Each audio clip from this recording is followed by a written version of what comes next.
Hello and welcome to God Tier Fanfiction. Today I'm gonna start a new series, What If Naruto Came Back from Darkness to Guide Konoha, Part 1. If you enjoyed this video, please give it a big thumbs up and watch more videos like this. Subscribe to my channel, turn that bell notification on so you never miss an upload. Now wasting no more time, let's begin. Why can't I come? Dad!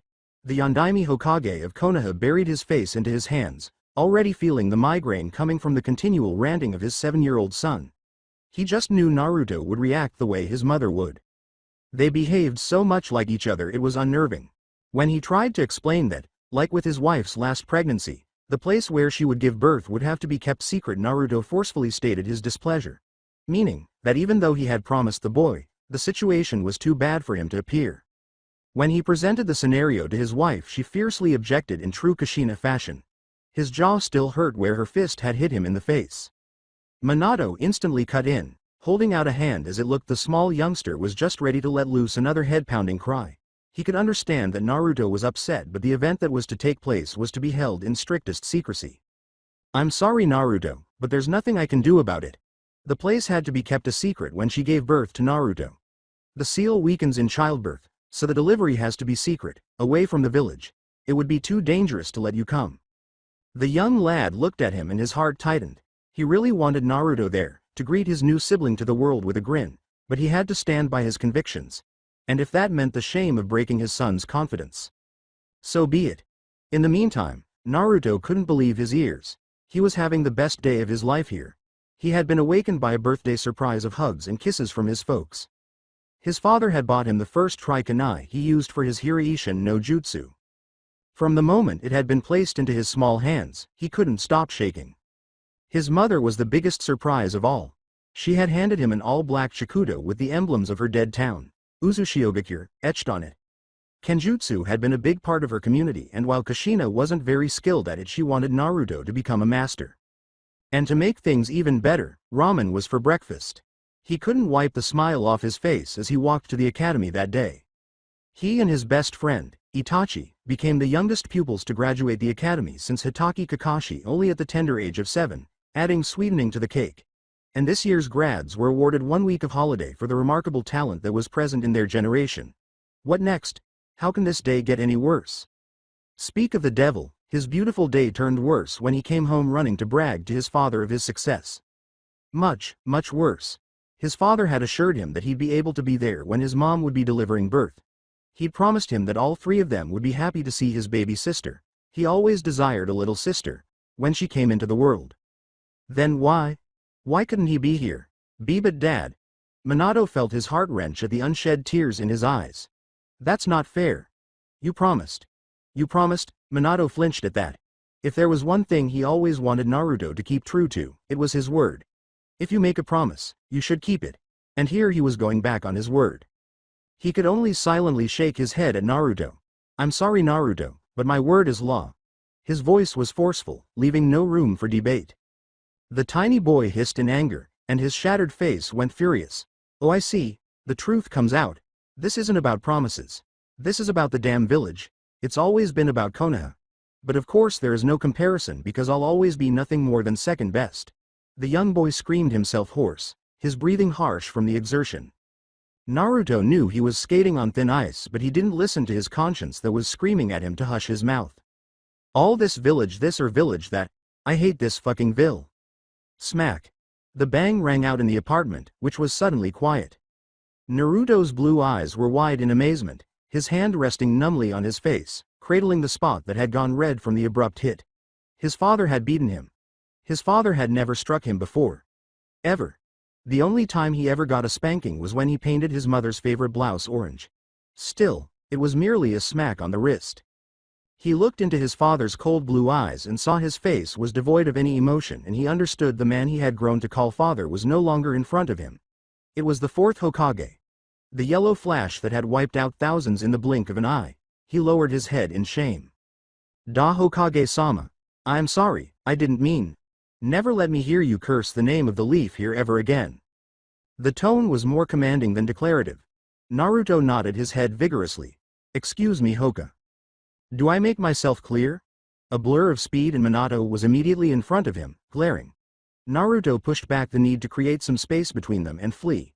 He could never run from his father, not even if he tried. The seal on his back made sure of it. Naruto's eyes dropped to his feet and he muttered a short response. Yes. I said, am I clear? Minato said again. Naruto froze, slowly raising his tear-filled sight to meet his father's. He craned his neck to see into his dad's eyes. Yes, sir. Father and son stared at one another in silence. Naruto's shoulders shook as he tried desperately to hold back the tears in his eyes. His attempts failed as low sniffles were heard and soon enough his light cries echoed in the silent apartment. Minato stood there watching his son cry in front of him and his icy gaze slowly melted from the boy's heartfelt sorrow. Sometimes he would forget. It didn't matter that Naruto was only 7. A child. A boy desperately trying to earn his father's approval. Feeling the need to step out from under the immense shadow of his father by becoming a shinobi at such a young age. But for now, Naruto was just a child crying for his father. And for now, he wasn't the 4th Hokage. He was Minato Namikaze. His son needed comfort. Minato softly sank down to one knee and carefully wrapped his arms around the crying youngster and held him in a close embrace. Sorry, Dad. Naruto's soft cries began to glow in length as he wrapped his tiny arms around his father and unleashed the full weight of all his bodily emotions. Minato felt it all. Anger. Guilt. Sadness. Sighed painfully as he ran his fingers through the boy's long golden hair, absently stroking his long ponytail and ushering gentle hushes. It wasn't long before Naruto's cries quieted down and Minato felt him use his shirt as a miniature tissue. Not that he cared. With that, Naruto wiped his eyes on his shirt and rested his cheek on his father's shoulder, softly squeezing his shirt with his small hands. Closing his eyes, he listened to his father's peaceful heartbeat, savoring these few precious moments of them truly getting to be father and son. Naruto felt his father's arms squeeze him tighter in reply, as if he was savoring this moment as much he did. Minato turned his head and Naruto felt his warm breath delicately tickle his forehead. They remained like this for a few quiet moments. So, Minato started. Sniff. So how was school? Done. Remember? We graduated. Itachi and I are the creme de la creme. Yes, I remember it. I was simply asking how was the last day. Really good. Minato expected an explanation, but there was none. That's all? Yes. No new news? Nah. Everything was just normal. Naruto scowled suddenly. One thing will never change is those girls that keep pursuing us at school. Minato buried his face into Naruto's hair to keep from laughing. Geez, I tell you, Dad, they all act so weird. They just huddle together and point and grin at us muttering secrets. Naruto felt the grin in his hair. By us I guess you're referring to yourself and Itachi-kun. Yeah, sometimes it gets so bad we have to hide at recess. This time Minato laughed. Is there any girl in particular stick out? Naruto turned to give his father a curious look. Huh? Minato rolled his eyes and slowly shook his head, putting Naruto's head back on his shoulder gently. You're fairly dense for a so-called genius, you know. His face looked pained. You remind me of your mother every day. Naruto ignored him, then perked up somewhat. Wait, you were talking about girls that appear tough? Well, there's this girl called Hannah and she tries to bully me. But even if I kick her ass, she still teases me. Why does she keep playing when she knows she will lose? Minato grinned. Sounds like you've got a crush. A crush? Is that a taijutsu move? Sigh. No, it's what you call when a person has a person they're affectionate for. Oh, so are you in love with Mother? Minato laughed boisterously. No, your mother and I have more than a crush on each other, it is something special. And what's that? That is a secret. So, what's between you and Mom is a secret. Cool. Minato sighed. You'll understand when you're older. Whatever. His eyes immediately widened. Wait, so Hannah is affectionate towards me. That's why she's bullying me. Yeah, Minato smiled. What? No surprise, Kakashi ni says that girls like her want it rough. Kakashi said what? Nothing, Naruto added hurriedly, seeing big hands grip his small body tighter. Minato tsked. That youngster and his damned books. Bringing him to Jiraiya was the biggest mistake of my life. Pervy sage?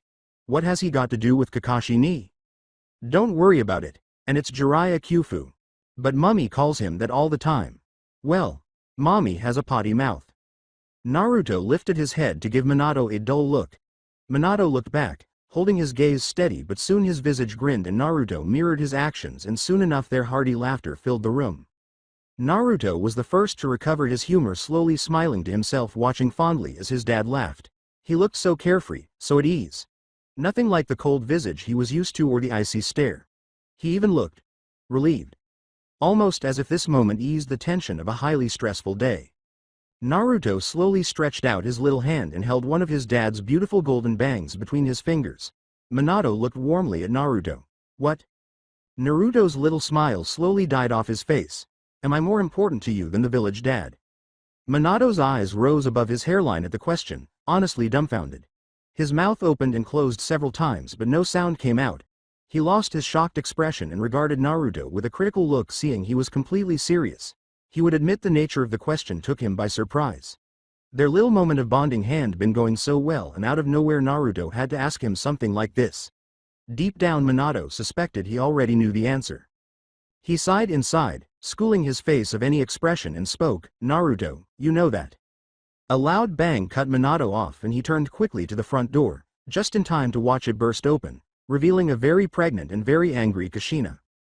Kushina stood in front of the destroyed entryway, an object of nightmares to any poor person stupid enough to be on her bad side, her hair flowing like frightening nine tails of wrath as she bared her teeth, steam gathering from her breath with every pant. Minato. Father and son both shouted at the sight. Blonde hair poking out on end, eyes big circles. She slowly walked towards the two, and each step that she took shook the flat like a tiny earthquake. Kushina-chan, Minato ushered, not managing to keep the dread out of his voice. Beside him Naruto was hiding behind his leg, shivering like a leaf. Why aren't you at the hospital? Shut up. Minato did just that, shutting his mouth tight and trembling horribly under her fierce gaze. She took another step forward and the duo instantly took another step back. This went on until their backs hit a wall, effectively cutting off any departure. She climbed over them like a hungry predator, her eyes glowing brighter with each step. Minato began sweating bullets, wondering what the hell he'd done to piss off his wife. Beside him, Naruto whimpered, the angry woman close enough now that he could feel the heat from her mouth. Minato thought fast, reliving the events of today, trying to figure out where he may have gone wrong in this day. Let's see. We woke up. Celebrated Naruto's birthday. Sent him to school. Had sex after. Pregnant sex was so wonderful. Remained in bed for a while. Then had more sex. Minato tugged on his bangs desperately. Fuck. I didn't do anything wrong. I walked her to the hospital, sent her flowers, washed the clothes, did the dishes, practiced the seal, made sure to pick her up. His eyes widened in realization.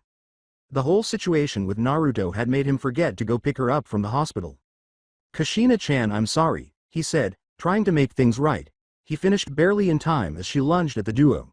Minato grabbed Naruto and held him close, waiting with a braced breath for the inevitable hit.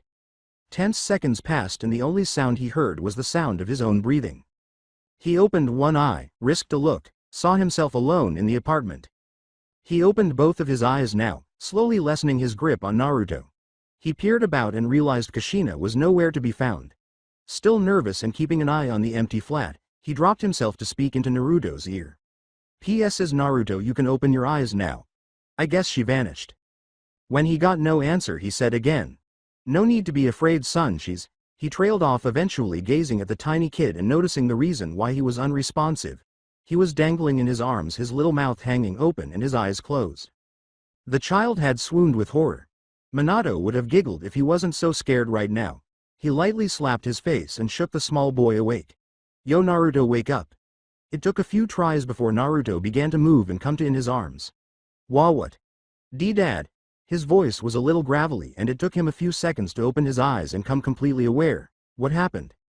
Minato looked around the flat, still no sign of Kushina. You blacked out. Naruto, now awake, looked sharply at his father. I did, what the heck? All I remember was mom charging. He trailed off, eyes wide as saucers. Oh no, mom. He clutched his father's sleeve, trembling in fear. Where is she, dad? Minato nodded in return. I don't know, son, I don't know. They looked around the flat in breathless quiet, with bated breath, then they heard it. Boo. The sound came from behind. Minato yelped, jumping so high his head hit the ceiling and he collapsed in a heap on the floor, knocked out cold. Young Naruto had been saying a quiet prayer only to grab his small chest before going stiff as a rock and dropping lifelessly to the floor beside his father. Behind them was Kushina, her face of wrath replaced with a cold look as she idly rubbed her great stomach. She sneered at the couple before turning her attention to a window. Got all that? A man came out of the window, dressed in what looked like the traditional garb of an Anbu, save for the mask. In his hand, he held a camera, which had been recording all that had just happened. Kakashi stopped the recording, wiped away tears from his silent laughter, having sealed forever into his mind what had happened with his Sharingan. Kushina-sama, that was beautiful. He slipped the camera under his arm and gave a few slow claps for emphasis. Kushina held her green dress and curtsied in thanks. Thank you, my sweetheart. Kakashi only grinned in return before looking at the unconscious couple. Should we wake them? The red head moved up to him, snatching the camera from him, aiming the lenses at their fallen figure. Yeah. After some embarrassing shots. Kakashi could only laugh. I can't believe it was all a prank. Minato grumbled as he gently laid ice on the swelling bump on his head. He sent an angry stare at the smiling duo. You two should be ashamed of yourselves. They all sat around the kitchen table, quietly dealing with the repercussions of their terrible, wicked prank. Less than BR, greater than less than BR, greater than. Kakashi only giggled and Kushina poked her tongue at him. In her lap was Naruto absently stroking her lovely long red hair. She looked at him with her light blue eyes. You're not furious at me, are you, Naruto-kun? Naruto's expression was the same as his dad's, but under her gorgeous glance he slowly melted and flush streaked his face. No. She rewarded him with a brilliant smile, and to his embarrassment, and Minato's secret jealousy, gave him a quick kiss that left his face as red as her hair. She hugged him tight, gently stroking his long blonde locks. Meeting Minato's pouting face, she blew him a kiss over the top of Naruto's head and giggled when his face colored. Minato glared, but his face stayed hot. He forced his face to look neutral. His eyes flicked to Kakashi, then back to her. Did Kakashi pick you up? Kushina nodded in agreement before shifting her focus to the young Anbu in training. Kakashi-kun was such a gentleman. The young Anbu gave her an eye smile before turning his attention back to Icha-Icha's seduction. Speaking of Kakashi, Naruto sat up on his mother's lap. Yo Kakashi-ni, are you forgetting what day it is? Kakashi didn't even look up from his readings. Unless I somehow magically jumped through time, it should be October the 10th. Naruto stared for a second before shaking his head. Yes, and isn't this day special to a certain someone? He supplied. No, I don't think so. Halloween is the only special day in October, right? Naruto stared at his mom, whose expressions were greatly amused. He could hear his mom trying, but failing to keep back her chuckles. He glared before his pupils tightened in a threatening manner. You sure you're not forgetting something? Finally Kakashi looked up from his book and his eye became a thin line as his hand scratched his chin in thinking. It was roughly a minute of him murmuring to himself about what was so wonderful about today when he snapped his fingers in remembering. Oh yes. I can't believe I almost forgot. He started rifling through his utility pouch. Silly me. Naruto smiled, releasing the breath he hadn't realized he was holding. He didn't see his parents exchange a look, no doubt knowing what Kakashi was about to do. When Kakashi declared the unknown item with a "found it," Naruto began shaking with excitement, jumping up and down absently on his mother's lap. His excitement evaporated almost instantly when Kakashi brought out a familiar green book. Oh, I know what day it is now. His eyes smiled again. It's the 5th anniversary of Icha-Icha. The quiet was awful enough, but it was the fact that Minato had to bite his fingers to keep from laughing, and the way Kushina's silent laughter shook Naruto's still figure. If it weren't for the ridiculously powerful hold his mother had on him, Naruto would have jumped across the table and slapped the Anbu across the face. Even as he struggled, her grip did not slacken. Let me go, Mom. I just want to punch his face in. He tried to channel his already amazing chakra to his muscles, but her arms didn't even budge. Goddamn, why are moms so strong? So that we can discipline our children. Kushina whispered in his ear. Cool your jets, tiger. Naruto struggled against the bonds in vain, his legs kicking desperately for a few more seconds before he wore himself out. Kakashi chuckled at Naruto's bad luck, then decided to cut the tormenting short. Before little Naruto could blink, a small gift box rolled across the table and delicately knocked into his panting body. In the blink of an eye, anger changed to excitement and his small hands tore open the box and he gazed with stars in his eyes at the material in his palms. A black, sleeveless, figure-hugging shirt, with a recognized face at the neck covering the top. Mask. Naruto took off his blue t-shirt and put on his new clothes, and both Minato and Kushina smiled. He struck a stance, finishing. How'd I look? Oh my, so handsome. Kushina praised. She pulled at his mask cheeks. Naruto-kun, you look so awesome.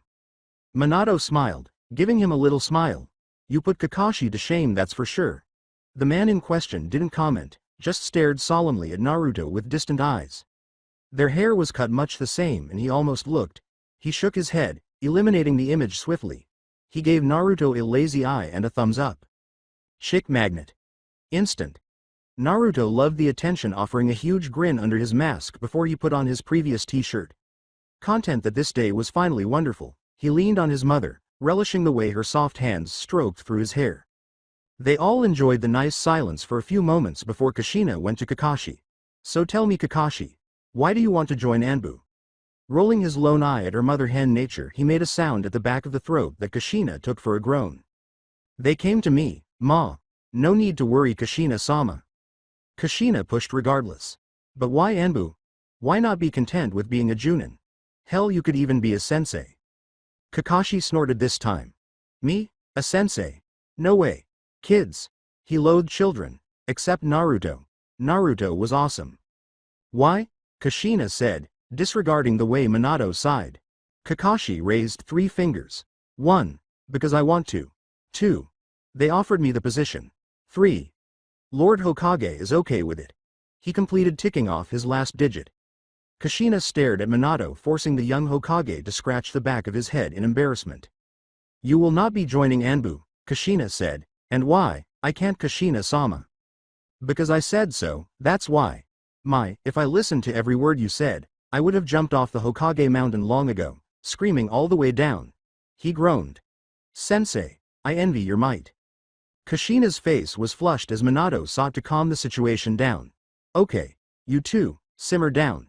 No need to. Shut up, Minato. Yes, honey. When Kushina gave Kakashi that look, Minato knew she was dead serious. Now listen to me, buddy. I know I may nag a lot and worry, but if I didn't love you, I wouldn't care that a boy not older than 17 is joining a highly dangerous and classified Black Ops group. Kakashi adored the woman like his mother, but it was his choice, his and his alone. I understand your concern, Kushina-sama. I really do, but I'm an adult and I can make my own choices. He shifted slightly. Besides, I told you not to worry, Kushina-sama. It's bad for the baby. He smirked at her. Kushina scowled, but pulled herself together. Smart ass, she murmured. Sorry, did you say something? The redhead squinted her eyes and lifted her hand threateningly at him. Watch it, copy rat, or else. It's copycat. Kakashi concentrated on Icha. Whatever, she huffed. I changed your diapers. Don't get that hip attitude with me, Scarecrow. Kakashi stayed cool as a cucumber in spite of her often changeable demeanor. Sorry, Kushina-sama. You have no idea how grateful I am that you wiped my ass when I was a helpless toddler. He flipped a page in his book. I'll drop the hip when I'm near you, when you're around me.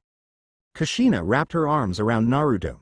You better, or I'll have to put you over my knee like I used to give and that pale backside of yours a good spanking.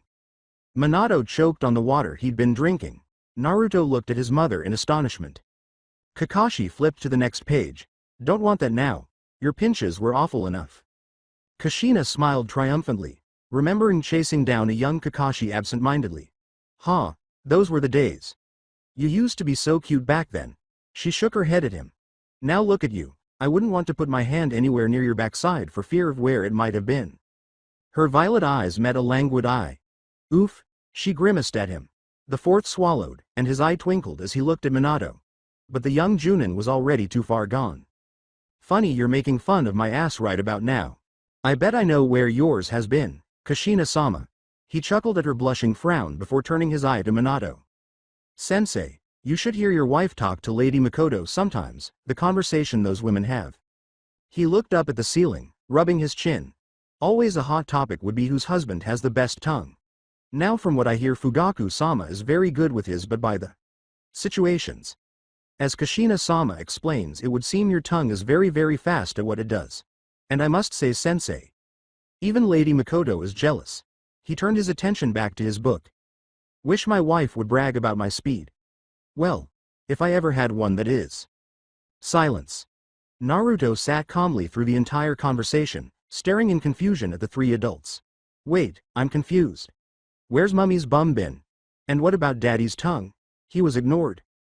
Minato's slack jaw and scarlet cheeks left Kakashi's, and he turned his wide blue eyes to his wife, whose face was as red as her fair. Kushina's lips opened and closed a few times before she managed to stammer out a response. Why you, perv? Kakashi's eye grinned. It takes one to know one, Kushina-sama, he said with a flourish. Minato moaned painfully, palming his face, as he watched Kushina try to stutter excuses while Kakashi only grinned at her and fired back obscenities that made her face flame. Poor Naruto just stared at the two in confusion. Kushina stopped unexpectedly, and he looked at her. Naruto leapt a little.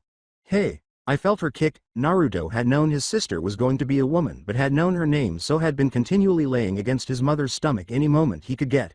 When he felt kicks, he always felt his excitement soar. Mommy, she's moving. Yes, she is, Naruto. Kushina strained to smile, but I'm afraid you're going to have to allow mommy to stand. Her shame was long ago forgotten as felt a contraction. Minato.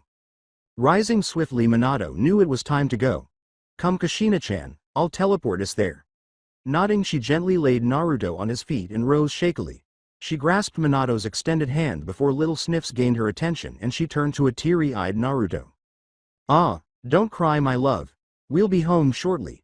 She comforted, embracing the boy in an embrace and hugging him firmly. When she felt him shiver against her, she ran her hands through his locks in a calming manner. There, Naruto-kun. I promise we'll all be together soon. Pulling down his face mask, she wiped his tears with her gentle palm before she laid a kiss on each whiskered cheek and then one final one against his small lips. She giggled at his flushing face before delicately drawing the lines on his face. Want to know something? When he agreed, she said, I think Narumi is going to love her big brother. Naruto smiled. Growing beauty. When his mother nodded, he gave a big grin. Finally, get to know her name. He hugged his mom one final time before she turned to Minato. Meeting his father's gaze, Naruto's enthusiasm faded and he adopted a severe look, crossing his small arms. Minato smirked sheepishly. Naruto didn't so much as blink. Sighing, he lowered his smile, taking a knee before Naruto, peering directly into his face. Listen, Naruto, I know we didn't have the best.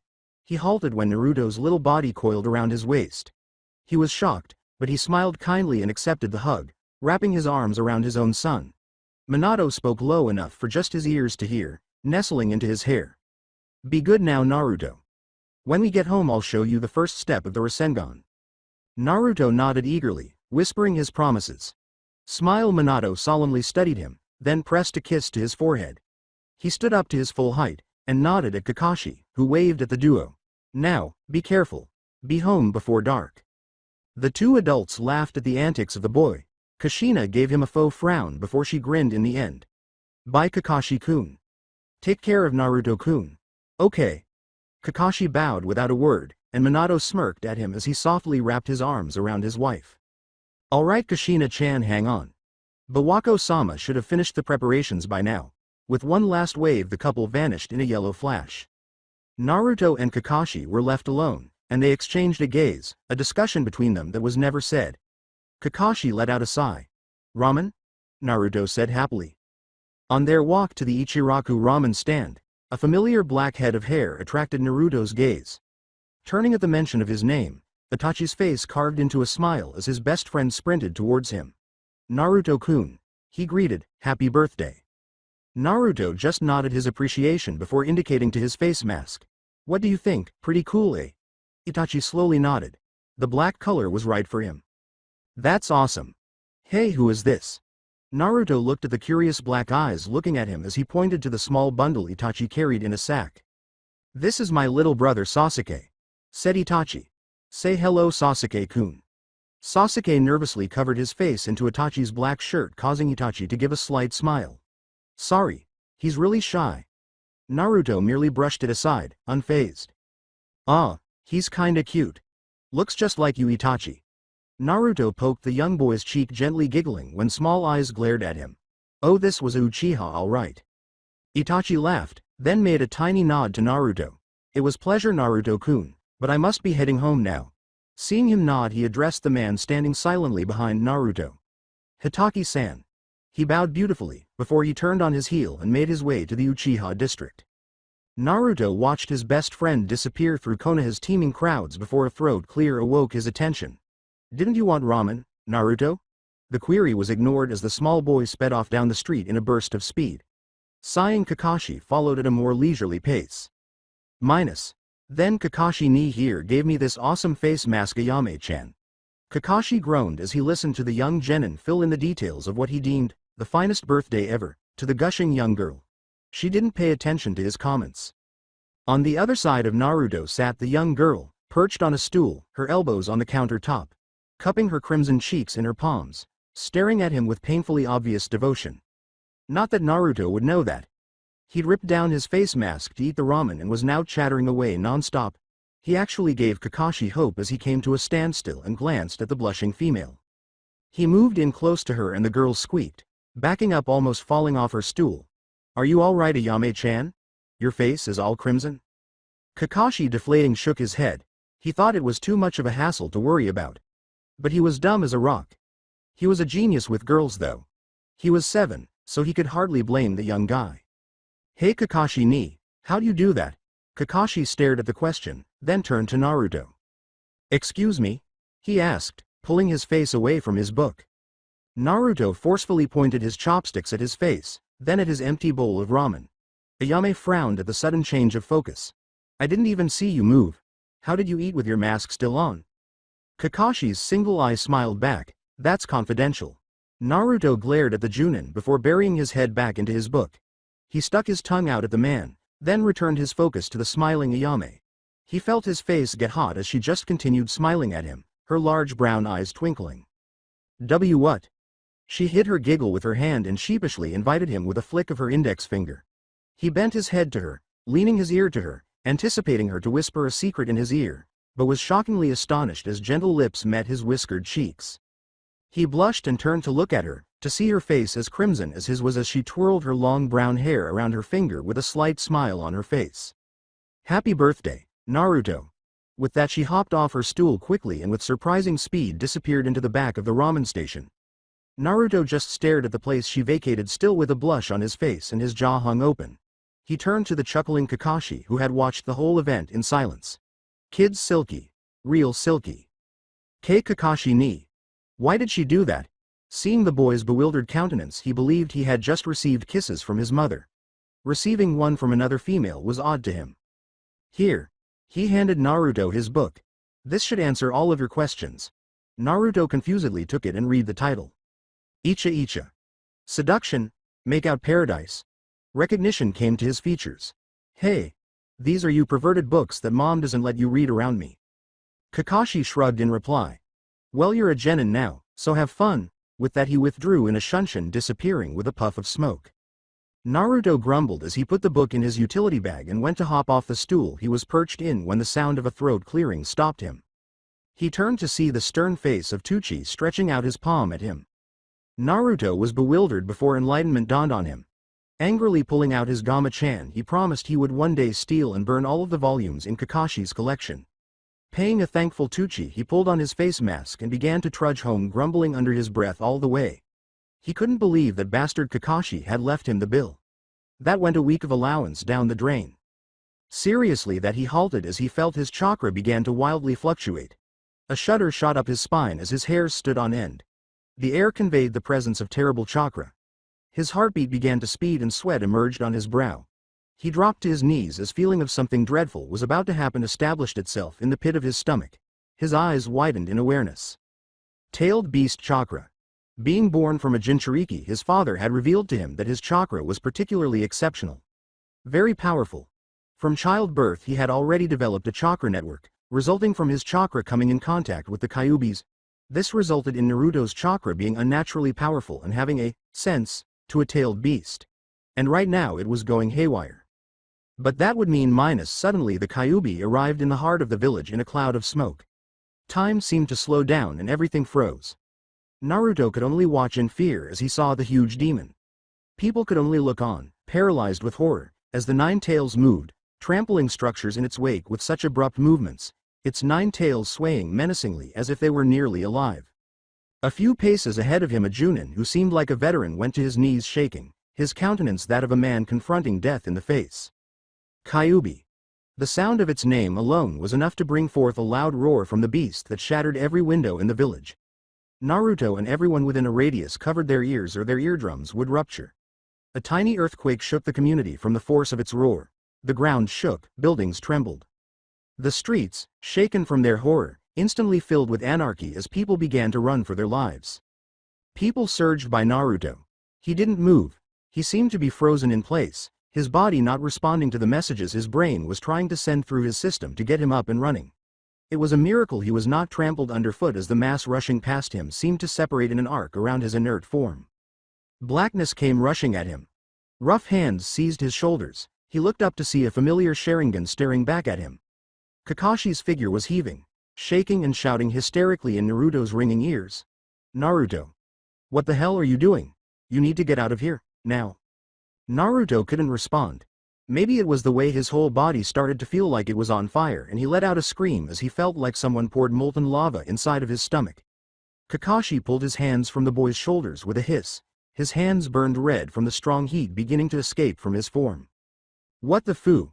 Kakashi trailed off, his perplexed expression becoming to one of terror as Stomp shook the earth and the Kyuubi smelled the air, its deep pants causing the wind to change. It then turned its massive head directly at them. Its bright crimson eyes seemed to shrink in recognition before its jaw opened, steam emerging from its mouth, letting forth another earth-rattling howl. But this roar was nowhere near as strong as the first. It came out more as an accusing growl. What followed next caused both shinobi's eyes to widen. Boy! Immediately its jaw opened wide and orb of black and white chakra began to coalesce and compress. Seeing the scary ball expand in size, Kakashi grabbed Naruto, hauling him over his shoulder, and set off sprinting. Despite the burn, he gripped him tight and forced every single ounce of his chakra into his legs. Kakashi had never sprinted that fast in his life. Despite his speed, he felt the terrible burn of the collecting chakra, and there was a quick rush of air before an earth-shattering boom tore through the air. Briefly glanced back, his eyes widened as the enormous ball rocketed directly towards them. Wham! His ear filled with a ringing sound, his world was spinning in a haze. The only sound he could hear was his own breathing, all other sounds were muffled out. He tried to get up but all he got was a stinging agony emanating from the left side of his face. He stayed on the ground, trying not to move, and felt a liquid sensation running down the side of his face, trying to lessen the pain. His gloved hand shakily went to his face, and felt the wetness. He brought it into his view. It was dark crimson, blood. Suddenly a man blocked his view. Kakashi it was. The man was without his headband and there was a trail of blood pouring down his head, as he tried to shake the youngster out of his trance. Bloody hands grabbed his disguised face and yanked off the broken Anbu mask that covered his face.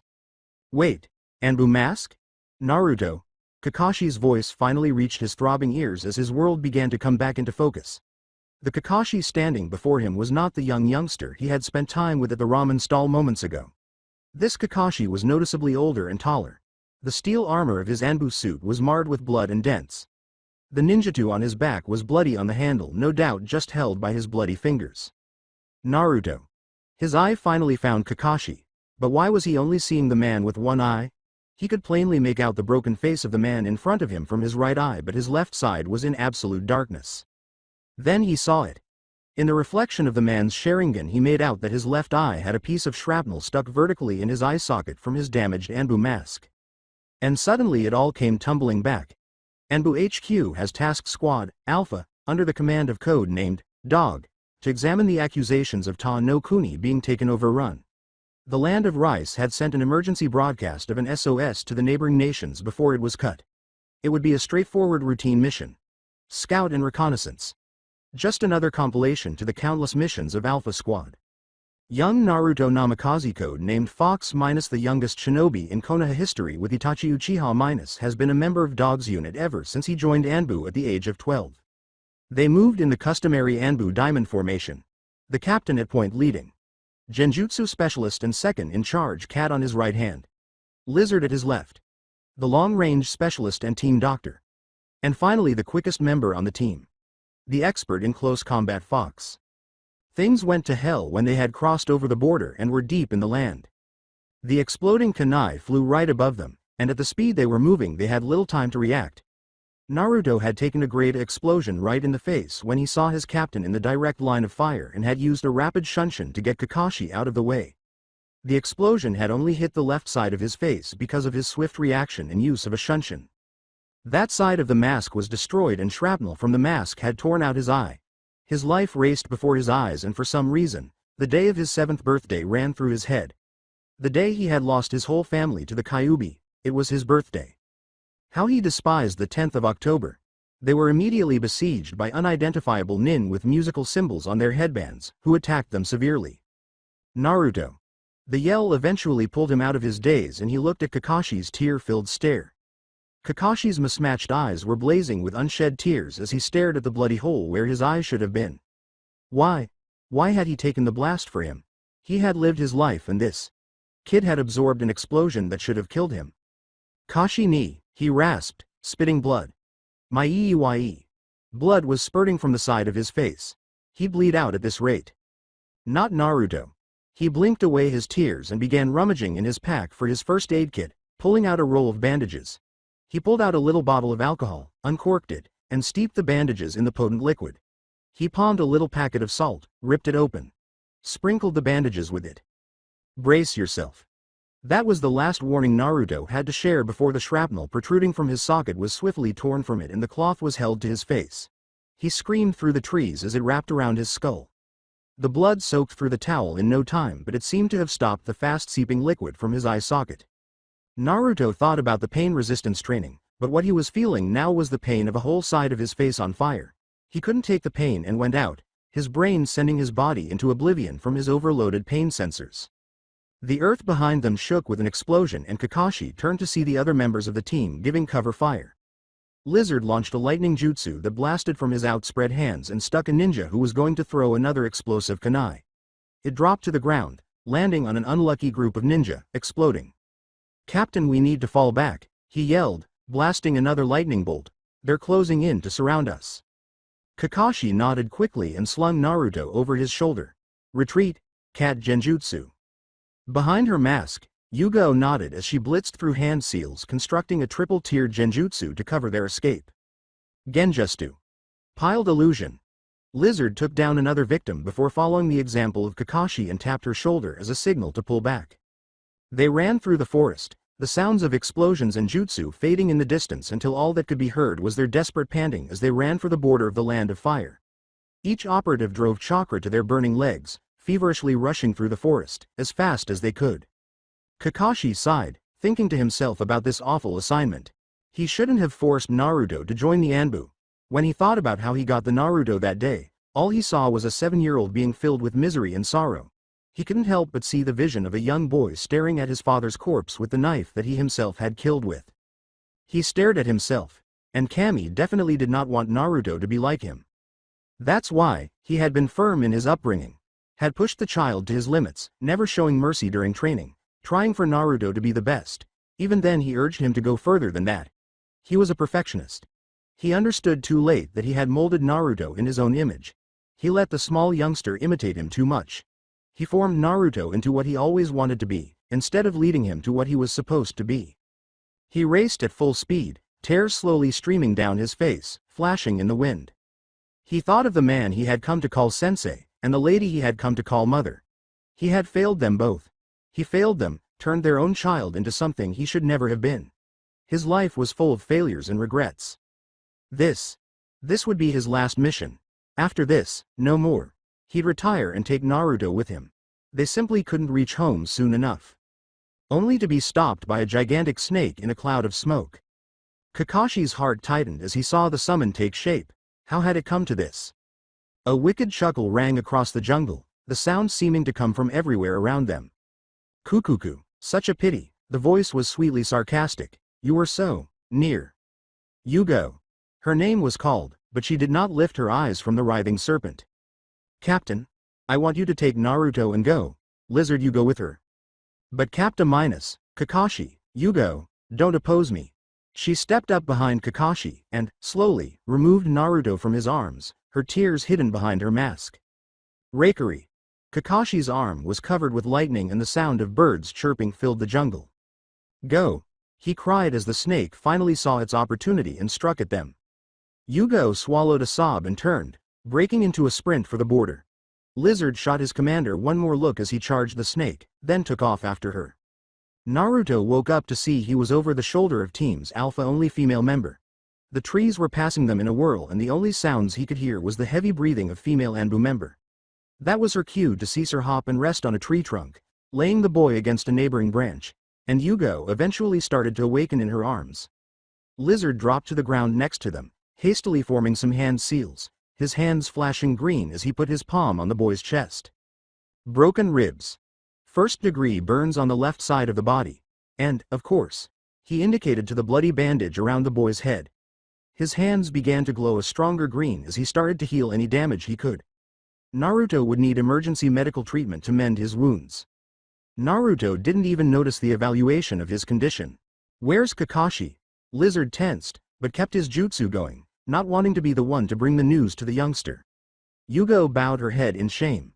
Naruto's heart missed a beat. Even in his damaged state he was the fastest. He lunged forward, catching Yugo by the strap of her amur, pushing Lizard from him. "Where's Kakashi?" Yugo cringed at the fury behind his words. "Naruto, I'm sorry. It was Orochimaru who attacked," and her voice broke and she could not continue. Naruto simply opened his one eye wider and shoved her violently, nearly knocking her off the branch they were on as he shot off in a burst of energy. "Naruto, stop!" Her calls were unheard by the boy. Lizard moved immediately, grabbing Naruto by the shoulder but was forcibly pushed against a tree as the young Anbu used Shunshin and disappeared in a flicker of movement. Raida felt the air get pushed out of him from the hit and softly cursed the boy's speed. It was said that Naruto's Shunshin was even better than that of Shisui. "Damn it, Raida, go after him." Yugo swiftly launched off in chase. He wheezed, then sprang up shakily and followed in a burst of speed. "Cuckoo. Not bad, Kakashi," Orochimaru taunted as he leisurely spun his kusanagi. The young man had waged a good fight, going as far as destroying his snake with that jutsu of his. If he had a few more years, Kakashi would have been a test for him, but he wouldn't get the chance. Orochimaru maliciously licked his lips, and saw the countless slashes that lacerated the Anbu. His tongue flew out of his mouth. The snake poison he'd applied on his blade would be sure to kill him quick. He went around the dying man, watching him wilt on the ground, a grin spreading across his face. Mockingly, he turned the man on his back with the flat end of the sword, and pointed the steel tip at his neck. His right eye was gone. It had been sliced off by a blow of his sword. "It's a pity your squad came into my country." He ran a hand through his hair. "I don't want Shinobi Leaf to know about my special plans for the village." Kakashi said nothing. His single eye was shut as he dug deep into his reserves, gathering the little chakra he had left. Orochimaru clicked his lips, the amusement of insulting the wretched fellow gone. Might as well be compassionate and give him to the death god. Last words. He swung his blade for a fast beheading. He wanted that eye in his skull. 1. Kakashi panted. His left eye snapped open, showing the Sharingan. Orochimaru was confused to realize that was not the regular three-tomo eye. The pattern was a three-sided star, with each of the sides bent in a circular shape. Kamui. A whirling void formed itself around his body and before he even could react he was mercilessly wrapped into another realm with a sickening squelch. The only thing that was left of his presence was his arm still attached to the kusanagi as it slumped uselessly to the ground. Kakashi gasped, his chakra levels falling, a trickle of blood leaking from his Sharingan eye. He was sinking into the blackness that filled his vision. That was it. And that was the end of the powerful copy ninja. Obito. Cheeky smiley face _Rin. _teacher. I'm coming. Kakashi. The sound seemed distant, a whisper. Who's he? Kakashi. It was getting stronger, breaking his painful silence. Naruto? Kakashi. This time the voice was louder, so close. Naruto. He opened his eyes and looked up to see the familiar single blue eye. Last-minute vitality seemed to flow through his shape as some strength returned to his dying body. Naruto. He wheezed, spitting blood on his clothed face. I'm here, Kakashi. Naruto wept, dropping to his knees before him. He clasped the man's hand in his own, looking at the man who had taken him in when his parents had died. He slowly pulled the bleeding mask off his face and for the first time he saw Kakashi's face with his eye. Kakashi smiled faintly at him. Naruto. It's your birthday, right? He merely received a soft sob in confirmation. Some brother I am. Before he settled down he coughed, bloody. Didn't even buy you a present. He paid little attention to the approach of his two squad mates as they discreetly landed behind him. I'm going to give you a gift. Kakashi was doing his eye smile at him. This Sharingan eye of mine. His hand shot up and tore the bandages away from Naruto's face, revealing his empty eye socket. Kakashi. I can't. Naruto couldn't even continue, a sob choking in his throat. Naruto. He waited for the boy's attention to return to him. I'm dying already. But, I can be your eye, and from now on I will glimpse the future. But I may be your eye, and from this moment on a violent cough broke from his throat. He felt the fading of his vision and the ebbing of his life force. Raida, he gasped. Do the operation, I don't have much time. This would be the one. Atonement for all his failures and misdeeds. The irony of the circumstance brought tears to his eyes. Naruto looked so bad that he hesitantly reached a hand to touch his face. The lizard-disguised Anbu stepped forward, pausing before pulling off his mask to reveal his damaged face. He knelt by the two and made a fast series of hand seals that made his hand flash green. Kakashi's smile never faltered when his eye was pulled from its socket and inserted into Naruto. The boy didn't let go of their joined hands the whole time. He gave his trademark eye smile as well, blind as he was. Good. Now Naruto. One more task has to be done. The cardinal law of all Anbu instructions. Confronting death. Protocol 1 is started by operators. Ignite the will to fire. The boy was reluctant to disintegrate. Kakashi seemed to notice the tears, faintly raising a hand to brush them away. If I had a son, he'd be just like you, Naruto. He handed on the message in silence, laying a palm lightly on Naruto's cheek. And in his last moments he understood at last what he should have been to Naruto. A son to a parent. Do it, Naruto. His soothing words resonated through the trees, a final whisper. He couldn't see the mismatched eyes widen for an instant before closing in pain. Concentrating energy into his finger until a blue flame erupted around it. Naruto stopped, looking at Kakashi's face, knowing it was the last time he would see it, before reaching out to touch the Anbu tattoo exposed on Kakashi's shoulder. It hissed on the flame, then pulsed. You almost look like him. Naruto. His voice never broke as blue flames sprang from his feet and started to turn his body to ash. My father, his words trailed off as flames took the rest of his body. He never once stopped smiling. Naruto had seen it all via his Sharingan, not knowing the vision would be burnt into his brain forever. The god of shinobi had his hands folded above his eyes, watching the rest of the Alpha Squad. Who would have thought a simple recon expedition would turn up so devastating? His old pupil would pay the price for what he had done. Orochimaru was a dead man walking, he would promise that. If that's all, you're dismissed. Take whatever time off you need.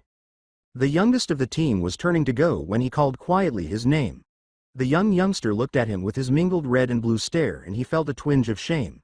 He remembered the little boy who had been distraught over the death of his parents and was filled with remorse, thinking he was the cause. Minato had dispatched himself to the Shinigami. Kushina had died from exhaustion of chakra and blood loss. The baby had been miscarried. Young Naruto was left in complete pieces. So heartbroken that the boy attempted suicide out of pure depression. To this day the sole memory he has of his father was the day of his 7th birthday. It was Kakashi that carefully put the pieces back together. He had given the youngster a cause to live, a reason to continue this life of life. He took the youngster inside. Trained him to his methods. Fed him. Naruto had been well and flourished. Becoming a Chunin at 10 was an exceptional achievement and finally following a push from Kakashi he joined Anbu at the age of 11. He and Itachi Uchiha were the youngest ninja in history to have such raw proficiency that even Anbu couldn't ignore their potential. Kakashi knew he would win by a country mile. He was the brother he never had. And suddenly Kakashi was gone. It was the error he should have put an end to years ago that killed him. He gazed at the blank-faced youngster and felt all of his years settle into his exhausted bones. He started. How's that eye? Well, sir. He had a scar of a line going down his face from his eye, almost exactly like Kakashi's. His healing was curious, it should have repaired any scar. But Hiruzen would think the boy wanted it as a reminder. Does it hurt? I am taught to take pain, Hokage-sama. How's the chakra drain? Not much. The Hokage's keen eyes spotted the handle of the sword strapped to the back of the youngster. Where did you get that? From the cut-off hand of Orochimaru. You understand the power of that sword? I shall learn. That is a dangerous weapon. When the boy did not answer he tried again. What are you going to do with it? Cut the head off that snake, Hokage-sama. The Hokage peered deeply into the boy's eyes. Naruto glanced back, unblinking. Naruto. He began quietly. I can't imagine what you're going through now, but. With your permission, Hokage-sama, he interjected softly. I would like to excuse myself. Hiruzen looked at the boy with a sorrowful expression before sighing quietly, indicating acceptance. I need to talk to Itachi. Hiruzen winced at the name. Fuck. The youngster couldn't have had things much worse. Naruto. He hesitated, searching for the right words to tell her. I gotta tell you something about Itachi and the Uchiha clan. He loved his village but at times hated his work with a passion. Itachi has killed all of the Uchiha clan. Orochimaru crashed down on a solid surface and gasped in pain. His body was terribly mutilated and disfigured. He groaned as he tried to pick himself up, only to realize that his arm had been ripped off from whatever jutsu that brat had used against him. He should have taken the shot when he had the chance. With his other arm he pushed himself around and he looked around in amazement to find himself in another universe. Here he saw an unlimited amount of rectangular prisms of varying sizes grouped randomly. They extended over a dark and seemingly infinite nothingness. They went as far as the eye could see. He felt himself being distorted again and his observation stopped, and he screamed as his body was pulled from the nothingness. Again he landed hard on a chilly surface. The curses on the tip of his tongue froze as he felt evil chakra sources in front of him. His mouth would be shaking in panic if he wasn't in pain as he was suddenly surrounded by 9 cloaked individuals. The red clouds on their cloaks had already given away their identity. Well, well, well. One member's voice was joyful. The snake came creeping home. Kisame. Hey, sorry. Toby. The full moon hung high in the night sky, lighting up the cliff edge in an eerie white glow. The 3 individuals stood at the edge of the cliff in utter quiet. The only sounds heard was that of a rushing waterfall falling down into the raging currents of the Naka River below. The air was cold and a biting wind made the silence all the more frightening. The attention of 2 figures was fixed on the man before them. The moonlight reflected on his figure, illuminating his Uchiha clothing. He looked up into the starry sky and was silent. There was no one star. Only the bright moonlight. His solitary eyes Sharingan turned gently, taking in what would be his last moments. He closed his left eye and idly traced the empty socket of his right. That Danzo. He should have never taken him for granted. He smiled bitterly, in spite of the situation, as if he finally got a nasty joke. It was his eyes he had been chasing all the time. He exhaled resignedly, opening his eye to look back up at the moon. How gorgeous it looked. Illuminated majestically the night, its beauty. Shisui. His heart clenched at the gentle, but broken whisper of his name. Tears stung and he clamped his jaw shut. He understood that his fate was already sealed, but the last seconds were that much more excruciating because of the 2 figures behind him. His palm clenched into a fist and tears began to slip, no matter how he fought them. The right half of his face began to leak tears of blood with his missing eye socket. He hurriedly wiped the left side of his face with his palm, drying his tears as he gazed over his shoulder, the single Sharingan scanning the teary features of the 2 people he considered brothers. One his blood relative, the other a friend who could see past the clan's enmity. It wasn't long after they met that the 3 of them were inseparable. Brothers for life. Itachi Uchiha looked into the one eye of Shisui and just knew now that all prospect of sparing the clan was now almost lost. It was necessary to know. He'd prayed and hoped the Shisui would work. He was a better ninja than him. But to look at him now, the tribe had to die. His body shuddered and he could not suppress the sob that sprang from his throat. He'd have to kill them. The guys. The woman. The kids, too. A hand settled on his shoulder, and he looked back to see the masked face of Naruto Namiki's. His best friend that was there with him through all of it. Their eyes locked and without words a silent message was sent between the 2. Be strong. Suffer for the village's sake. That is the way of the shinobi. His arm dropped off his shoulder, and Itachi nodded to him. He squared his jaw, hardened his face. If he sobbed here, if he exhibited weakness, then he was not worthy of wearing the headband around his forehead. Shisui saw all of this with his eye, a slight smile blooming on his face as he turned to face the 2 of them. You 2 already know, but I won't die without saying I didn't try. There is no way to halt the coup d'état. A civil war is the inevitable conclusion and the leaf will be weakened. Our enemies won't just stand by and watch. Ultimately the leaf will be destroyed. His Sharingan darted from one pair of eyes to another. Their faces gazed defiantly back at him. A nice breeze was blowing through the air, causing his shaggy black locks to gently wave in the wind. time. I tried to use Koto Amatsukami to halt the coup, but Danzo ambushed me and ripped my eye out. As he stated this, his left hand slowly rose up to his face and gripped his remaining eye. I know him. He wants the other one, too. He motioned the two youngsters forward with a gesture of his hand. With a savage yank, he tore his eye from its socket. Blind, he did not notice the two youngsters flinch. His eye was ripped from its socket, but he showed no symptoms of suffering. Only the huge smile he always wore when they were together. Itachi, please extend your hand. Itachi extended a trembling hand and Shisui took it in his bleeding palms and set his eye down into it. I trust you with my eye. Don't let its ocular powers fall into the wrong hands. Itachi nodded, withdrawing his hand from Shisui's. He pulled out a piece of a towel and immediately bandaged up the eye. He completed the process of pouching it. He moved his face to the blonde. Keep using that body flicker, Naruto. You know its secrets. He offered him one of his huge grins, as if he knew precisely where his face was. He reached out his bloody hands to her. Naruto nodded, wiping his stubborn tears as he grabbed it. With Shisui, his speed was boosted to the point that he was now the fastest shinobi in Konoha. Such mastery of the body flicker, that he could teleport from one place to another. Shisui kept them close, his hands resting on their shoulders. They disregarded the blood flowing down their clothes. Their sorrowful expressions looked on his bloody but smiling face. Self-sacrifice, a nameless ninja who protects peace from within its shadow. That is the true mark of the shinobi. Itachi and Naruto ended the statement in unison. He smiled a little at them, and took his hands away from their shoulders. He turned and began to walk gently to the brink of the cliff. The waters of the waterfall rushed down to the Naka River below. Both guys looked with teary eyes at the back of Shisui for what would be the last time. Shinobi Rule Number 25: A shinobi shall never exhibit emotion. That's a mistake. A frailty. A shinobi with emotions is a dangerous shinobi. Protect Konoha.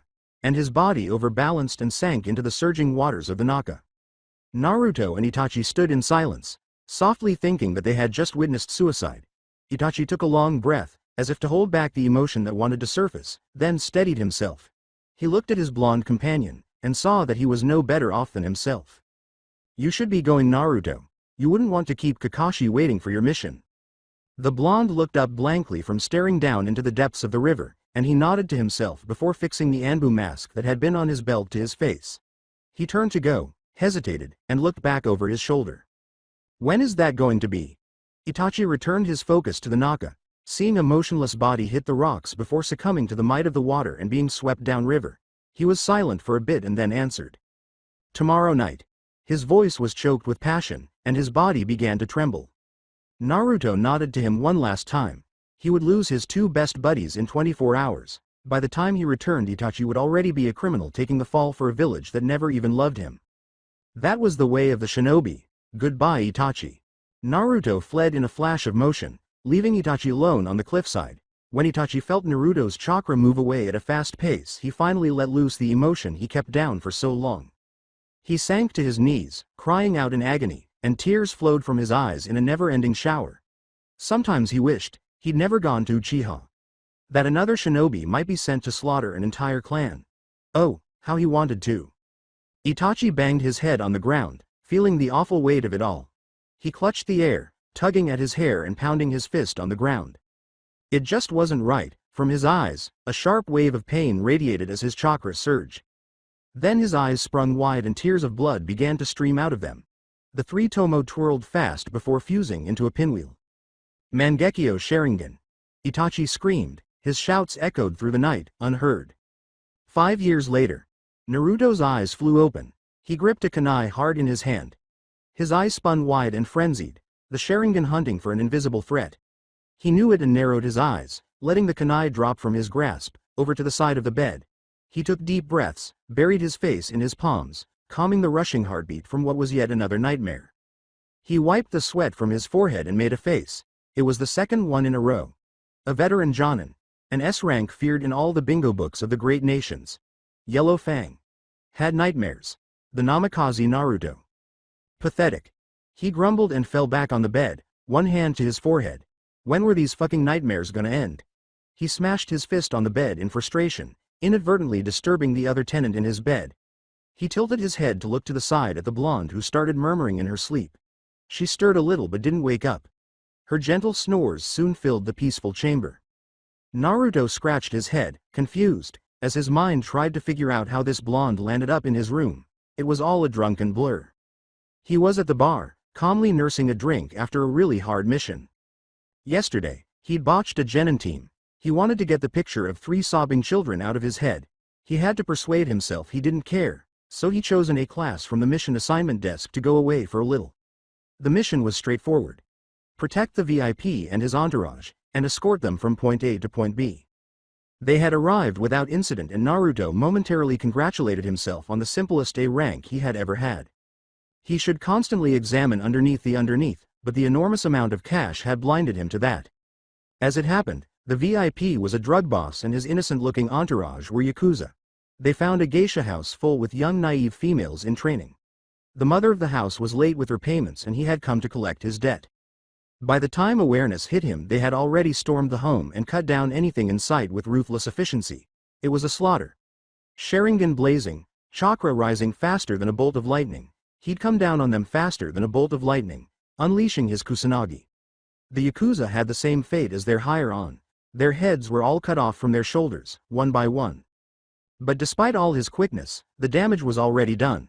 The little girl, cut in two, peering up at his face, made sure he knew how badly he had failed. He was blind with money. He would not forget again what his sensei had taught him. Returned to Konoha, and went right into the Hokage's office, dropped 2 scrolls on his desk, and swiftly walked out. One had his mission pay, the other 32 severed heads. Later that night he was in a quiet bar almost destroying his liver with the amount of booze he had drunk. If there was one thing he knew in his job, it was that you could drink all you wanted, but the faces were not going to disappear. Mutilated little females. Women wailing as swords cut their throats. The innocents were killed. The booze didn't burn hard enough. Suddenly the hottest Yamanaka he had ever seen walked up to him. She was a Junin. How old did she claim she was? 20-something? Good-looking body. They had started to talk in whispers. He was a gentleman, so he offered to buy her drink, but she rejected, only wanting to converse. He didn't know what it was. Maybe it was the way her gorgeous baby blue eyes never left his face, and paid rapt attention every time he spoke. Maybe it was the way her angelic face expressed real emotion when he talked about his issues. Either way, his shields broke and he gave someone his life story for the first time. And she listened with all the patience of one who seemed to have unlimited understanding and goodwill. He'd blame the alcohol, blame being on an emotional high from his mission, but all he could remember was crying on her shoulder one moment, the next thrusting into her like a man separated from his love for an eternity, and finally able to unleash his long-since suppressed emotions. Wants. Needs. Desire. He wanted that release finally. He sorely needed it. His hungover brain could remember chunks of it, but he couldn't for the life of him remember her name. Oh well. He shrugged as he tossed the sheets off him and climbed out of bed. He growled slightly when his feet touched the icy floor. He despised chilly floors. Less than BR, greater than less than BR, greater than where were his fucking slippers? His feet were searching the floor for his nice, fluffy doggy-faced slippers. And then he noticed something as he looked back at the blinking sleeping beauty. She was stretched out on his side of the bed. It was no wonder he couldn't find his slippers. He could have easily went around the bed and picked up the fluffy toasty slippers, but it would take time and effort, so he wrote it off. He bore the chilly floor and started the hard walk to the bathroom gingerly. His Sharingan eyes saw through the darkness effortlessly. He thought it was a cold night when a draft hit his backside, although he wasn't wearing anything. Meh. His residence. He shut the bathroom door, switched on the shower, and let it run for a moment to warm up, then turned to the sink to begin his daily hygiene ritual. A good ninja always had his personal hygiene in order, or is that what they say to the genin these days? He finished brushing his teeth and rinsed out his mouth. He placed his pink and comical-looking toothbrush back into its cup holder and then reached for his mouthwash. He paused on his options. Bubblegum mint lemon. Difficult. He chose the second choice, rinsed his mouth completely with the chilly sensation of mint. He turned to the shower and stepped under the hot waters, feeling them melt the strain from his rigid muscles. He held the Ram sign, and focused his chakra pathways within his body. The water from the shower swung in a slight arc around his form due to the abrupt fluctuation of chakra, but reverted to normal when he concentrated his energy inward to his joints. In one fluid move, the morning stiffness of joints loosened themselves. It was magic. That, Added to the feeling of the shower water, was bliss for the indolent Jonin who truly hated mornings. Why stretch, when you can use your chakra? He let out a contented sigh as he bent his head back, allowing the water soak his long hair. Soaping up his sponge, he proceeded to clean his body, absently whistling a short melody to himself, slowly swaying his head back and forth. Reaching down and ministering to little Naruto, he spoke words of tenderness. "We did good last night, eh, buddy?" Of course they did. He hadn't forgot her yelling out his name and riding him like there was no tomorrow. Let it be mentioned that Naruto Namikaze always satisfied. Always. He giggled, remembering a certain circumstance where she had asked to lick the bottle seeking the cream. Kakashi would be proud. But of course, he wasn't a virgin since the tender age of 14. Well, by that age he was already killing people every day of the week and doing feats most seasoned warriors could never hope to do, but other than that he was still a little young. But he didn't care. He would never forget his experience in Snow Country, and more particularly Princess Yukie. He made sure of that with the Sharingan on his left eye.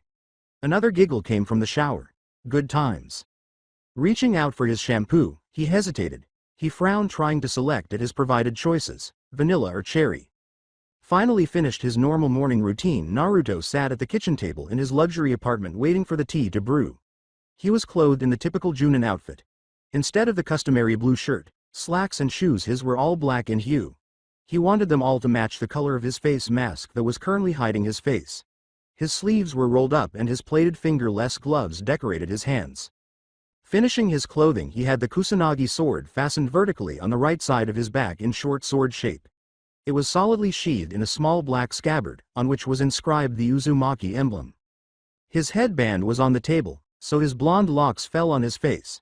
He turned another page of the book he was reading, and gently traced the vertical scar above his left eye. He liked the Makeout Tactics series, like Kakashi did.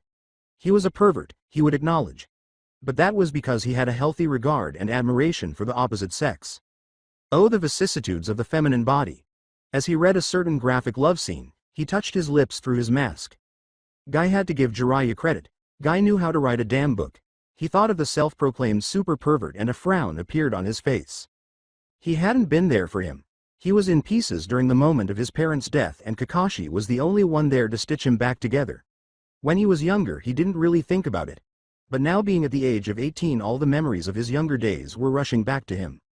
He determined he didn't detest the man, but he wasn't a huge fan of him either. Meh. He shrugged to himself, dispelling the thought and placing his head back inside of his book.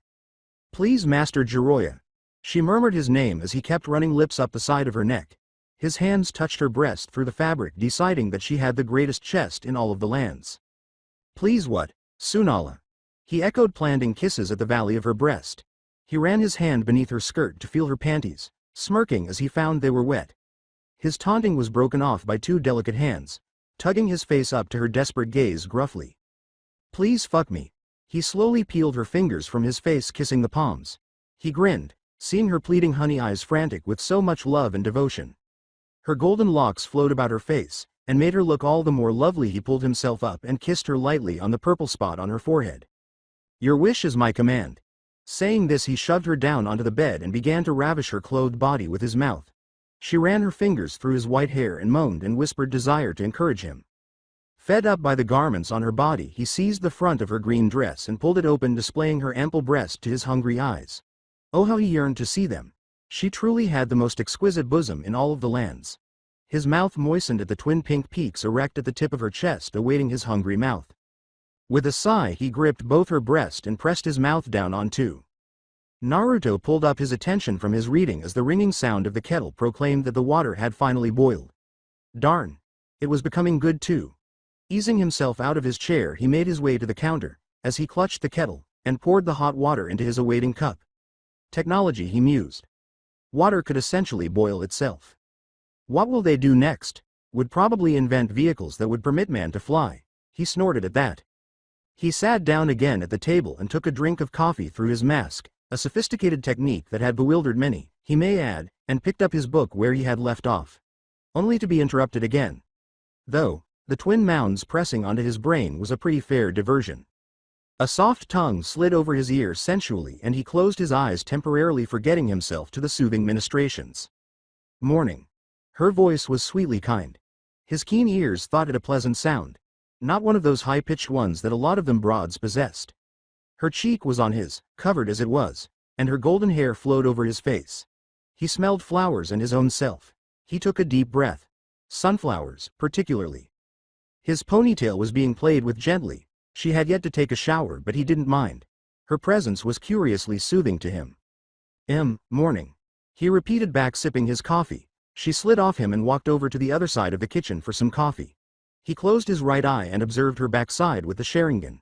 She wore only one of his old blue shirts, which was far too big for her, yet nevertheless clung to her body.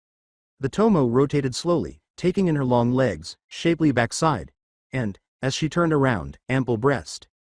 Have compassion, Kami. 38D. Mouth-watering. Every day he respected Kakashi for giving him his Sharingan. His glance rose to her face and the roundness and little puffiness of her cheeks. She had a straight nose and lips with pout. He opened the other eye and looked at her with a curious expression, seeing that she was looking at him. Pale blue eyes watched a clash of crimson and blue. With his disguise on, Riha Yamanaka thought Naruto Namikaze was one of the sexiest men she had ever seen. High cheekbones cupped the mask, giving him a slightly aristocratic appearance. His regular eye was a vast sea of vivid dark blue in which any female would drown in. The Sharingan spinning in his left eye was only more severe with the scar that ran vertically down it. Softly drinking from the mug in her hand, she smiled at him. So Naruto-kun, how are you feeling this morning? He flicked a page, casually wondering why she seemed so joyful. All right, he answered honestly. And yourself, if I may ask? She delivered a beautiful smile, compelling him to hide his blush under Icha's white pages. Like I just won the lottery. Catching his act, she decided to tease him more. You know, you were amazing last night. She played with the ends of the shirt. I'm still a little sore actually, she purred. Naruto shuffled uneasily, hiding his gaze behind his book. Really? He questioned, trying to disguise the uneasiness in his voice. Must have slipped my mind. She giggled, but didn't appear to notice as she turned her back to him and proceeded to rinse out her cup. It would seem the rumors of your legendary stamina are true. You are really fast. She smirked over her shoulder, but pouted, seeing his face was still deep inside his book. I aim to please. Naruto quipped. Inwardly he was mess. You fucking asshole piece of shit, no good dog. The book was soon seized from his grasp. Gulping, he stared down at long-toned legs, his gaze going upwards, soaking in her wide thighs and toned tummy. Her enormous bust drew his sight, as his top did absolutely nothing to disguise their roundness. I know my breasts are nice, but my face is up here. Blushing at being caught staring, he gazed up to see her smug blue eyes. Not to say she wasn't staring herself. Up this close she could truly look at him. You know, it's rude when you don't pay attention when someone is talking. He slumped, oddly feeling reprimanded. Sorry, he said hesitantly. With his headband removed, his long blonde tresses fell freely over his face, giving him an exotic aspect. She sensually licked her lips, no doubt reliving last night, but for some reason couldn't recall the face beneath the mask. She tried to remember his face, but all she could see was the red of the Sharingan. She dropped the book on the table and came up to him with a frown, and met his inquiring face with a bashful grin. She sat on his lap and placed her fingers at the top of his mask. She started to lower the material down his face carefully, but was stopped by his kind, yet firm hands. Fuck. He had known this was going to happen. She was becoming attached. One night and she's probably got the hots for him. She was a nice girl, a real kind girl. He just didn't want to be tied down. She deserved better. His mismatched eyes found her puzzled ones. Shouldn't you be leaving? He said quietly. Her face was marred with bewilderment and pain. Leaving? Naruto nodded, slowly letting the Sharingan meet her gaze. We agreed it would be a one-night stand, remember? No strings attached. Those lovely blue eyes, seeming to gleam just moments ago, lost their sheen. Her face held a look of betrayal before it was disguised by hurt. What? He swallowed the lump in his throat, internally knowing she would simply be another one to add to the apparently unending list. It was a one-night stand, remember? He drawled, ignoring his stop. He talked slowly, enabling the Sharingan to spin swiftly before slowing down to a hypnotizing swirl. Her gaze was blank before she blinked and emotion returned to her face. She chuckled as she slid off of him. Right. One-night stand. How could I forget? She chuckled again as she made her way back towards the bedroom. Naruto didn't miss the anguish in such a phony sound. He just sat there, softly scratching his head thinking of how much a bastard he was. Dropping his head back he let out wheeze. I'm going to hell, he thought. First rate. He was certain that the Shinigami would come to personally take his soul the day he died. That was guaranteed by its jutsu being abused. He looked at the clock on the wall over his head. 8:15. He had a genin team to meet with at 9 today. He got up from his chair and went to the sink, where he poured his now cold coffee. He walked to the table and got his book, slipped it inside his bag and took up his headband. He knotted it round his head with the ease of someone doing it basically for years, covering his left eye with the cloth. His eye caught a mop of yellow hair just as he was about to leave the room. Riha stood in the hall observing him with a tear-filled stare. She was fully dressed in her Junin costume, and biting her lip. Naruto felt guilty for breaking yet another heart, but he simply turned on his heel and walked to the door. He slipped on his sandals and grabbed the door handle, then froze for a moment. It was better this way. Better to just go away. Sighing, he twisted the handle too. Wait. He slowed his motions but didn't turn around. Why? It's rude, when you don't pay attention when someone is talking to you. Breathing deeply, he turned fully towards her. You have my undivided attention. What do you want? He questioned tiredly.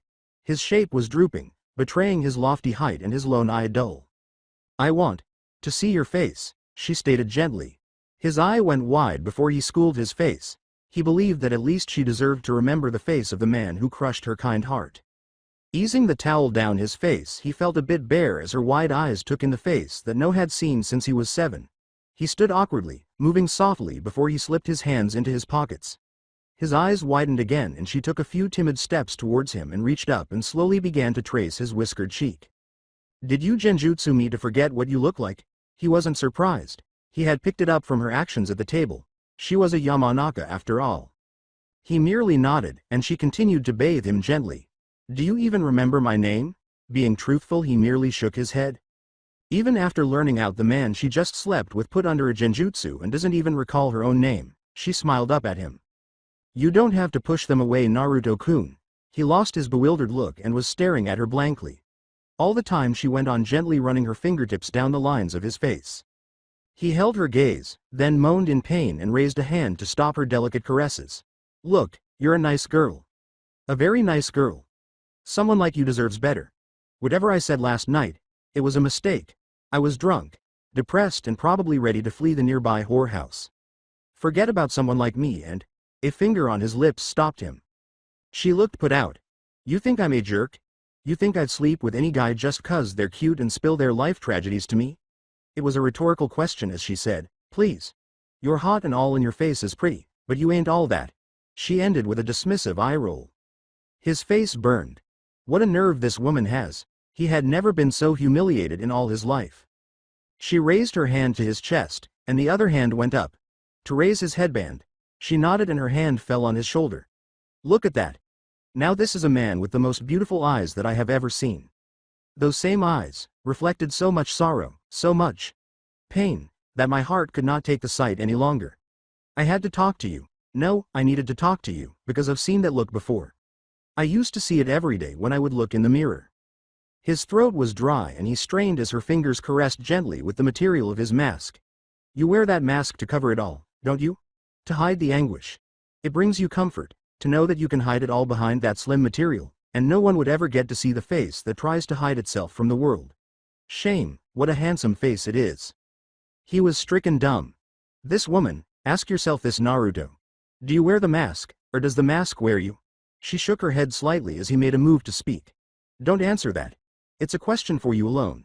What I really care about is that look. She tapped his nose. I don't want to see that face again. Both eyes wrinkled shut, and his face settled into a frown. How? How could this woman, after one night, know him so well? It was as if she could see beyond the carefully guarded expressions, the lethargic attitude and the mask. The mask that was the wall that kept the world away but at the same time, kept the deep agony and sadness that haunted his heart for years. His mouth opened and shut, but no words came from his mouth. How? She tiptoed up and answered him without a word, flinging her arms around his neck and planting a soft kiss on his lips, and then another on his whiskered cheek. She straightened herself up, finding the perplexed look on his face incredibly cute. Never mind, you enormous lug. All is forgiven. You're forgiving the guy who can't even remember the name of the women he slept with? Yes, I am. Her smile transformed to a pout before she nudged him in the chest. But don't ever do it again, not to any girl. Because if I find out I will find you and mind fuck you. She scowled to emphasize. Understand? He merely nodded stupidly, and she smiled sweetly at him. This woman. He fought the temptation to pulse forth his chakra and cancel the genjutsu he had somehow been caught in. He smiled thinly, showing two really impressive-looking fangs. He hadn't even noticed his hand was moving to her waist, and like a magnet she was drawing his body. He leaned forward, his gaze fixed on pouty lips. A thin finger pressed to his lips to hush him. Riha tapped his nose lightly, eyes gleaming with humor. Or a lover. If you ever need a friend, she slipped a calling card into his pocket. Ring me. She squeezed his arm warmly and touched his lips with her finger before turning around him and pulling on her sandals. She unlocked the door, was just about to go out, when she looked back at him for a moment and winked at him. She smiled and stepped out, the sound of her footsteps receding down the hall. Naruto was standing in his apartment, staring at the location where she'd just been. He scratched the back of his head and messed up his ponytail. Didn't see that coming. But what a sweet girl. She was. He rubbed his face, unable to remember her name, yet. At least she could have been generous and told him. But he was the bastard that had forgotten it. He reached into his pocket and pulled out her card, and his lips turned into a grin at the message. Riha. 216-444-4194. At the end there was a nice heart sign drawn. Wow. That was better than any soap opera I've ever seen. The deep, familiar voice made him turn wordlessly to the source and look down at a small pug looking up at him with languid indifference. Pakun. The pug ignored the ill-omened greeting. How long have you been here? Naruto asked, his tone menacing. Ha. Snorted the ninja hound. Ha, long enough. I tell you, you're worse than Kakashi boss. At least he had the decency to remember their names. He grinned widely, feeling lethal intent. Ooh, scary. He reverse summoned just in time to miss the sword that had gone where he'd been. His feet had brought him to the memorial stone, and he hadn't even realized that they had. He was about to head to the academy and pick up his alleged team, but he couldn't spend a day without paying his respects. But keep them waiting. Amidst the thousands his one eye readily picked up the names. Hitaki Kakashi Kashina Uzumaki Namikaze Minato. His whole body shook with emotion and he took long soothing breaths. His eyes passed that faithful knight. The evil sensation of the Kyuubi's chakra. The cries of fear. The numbing of hearing of his parents' death. His brother, unborn. The fear that came when he saw Kakashi's body turn to ash before his eyes. Breathe in. Breathe out. Take a breath. His eye flew open, sensing a presence behind him. He sniffed. He could smell earth, wine and a watery stink. Toad. Come out, Jiraiya. Then he heard some curses and yells of, how, before the Sannin materialized beside him with a body flicker. The big man clapped his hand to his shoulder. How's my favorite brat? Naruto carefully turned to look at the toad sage, who smiled shyly and rubbed the back of his head in a hesitant motion. Just the same thing, when his father was especially angry with her, a certain red head flashed in his mind. Back to the present, Naruto looked at him with a bored face. What do you want of me? Jiraiya held out his hand in fury. What? I can't go see my soul godchild? Damn, the kid's gotten big. He gave him a quick once-over and saw he was a lot taller than Minato had been. Strong, 6 foot. He grew like a weed. Naruto looked at him blankly, contemplating what the consequences might be if the Hokage found the head of his last and faithful student apart from his body. Jiraiya put his hand on his shoulder again, breaking his dark thoughts. Don't tell me you forgot today is your birthday, Naruto? What he got in reply was a sound from the back of his throat as he switched his focus back to the memorial stone. He had forgotten it. Or as the therapist would remark, his brain would trash that particular memory, to protect his body from the emotional pain of remembering the day he had lost his entire family in a single night.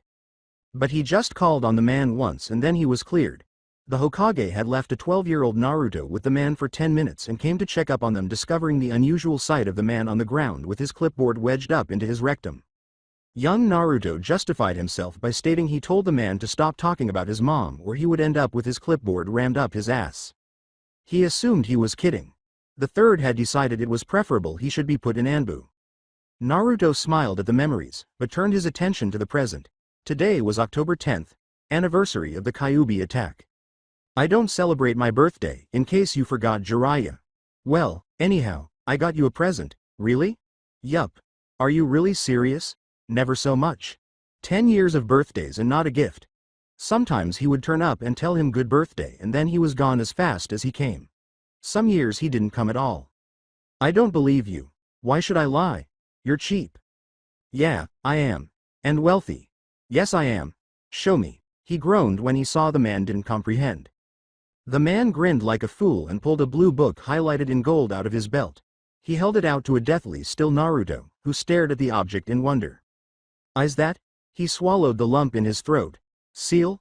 Is that the limited edition Icha Icha submission set coming out next year? Jiraiya's grin widened if possible as he put the book into Naruto's trembling hands. Guess what? It's the extended edition set only.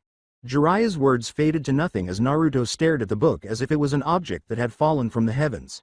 This was the epic follow-up to the best-selling story. Pre-orders had been totally sold out in every country.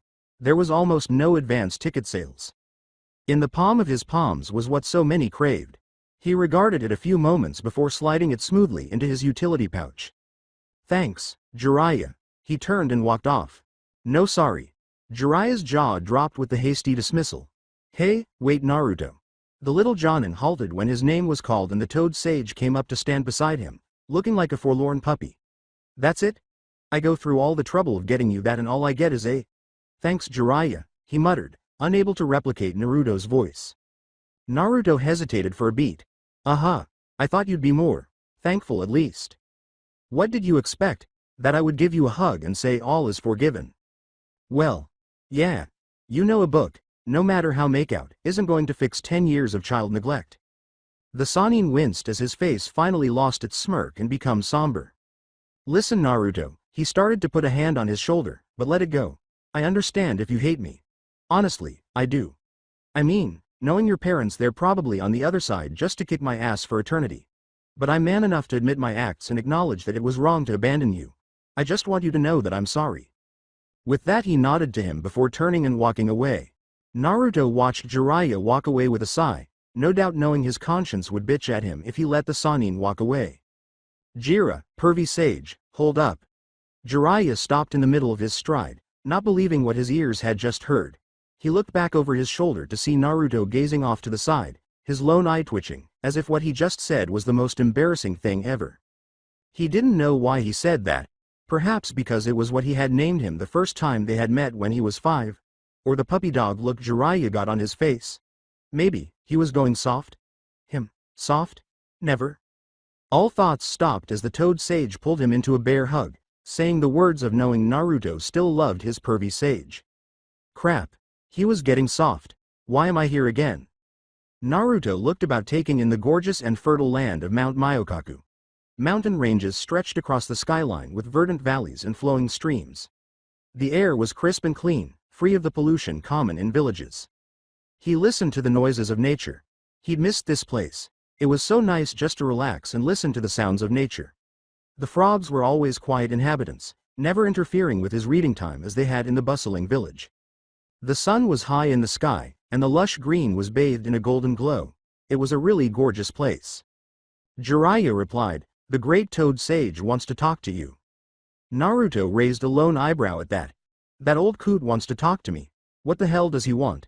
Bet he doesn't even remember my name. How ironic. Today he couldn't remember the name of a girl he'd slept with. Show some respect, Naruto. This is serious. Jiraiya's expression was not smiling. Oh.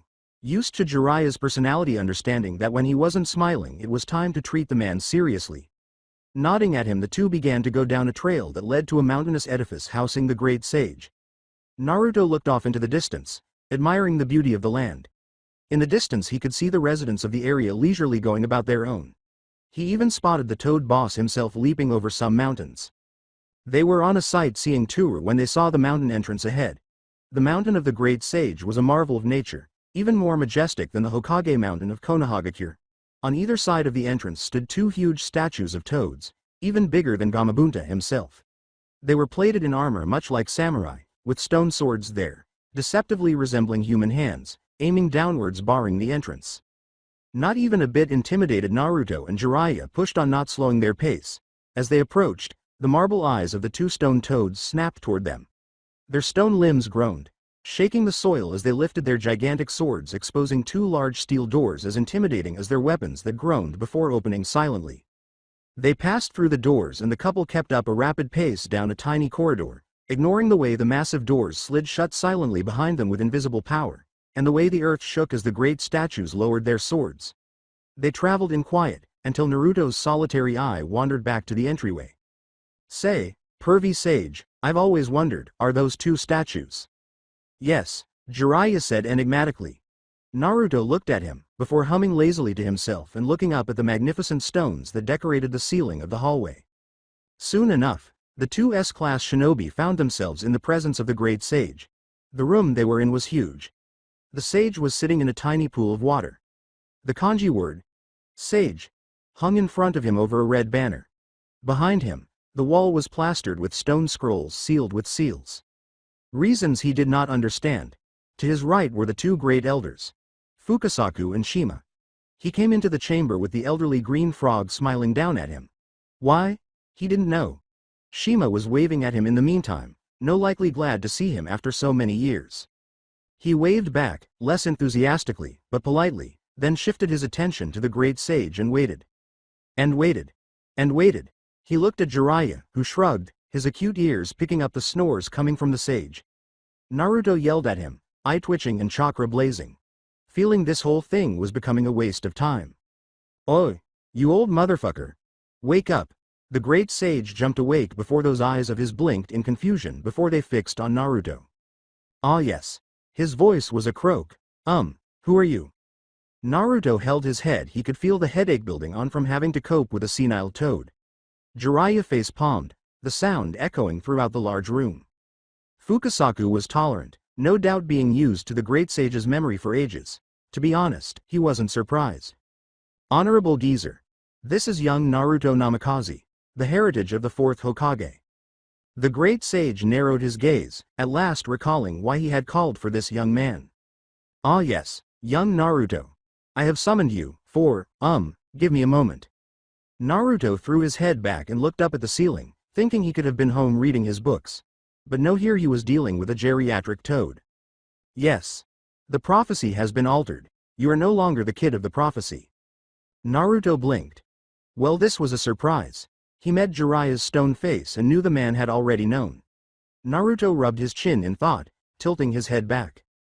He turned his gaze back to the sage, and asked the first question that popped into his head. "So I'm not the savior of the world anymore?" He got a yes. "That is great news." His reaction did not go as predicted, as shown by the faces of surprise. "Naruto," Jiraiya said softly, "do you know what this means?" "Yup. Means if this world ends, all the blame is on that miserable son of a bitch." He turned on his heel and strolled away whistling a joyful tune. "Thank goodness. Now I can read Icha Icha Doomsday without being terrified." A dead quiet fell in the room as the occupants were unable to quite accept what they had just witnessed. "Ha ha ha. He's right." The great sage laughed, his croaky laughter filling the room. The question in everyone's minds, spoken by Jiraiya, sensing the impending headache. "So great sage." He trailed off, for the sage still hadn't stopped laughing. When the racket had ceased he began again. "So great sage, is there a new child of prophecy?" Oh, yes. I. Who did you say you were?" "Who is the kid of prophecy? Forget who I am." "Ah, yes, the child. I have seen that you will meet a monkey." The sage nodded. Then his head drooped to his side and his snores began to resound in the still chamber. "This world is doomed." Fukasaku croaked. The sun in the sky indicated it was probably noon. Shit. He was supposed to pick up his genin team at 9. Over 3 hours late. That had to be a new record. Oh well, since he was already late, no point in rushing. His feet took him to the entrance of the academy and he made his way toward room 1B. Iruka's class. It had been years since he'd seen the guy. He finally made it to the class and opened the door, sticking his head in to see 3 annoyed faces. The 2 of the genin lost their annoyed looks when they recognized the person standing in front of them. He took in the wide eyes of a green-eyed girl with ridiculous pink hair. She blushed as his eye met hers and tried to straighten out the stains of her pink dress. Then there was the dark-haired lad sitting at the desk looking at him with a scrutinizing glance. "So that's Itachi's younger brother, eh?" And finally the other one who had been staring ever since he entered the room. "Hey, why the fuck are you so late?"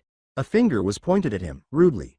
The Jinchuriki of the Kyuubi glared up at him, gray slacks and a green jacket, ending off with a blue scarf. Sarutobi Konohamaru. Naruto stepped into the room taking in all of their faces. His one eye wandered from face to face before it focused on the pink-haired girl who blushed and bowed her head in embarrassment. She gazed up in confusion as she realized he was pointing at her, or more particularly her forehead. "Damn. You had one enormous ass forehead." Shocked? Almost Team 7 were sitting on the academy rooftop. The genin sat around a set of stairs now contemplating the enigma that was Naruto Namikaze.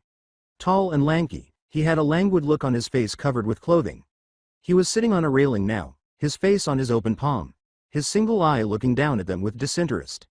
There was no way he could be a Junin, or at least that was what Konohamaru kept muttering as they climbed the stairs to the rooftop after the Junin told them to and vanished in a flurry of movement.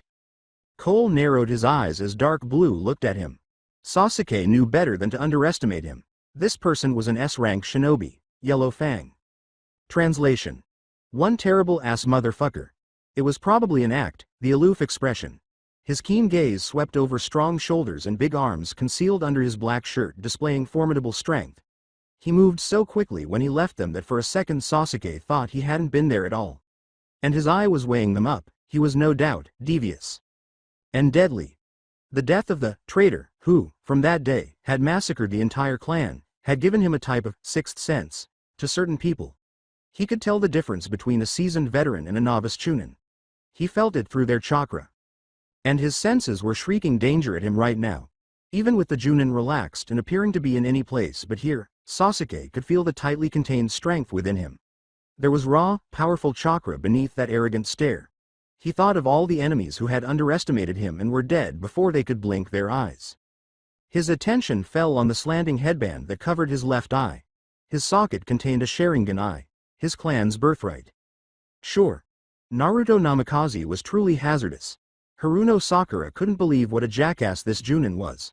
First he had arrived 3 hours late striding into the classroom as if he had all the time in the world. Timeliness wasn't his thing. Then he laughed at her forehead. She had hated him from the start, and then had the nerve to tell them to meet him on the roof and then had fled as fast as he had came. She figured the so-called Yellow Fang was an overdone name. HMPH. Who does he think he is, making fun of my forehead? Shaw. Though the tales of his superb looks were partially genuine, his face seemed handsome but it was difficult to tell from his mask. And his eye, she never saw such a blue color profound. She scowled at the headband across the left half of his face. Did he lose an eye?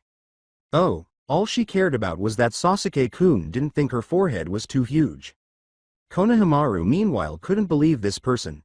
In their brief acquaintance he had never even looked at him. He discarded him abruptly, as if he were one of those other losers. Didn't he know he was? Konohamaru Sarutobi, the honorable grandson of the third Hokage and the Kyuubi's Jinchuriki. He was a hero. Core. People respected him wherever he went. He'd have a swelling chest of pride to know the whole community loved him. The civilians loved him for becoming a jailer to the horrible beast. The ninja population of the hamlet nodded reverence knowing the weight of his sacrifice. And this lovely boy with blonde hair didn't even say thanks. His brown eyes drilled into the one solitary eye that peered back dully. Naruto had jumped up to the roof, waiting for what would hopefully be his next team. He always used to tell teams to meet him up on the roof and he would just sit there and watch them without saying anything, looking at their body language and their attitudes. He was never sold on it. It always seemed to me that the next generation had less talent and mannerisms than the last one. The genin would graduate the academy thinking they were the next elite Junin or top kunoichi. PFF'd. Those were sent back to the academy the next day. The so-called geniuses of the class were probably going to make it through but so arrogant and pompous they were the first casualties. Honestly, this generation has it made. They had known no horrors of war in childhood as he had. Kids these days. Naruto shook his head slightly. He hadn't found a team yet that was up to his requirements. He looked at the 3 youngsters in front of him and thought, those will be another flop. Starting with the first one to arrive, the only brother Itachi has ever had. Sasuke Uchiha. The brilliance of the class. His critical inspection of him and the way his eyes narrowed made him surmise that his reputation preceded him. Maybe he had got some intelligence from his brother. Then the Jinchuriki came. Naruto could feel the arrogance oozing from the boy. His body language indicated he believed he was the top dog. He was a man who loved the limelight, and from the look in his eyes he expected him to be one of those fools who worshipped the ground he walked on. There was no animosity from the beast within him against him, but he really didn't like the way he acted. His father and mother had been killed sealing that beast in him, and the boy acted like he was a hero. Well, he'd just have to prove to him that he was the villain. The next was the last to arrive. By the way her breath had been panting from walking up those set of stairs, he deduced that she was the sort that was more interested in boys than in her shinobi talents. He sniffed. He caught the aroma of her cherry perfume. He had to wrinkle his nose. She shyly eyed Sasuke, hoping to catch his attention, but the Uchiha hadn't even glanced at her. Girls now. Cleared his throat and got the attention of the genin. Well, one of them. Sakura was the only one not paying him attention. He rubbed his chin, trying to think of an opening. Yo. I'm Naruto Namikaze. As you may know, I'm the Jonin sensei of Team 7. Now you introduce yourselves. He pointed to a black-haired boy. Before he spoke, Sasuke interlaced his fingers between his face. I'm Sasuke Uchiha. Apparently the boy had ceased to glare angrily back at him. Rubbing his chin, he thought that he could have introduced himself more thoroughly. What are your likes and dislikes, your goals, if you would be so kind as to share? He glared. You know who I am. I like very few things, and despise a lot of things. What I have is an ambition, not a goal. He looked out of focus as if he was envisioning his dream. I shall kill one man, and revenge my clan. That is my ambition. The two genin next to him were quiet in amazement before a giggle caught their attention to the blonde Junin. One eye was curled up, like he was smiling, and then it turned to Sasuke with a pitying stare. What? Growled the Avenger. Nothing, nothing. Just thinking that if Itachi was blind and on the verge of death, you might be able to kill him. Maybe then you would have a chance. He looked up. Well, you'd die before him. Sasuke burned in quiet wrath at the words of the Junin. Who the hell was the man to tell him he couldn't beat Itachi? He was among the Avengers. Itachi would die before him. His anger reached its limits and he exploded off the steps, aiming a fist at the blonde. But before he could so much as rise from the stone stairs, he felt a blade stab the edge of his jugular. His astonished gaze slid down from the tip of the blade to the handle held in the hand of a not-so-lethargic-looking Junin. His one eye focused at him and he had lost his aloofness. His voice was cool, but there was an edge of menace about it. You really don't want to do that. Sasuke's legs were shaking uncontrollably. What pace? The cool steel against his throat made his eyes widen wider. Because of its brevity he had thought the Junin had carried a tanto, but it wasn't. Naruto was sitting on the railing, about 2 meters in front of them. That is a long reach for any short sword. His face went white. He had not moved. He'd only just drawn his sword. What type of weapon can stretch like that? His terror was banished for a while as he watched in amazement the blade gently retract from his neck, shortening till it held its earlier appearance. The Junin slid his sword back into its osler, his eyes still narrowed at the quivering genin before him. Don't try that shit again, tough guy. I have no qualms about sending you to the hospital. Capiche? His chakra spiked quickly, throwing a tremendous weight down on Sasuke that made him fall back on the stone stairs, shivering like a leaf. He could only nod, stupidly, as if he had just escaped death by the skin of his teeth. And just like that, Naruto was back to being lazy as he smirked at the other two genin. Same goes for you too. The shivering genin nodded slowly, believing they'd totally underestimated the lethargic Junin. He had moved so swiftly they hadn't even witnessed what happened. Sasuke was going to charge him, and the next second he was frozen by a blade extended at his neck. And his chakra, he had only spiked it but had cracked the stones around it. They weren't fooled by that curled eye smile. Sakura almost screamed when his eye opened and stared at her. She gathered what little confidence she had and tried to keep the terror out of her voice. "Wa. Your intro please, Pinky." He drawled slowly. She continued her introduction, blushing and feeling like an idiot for thinking he was going to probe her throat next. I'm Sakura Haruno. I like. Her eyes went to the still quivering Sasuke and she adjusted her likes. I like boys. I dislike annoying people. She looked at the wide-eyed Konohamaru who had not to move his focus from the blonde. And your dreams? Naruto questioned, face in his book, no longer paying attention to the group. They were getting on his nerves. Then Sakura bit her lip. Her dream was a trembling wreck now. She thought fast, and the first thing that sprang to mind she blurted out. I want to be a great medical ninja. Naruto nodded, flipping a page in his book before his eye wandered to the final member, then back to his book. Last and least. Konohamaru blinked as if pulling out of a trance before his eyes narrowed at him, regaining his lost confidence from that brief flash of might. He harshly pointed at him, raising his voice to volumes that pained Naruto's hearing. What the hell do you mean, least bastard? Konohamaru Sarutobi is not least, core. Finding his style of speaking incredibly bothersome, Naruto glared at him from over the top of his book. Introduce yourself or get the fuck out of here. The genin recoiled at the tone of his voice before he lost his confident demeanor and glanced at the floor. I'm Konohamaru Sarutobi. I like ramen and chocolate-covered bananas. I dislike onion. My dream is to become Hokage. He spoke hurriedly and finished in a whisper, throwing his long scarf about his face, seeking comfort from the Junin's chilly glare. None of them were paying attention to him now, they were too terrified to. Snapping his book shut, he ignored how the sound had caused them to jump as he raised himself to his full height. 3 necks craned up to meet his gaze. He was tall. That slouched position effectively concealed his height. Naruto meanwhile let his eyes stray from one face to another. A boy on a suicidal revenge quest. A Jinchuriki with so much arrogance that it was apparent. And a girl that was more into boys than her already bad skills, not to mention the confidence difficulties. This was honestly the worst team he had ever come across. Why the academy put them together he would never know. Sure, he reached to his decision observing the horrible teammate abilities and problems. Tomorrow at 9 I was going to have you 3 meet me for your real genin test and survival training. But you've decided you weren't even worth the time or effort. You're going back to the academy. He went on, ignoring their horrified reactions. I don't know what the heck the guys running administration were smoking when they placed you 3 together, but I can already tell you'd be the worst team. With that he turned on his heel and started walking away.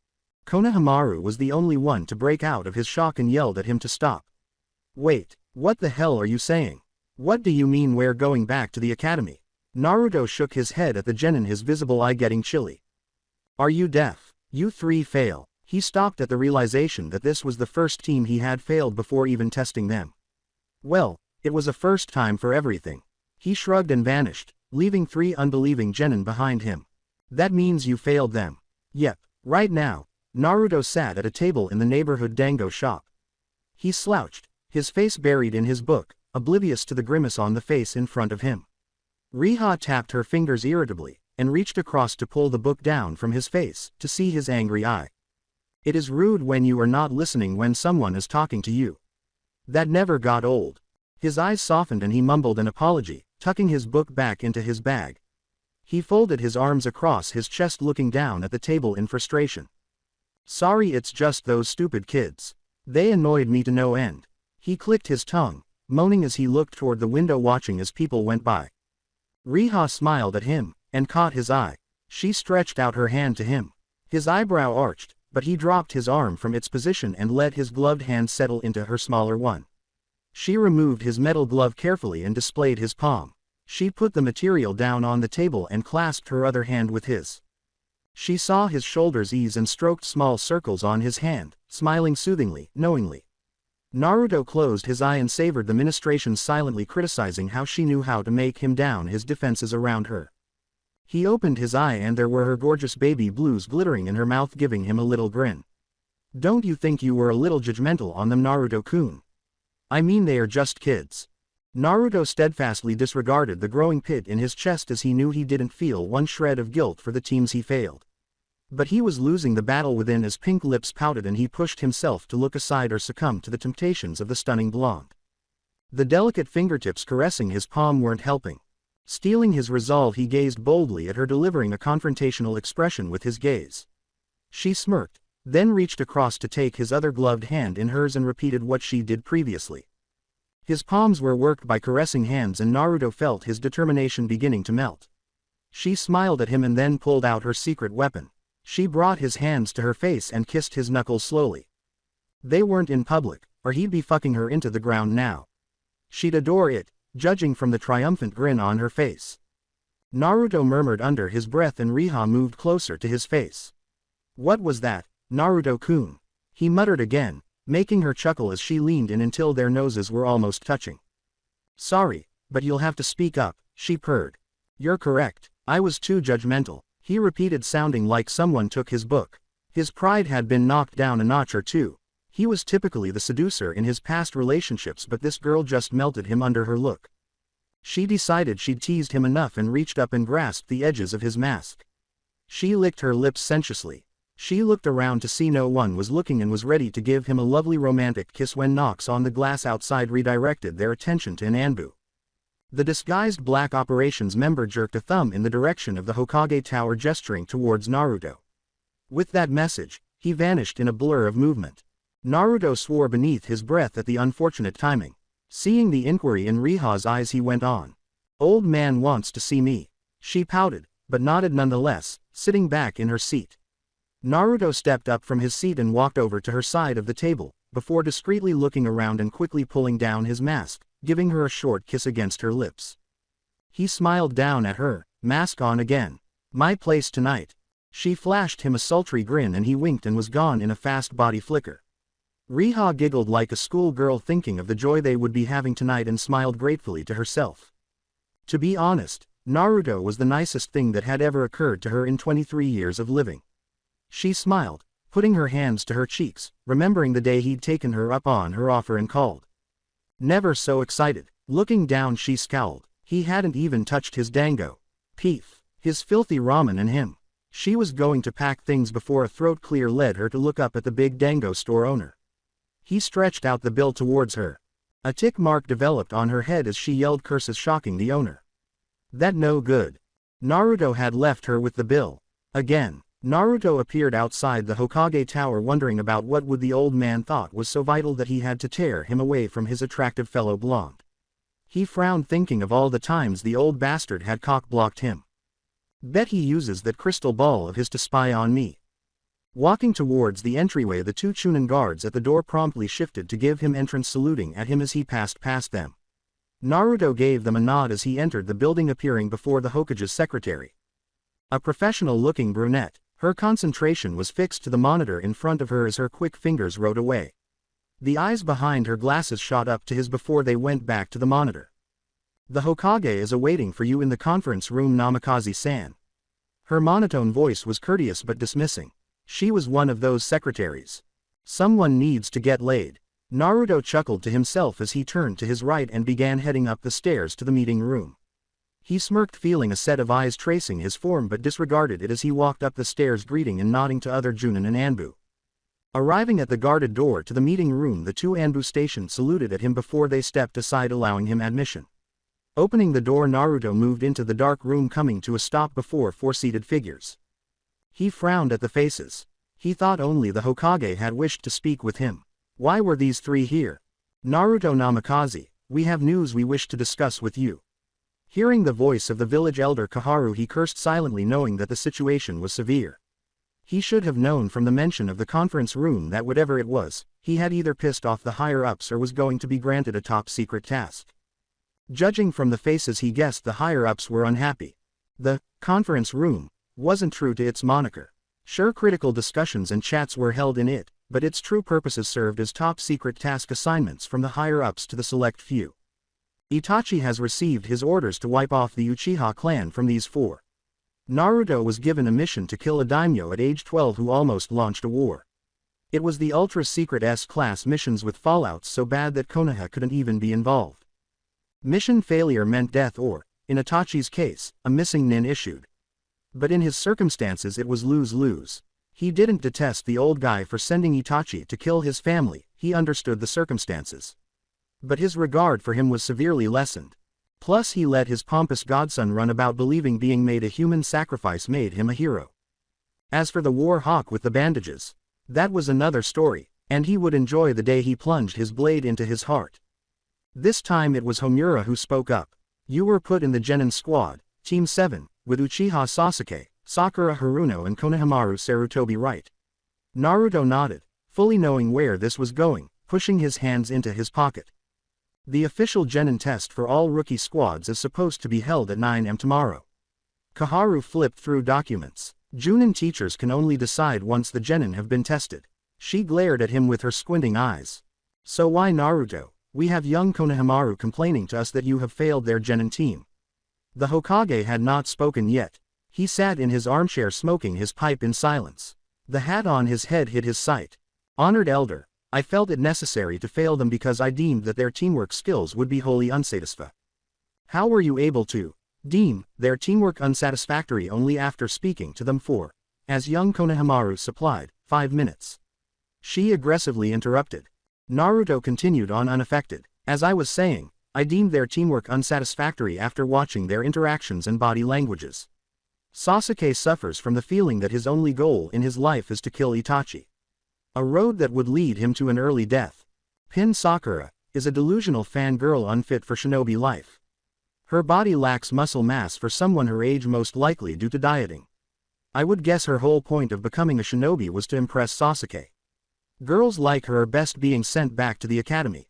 Finally, young Konohamaru is an arrogant child under the delusion that because of his status as Jinchuriki, and being the grandson of the Hokage, that those around him should automatically respect him and essentially, and forgive my language, suck up to him. Which I don't do, period. With having said his share, Naruto calmly waited. He itched to pull his book, but right now wasn't a good moment to be impolite. The two elders silently spoke to themselves before Koharu turned to the still quiet third. Hiruzen. The man didn't answer. He merely continued smoking his pipe, staying quiet. They both scowled before looking to the last occupant, who had been just as silent as the Hokage. His face looked like it was chiseled from stone. Danzo sat peacefully in his seat with his one visible eye closed. Seeing that the two didn't seem to be eager to talk, they hesitated one more time before Koharu cleared her throat, the corners of her eye leveling him with a narrowed glance. It wasn't exactly a secret she wasn't the biggest fan of Naruto's, but he would tell her to her face that he despised her guts too. You'll change your mind about the short assessment on Team 7. Tomorrow at 9 in the morning you will evaluate them for Junin. You will pass them, is that understood? Konoha needed its last loyal Uchiha and Jinchuriki. Naruto looked at her coldly. What if I say no? He watched her cheeks flush from scarlet to purple as the lid on her temper was cracked. Listen here, boy, you will do as you're told. And it was the brief spike of chakra that cut of her sentence, and her startled figure darted to her right to see hard brown eyes glaring at her. She hung her head in shame and stayed silent in her seat. Finally Hiruzen looked up at the silent Junin. He pulled the pipe from his mouth, and for the first time since the Junin had arrived he spoke. Sorry, Naruto, but I have to side with Koharu. Team 7 needs to be genin. His inscrutable eyes held his. You do realize why you were hand-picked for this team, don't you? So that was their game. Naruto narrowed his eyes in understanding. The Uchiha and the Jinchuriki.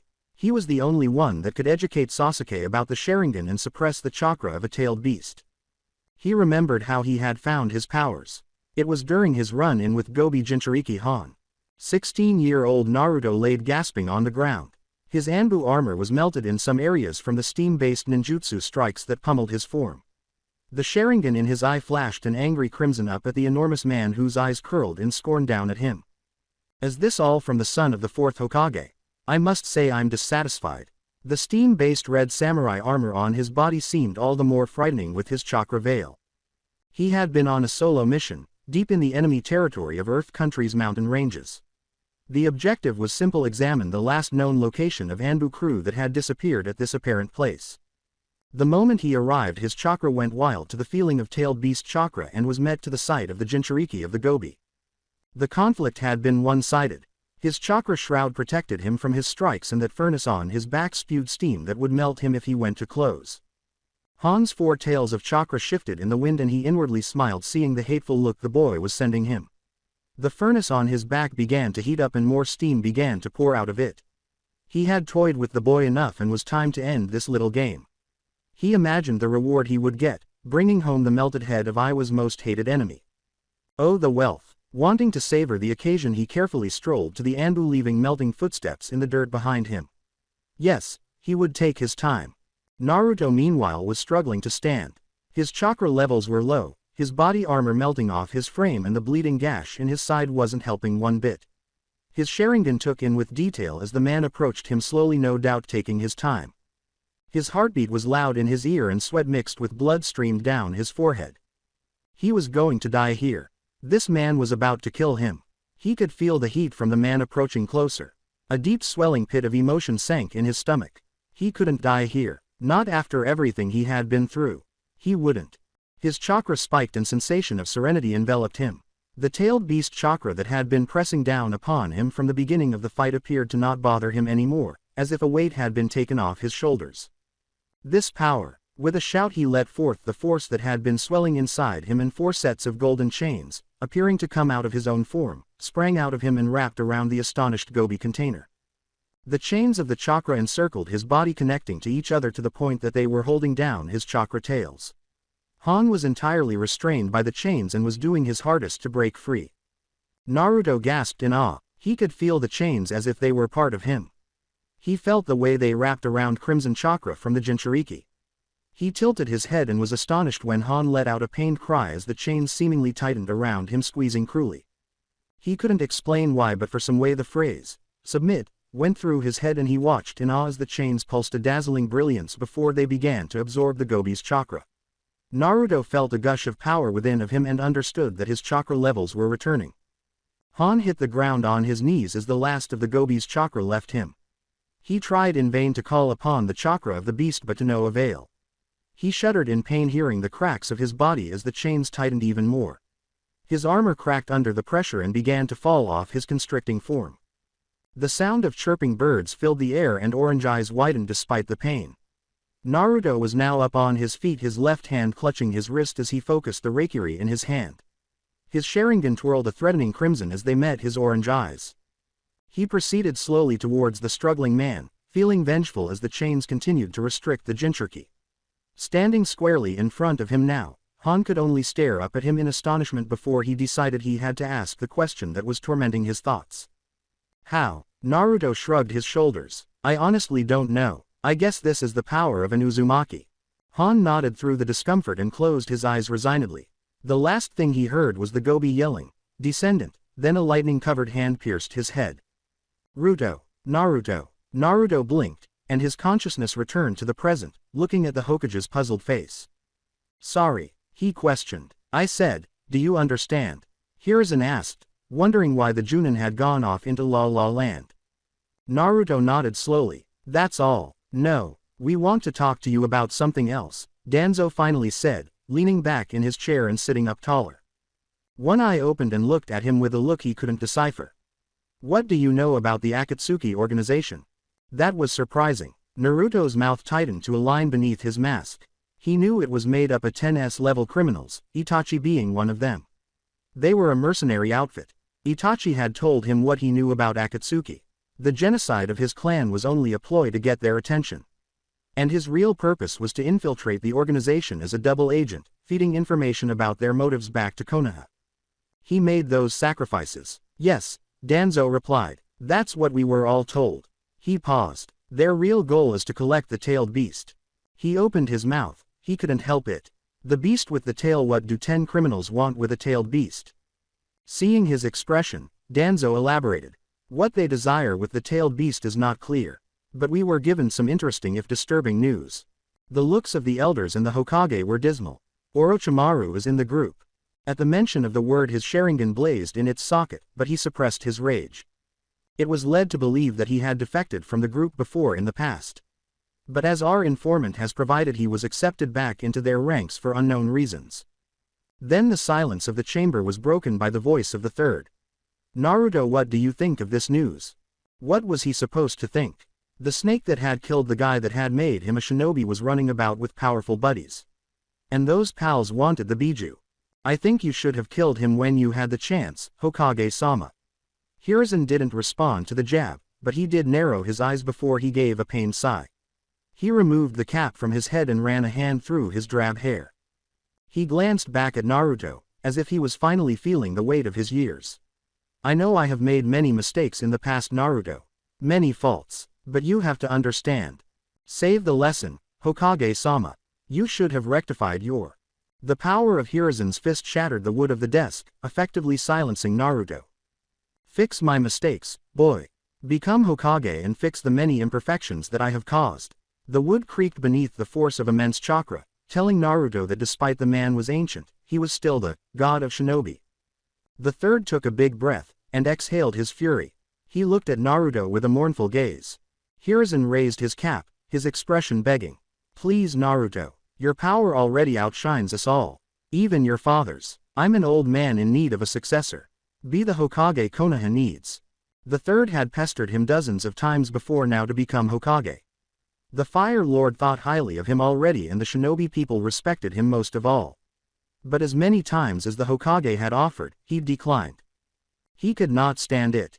Hiruzen looked at the young man before him, a shinobi with the knowledge of a kage. A real person who had mastered the way of the shinobi. 7. Genin. Age. 10 years old. Chunin. Anbu Captain. 13. Elite Junin. 16 years old.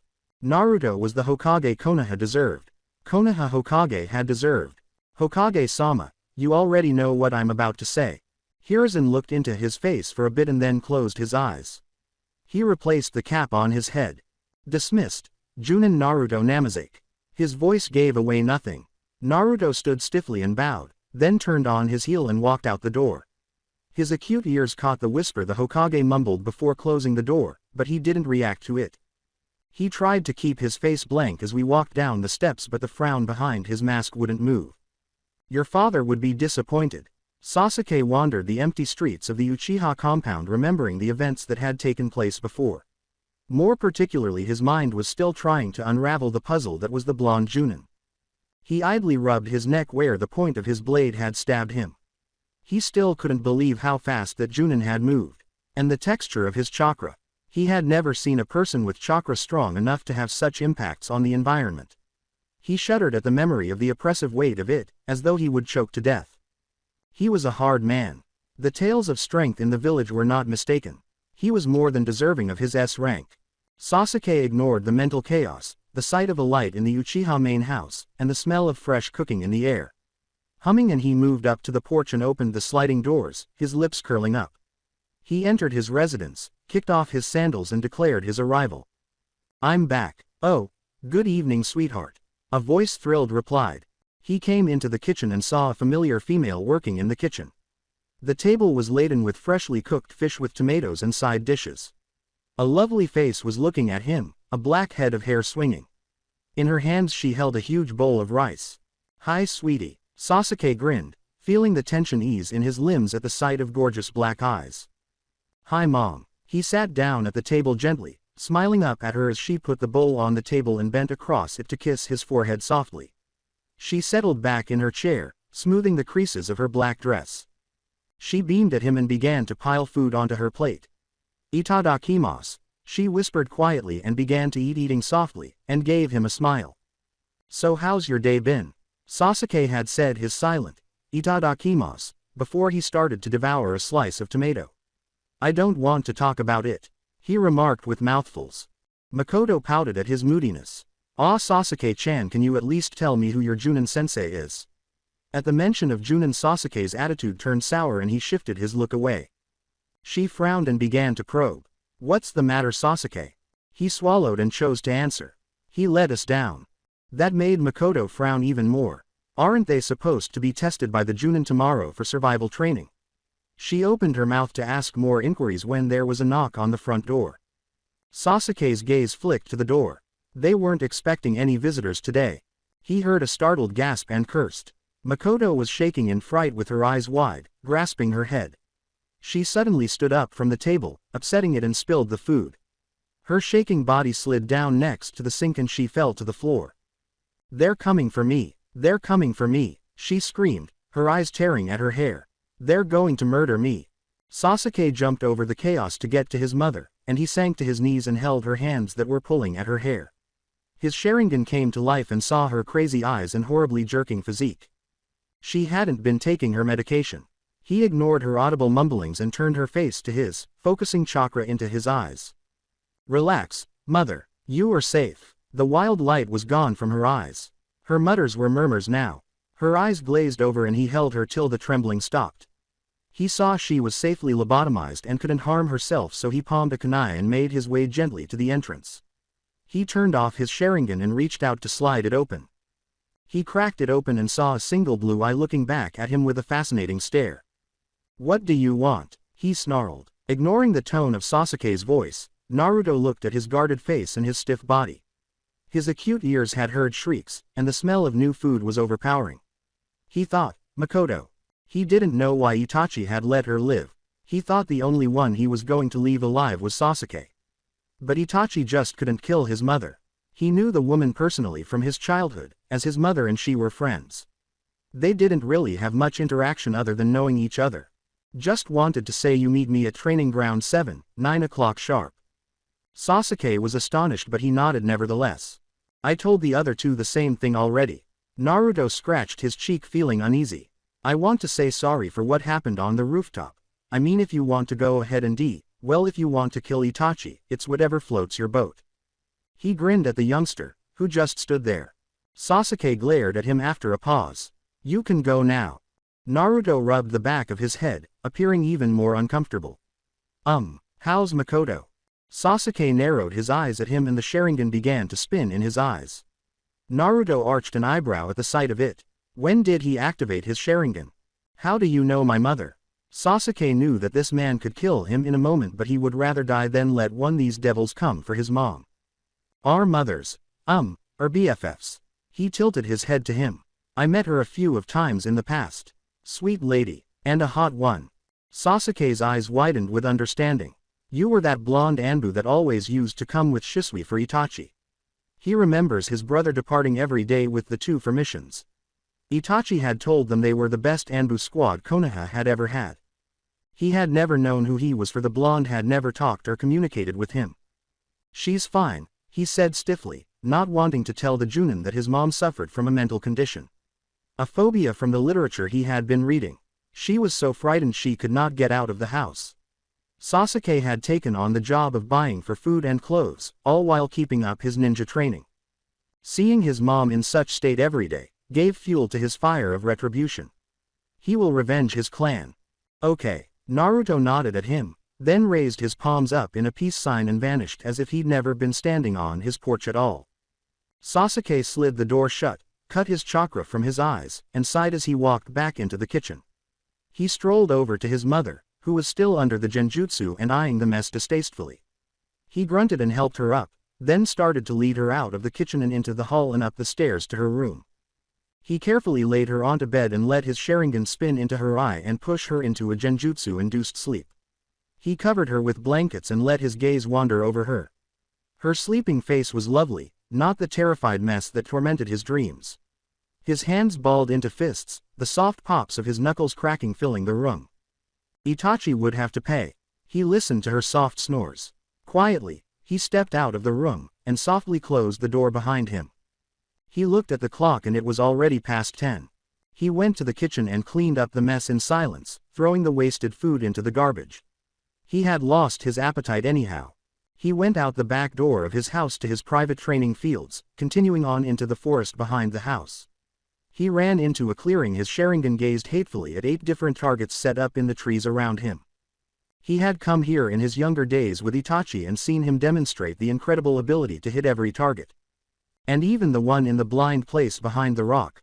He drew a kunai and pushed chakra to his legs. He sprang into the air spinning gracefully as he let the kunai fly from his fingers. He tossed them like his siblings.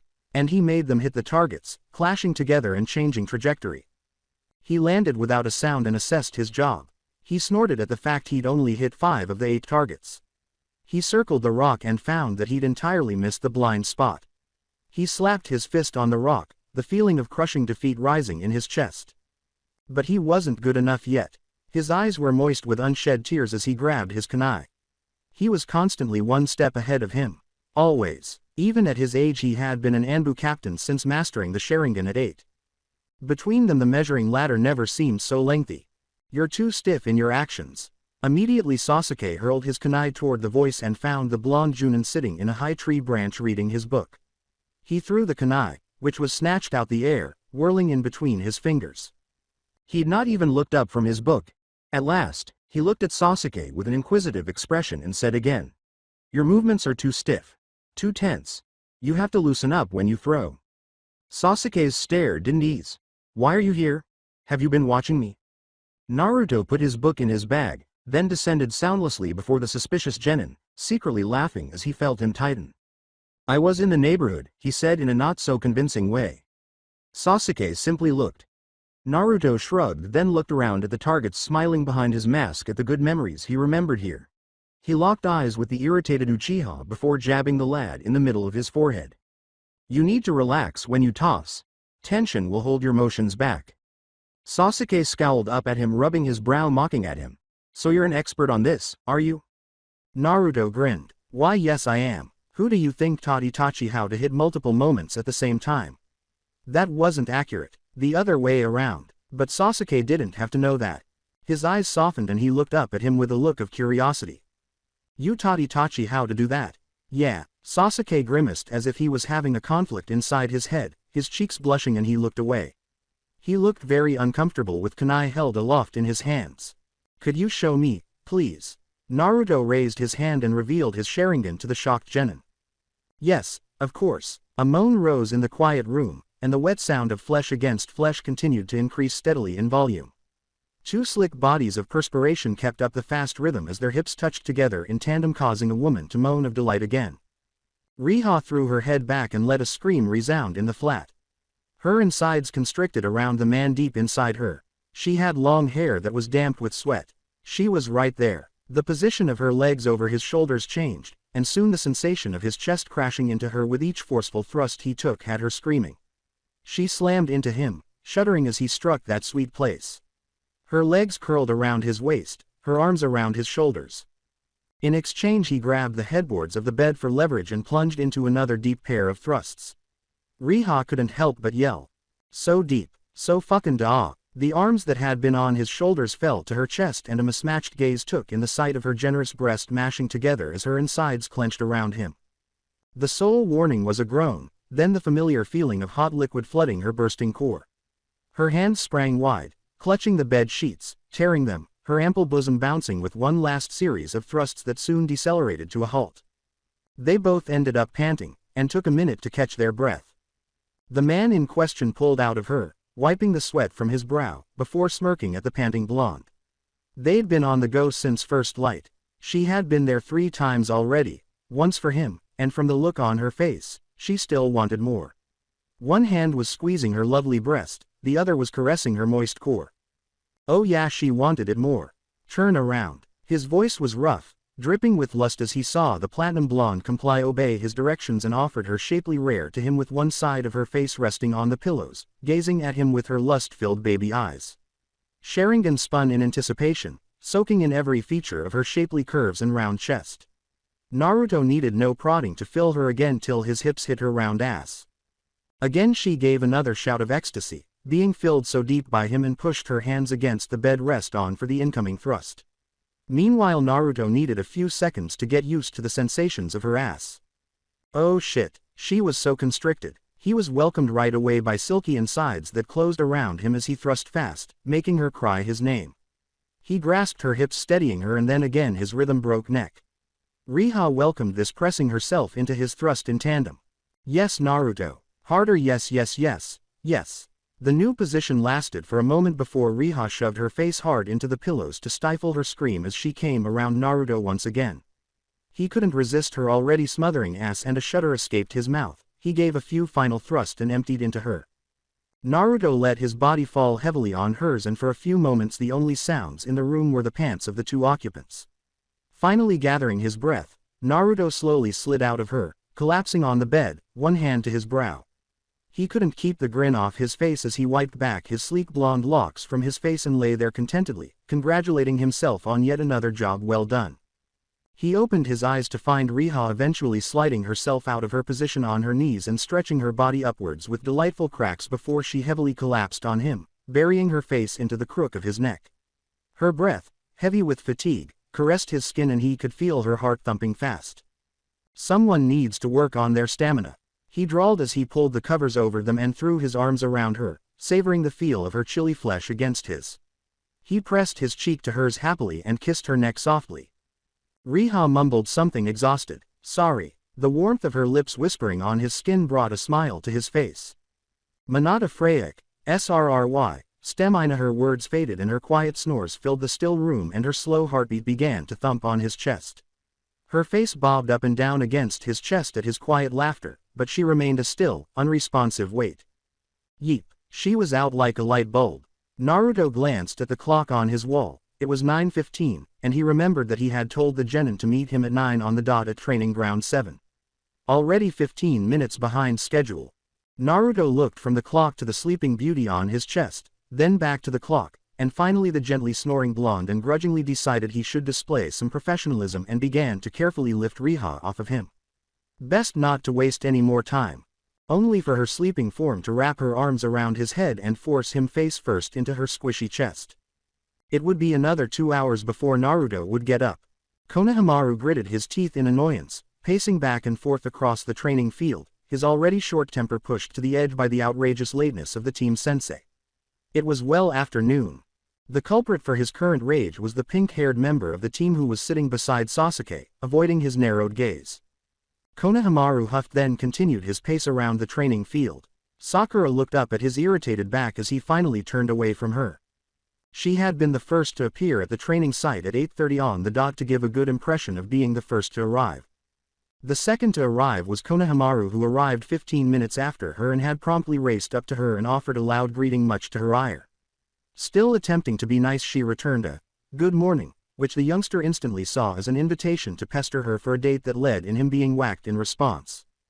He took the message gloomily and sat on the ground making designs in the dirt. The last member of the team came in at 9 o'clock, and walked onto the training area with his hands in his pockets. He ignored Sakura's yell of his name and silently gave a head nod to the other members and sat himself down on the ground like Konohamaru, but crossed his legs, closed his eyes and swiftly kept silence. Sakura had sat herself down next to Sasuke right away and started to pester him for dates, and when he didn't answer, she tried to just talk to him. He still didn't answer, so she just sat there quietly, totally taken by his cool attitude. One grumbled, another fawned, the third meditated as the time went on, the trio sitting in silent silence. 10 minutes, 30 minutes, 1 hour, 2, where the hell is this bastard? Then came the voice of Konohamaru to break the silence. He felt his hackles raise. Not one for patience. He wasn't a morning person and unfortunately had woken up extra early this morning to begin his day. He went through his usual hygiene regimen of taking a shower and brushing his teeth. He grabbed breakfast and hurried here, hoping that showing there early would prove how serious he was, considering the last meeting between him and the indolent Junin didn't end so well. He had been completely astonished last night when the Junin came up at the Sarutobi compound looking for him. He'd apologized first, which astonished him, for letting them down when they'd met, and ordered him to meet at training ground 7 at 9 sharp. But this kind of lateness was absolutely outrageous. He was 2 hours late. Did this guy not know the meaning of being on time? Who the hell says to somebody meet somebody someplace at 9, and then shows up at 12 o'clock? Sakura had to agree with the boisterous Sarutobi, since she was feeling the effects of arriving here early. She blinked the sleep away, and kept looking at calm, quiet Sasuke, a habit to keep her mind occupied. "I bet this bastard forgot about us," he yelled. Sakura grimaced at his loud voice and yelled at him, shaking her fist at him threateningly. Konohamaru, "Shut it, you're too loud, you idiot." The boy in reply grinned shyly at her, scratching his nose in that uneasy motion of his. "Ha, sorry Sakura-chan. But you have to agree this is ridiculous," he said hesitantly. The pink-haired Kunoichi rolled her eyes before she nodded in accord. "Yeah, what was the point of telling us to come early if he wasn't even going to show up on time?" She looked to the meditating Sasuke. "Right, Sasuke-kun." Both members were startled when Uchiha first talked since arriving. "You shouldn't be surprised. He was 3 hours late yesterday. He didn't even open his eyes." Sakura pouted at him before her eyes brightened and she tried her luck again. "Say Sasuke-kun after the test you want to get something too." "No." Sakura dropped her head in frustration. "Why does he continuously reject me? I know I'm not ugly, so why is it he never notices me?" Konohamaru tried to mask his humor by holding his palm over his lips, but the sound of his laughter rang out in the training field. It was funny to see her still try after so many years of the same answer. Some people just couldn't take rejection. It was in his final year of the academy that he began to have a minor crush for Sakura. He had attempted every now and then to invite her out, but she was dead set on having tall, dark and gloomy. That fist he never saw coming knocked his face in the mud. He coughed dirt and sputtered and withdrew his face from the ground and stared up at her. What the hell was that for? Sakura clapped her hands together and scowled down at him. "That's for laughing, you jerk." Konohamaru was insulted. So, why the hell did you have to hit me for? Sakura stuttered in reply, not wanting to lose an argument to Konohamaru, especially in front of Sasuke, before she searched her brain for the best explanation. "'Cause it's rude to laugh at a woman trying to win love." She immediately turned her nose up at him and crossed her arms. He stared dumbly at her for a few seconds. "What, so that gives you an excuse to hit me?" She stood on her feet, fists on her hips as she scowled down at him. "You were being an idiot."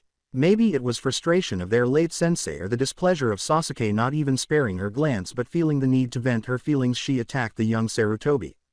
"I'm tired of your arrogant attitude and letting all that hero worship go to your head. All throughout the academy you were nothing but loud and rude because of your heritage. I don't know why the whole village treats you as one, but being the grandson of the Hokage doesn't make you a hero." Even the normal blank Sasuke stared at her wide-eyed. Sure, Konohamaru was arrogant and noisy most of the time, but didn't she know why the community worshipped him? Konohamaru was about to open his mouth in surprise, but slowly he began to lower his head as the female continued. "Why can't you be like Sasuke-kun?" "Shut up." His words were lost on deaf ears as she continued to whisper. "He doesn't act as you do. You don't see him." "Shut up, Sakura. Why can't you be modest like him and shut the fuck up?" The sound of his voice boomed around the silent training ground. Birds nesting in the woods took to the skies in panic. Konohamaru pulled his head down not to expose his face as he felt a familiar scorching sensation start to build from his core. His hands clenched into fists so tight that the suddenly clawed fingernails pierced into his skin. Sakura stood mute, mouth in shock. Did Konohamaru just yell at her? Finally comprehending the seriousness of her comments, she sought to usher an apology. "Listen, Konohamaru, I didn't mean," her words in her throat as she noticed the enraged genin wasn't sitting. He had relocated, but her eyes didn't even comprehend it. It took her mind a few seconds to understand that he was standing directly in front of her. His breathing was ragged and his body was shivering all over as he suppressed the temptation to wrap his clawed claws around her throat. His head was still down and his form remained tight. Sasuke suddenly stood from his seated position quickly and hurried to the duo in case the irate Jinchuriki made a move to attack Sakura. His Sharingan examined the young genin as he began to talk. "Don't speak to me like you know me, Sakura." He turned away from the frozen genin and strode into the woods on the far side of the training field. He waited until he was well into the forest and then went to a tree nearby and punched it, snarling all the time. Snap! The mighty oak cracked in two and groaned its way to the woodland floor. Konohamaru stood there observing the tree, closing his red flashing eyes and trying to settle his irregular breathing. Breathe. Exhale. He let out a relaxing sigh as he finally felt the searing chakra in him fade. Feeling the burden of such an everlasting conflict, he dropped his back against the stump that remained of the enormous oak and grumbled beneath his breath. There was nothing but the sound of his own breathing before he felt the feeling of being watched. He sighed in exasperation, no doubt expecting them to come running to investigate. Of course he would send them. He tiredly stroked his temples as he waited for them to make their presence known. When no one appeared, he hissed in annoyance. "You can come out now. I know you're there." As soon as the words left his mouth, he found himself encircled by a trio of white masks. He snarled as they stood in silence, their features indistinct as they just stared at him, his face reflected in all three of their white masks. It was just a misunderstanding. A slip of control. Nothing to worry about. There was silence until the one in the middle spoke, the sound of his voice hidden by the voice-altering software released in all of their masks. Konohamaru couldn't disguise the way the sound drove his hairs to raise. "Recommendation: in control of emotion would be advised, young Sarutobi." The sound was menacing. "We will be watching." With the warning conveyed, the masked guys disappeared right before his eyes. Gritting his teeth in irritation, he ignored the feeling of fear that welled up in him. He slammed the ground in frustration. Manage. That was what he wanted. He smacked his head in frustration at having lost control of his temper once more. That was already the second warning from them. He'd first told his secret during his academy years, when he'd almost told it in fury at being picked on by some older pupils. He wasn't really liked because of his haughty attitude, but he couldn't directly tell them that this was only a persona prescribed for him to take up. Sometimes he cursed his being what he was. The message was clear: restrain yourself or bear the consequences. He previously had 2 warnings. There wouldn't be a third. Sasuke glanced at the female member of the squad to see her tentatively sit near him. From the corner of his eye he noticed her stare at him, them down at her hands before she anxiously chewed her lip. Asuke, I just want to say Tita. That mouth of yours will get you in trouble. Her green eyes widened at the comment. His face wasn't gazing at her but instead into the woodland that the container had run into. What? I don't understand. Sasuke shut off again. Why would you say that? He gestured to the woodland in question before his coal eyes drilled into hers. When you know what he is. He finished. Sakura was confused. What? I know he's Hokage-sama's grandson. Everyone knows his lineage, I mean what he has inside. He stared at her, hardly believing what he saw in her puzzled eyes. He thought she was joking, so he came out and said it. You don't know he's a Jinchuriki. A Jin, what? Sasuke was at a loss for words. Everyone in the hamlet knew he was the Kyuubi's Jinchuriki, so why was it that the proclaimed smartest lady in the class had no idea what he was talking about? Don't you know about the Kyuubi attack? Why Konohamaru is labeled a hero? Do you know anything? I know about attack Sasuke-kun, but what does that have to do with Konohamaru? Isn't he a hero because he is Hokage's grandson? Sasuke face-palmed honestly, then gave her a bland look. He squinted at her usually puzzled look. She didn't really know. Cole's eyes opened briefly before he hurriedly questioned her. Any of you in our age bracket know what happened to the Kyuubi? Sakura shot him a weird look before biting her lip uncomfortably, looking down at her clasped hands. Not to be rude, Sasuke, but everyone knows that the Kyuubi was destroyed by the fourth Hokage. Sasuke stared dumbly at her for a few seconds, wondering just what the fuck was going on before clarity came to him. Konohamaru's rank was known to the adult population of the village, but none of the younger generation understood that Konohamaru was a Jinchuriki. What the hell? Now he remembered the weirdness of hearing history teachings of how the fourth overcame the Kyuubi by sacrificing his life and killed it. He had immediately understood that was pure BS, but never questioned why. He had found it out for himself one day by connecting connections and forming theories. Posing his question one day, he asked what Konohamaru was to his family, and it was all but proven when he watched them stay mute. After then he thought it was common knowledge that everyone knew, never asking why the town idolized him. But racking his brain in thinking, he understood that everyone was always careful with their statements. If there was one thing that Sasuke learnt from Itachi that he took to heart, was how to read people. The way they talked, looked, the things they wore, every characteristic about them. On his walks throughout the village he always heard folks just call him hero. And nothing else. They would praise, tell him he was brave and the same old. But their smiles would never reach their eyes. The earnestness in their voices would be forced. Sometimes they would glance about in quest of what? Being watched, being monitored. It didn't make any sense. Even Konohamaru, for someone with such a large mouth, never disclosed anything about his rank to anyone. Realization hit him. It was maintained a secret to the younger generation. The older generation, the grown-ups who knew or not to mention anything of his genuine position. Under what penalty though? Usually most secrets in the hamlet were maintained under the pain of death. So were the civilians being intimidated into idolizing him, yet one hint of the Kyuubi would have them executed. It doesn't make sense. Sakura finally spoke her confusion, saying his thoughts out loud. Sasuke-kun, what doesn't make any sense? And what's a Jinriki, or whatever you said? And what does it have to do with Kono? Be quiet. Sakura snapped her mouth shut, while Sasuke remained expressionless and began his meditation. He would shelve his thoughts on Konohamaru for the moment. He would attempt to unravel this riddle later. Sakura dropped her queries in disappointment until she saw Konohamaru's eyes come out of the trees. They looked at each other until she immediately looked away. She heard him scoff. Then he was walking about the training ground again, the thud of his heavy feet shaking the earth. For a moment the only sound was of his feet thumping around the training field. And that was how Naruto found them when he appeared in a blur of motion. Good morning, you stupid genin. All eyes turned to the voice to see the sensei of Team 7 standing before them with his hands in his pockets, giving them that odd-eye smile of his. Morning. It's 12 fucking noon, you idiot. What the hell are you 3 hours late for? Konohamaru hissed at the still smiling Naruto, his voice almost a growl. Naruto cocked his head back, looking up at the clouds, absent-mindedly scratching his chin. Already noon. Time flies. His one blue eye cracked open, looking at the genin in question with a dreary gaze. I would call you an idiot, but that would be an insult to idiots everywhere.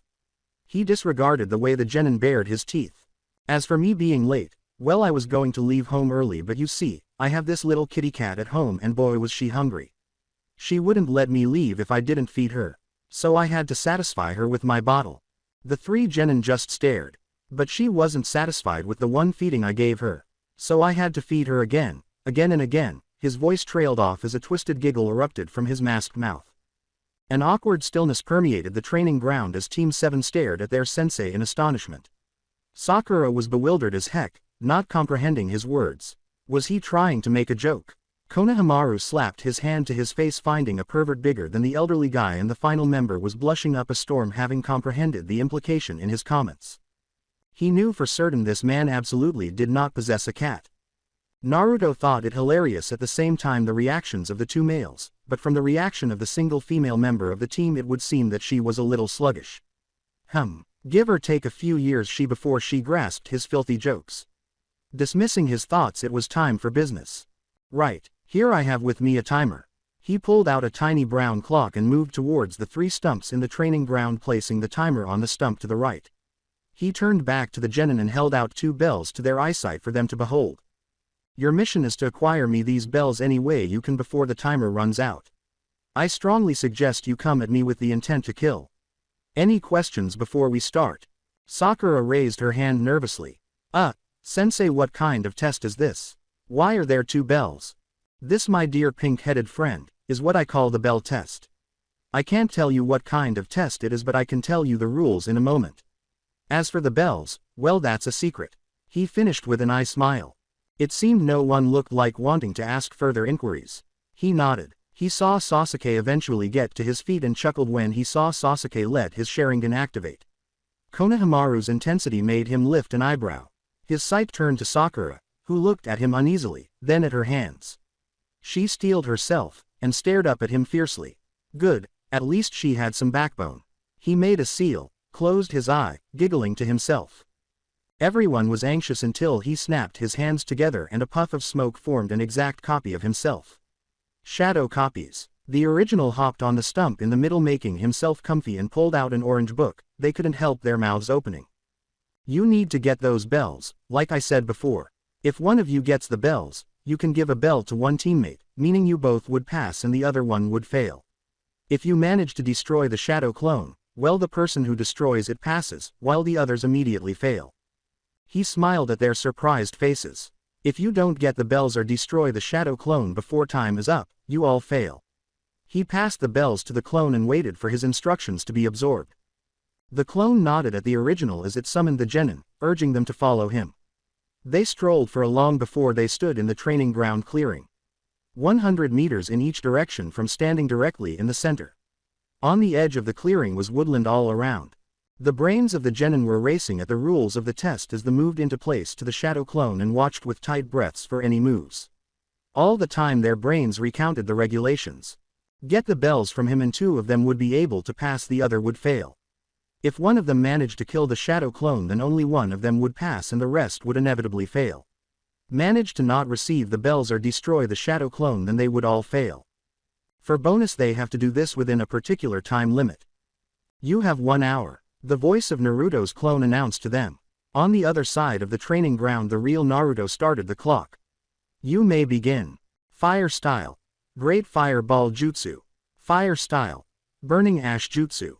Sasuke and Konohamaru immediately blitzed through hand seals, releasing their separate attacks at the same time, causing the massive fireball to ignite the burning ash cloud into a giant explosion that rocked the training ground.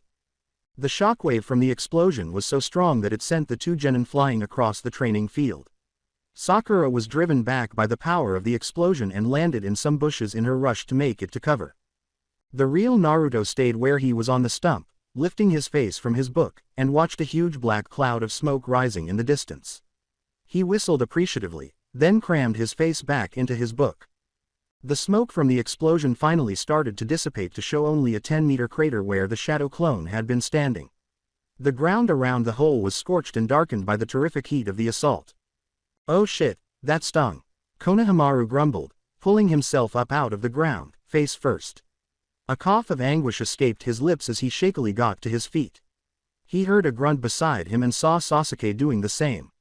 He choked back a giggle at the sight of the entire front of Sasuke's body, filth and mud clinging to his hair. He looked at his figure, and realized his condition was the same. other than that they were both very much unhurt. Till a punch came down on the top of Konohamaru's skull. What the hell was everyone striking him for today? Idiot, didn't you see I attacked first? He answered with a headbutt. Don't you see I was trying to give cover, you moron? They both stood up and bumped their heads together and glared at each other as a piercing whistle sounded from just behind them. Wow, can't say I'm not amazed by such an unintentional attack teamwork.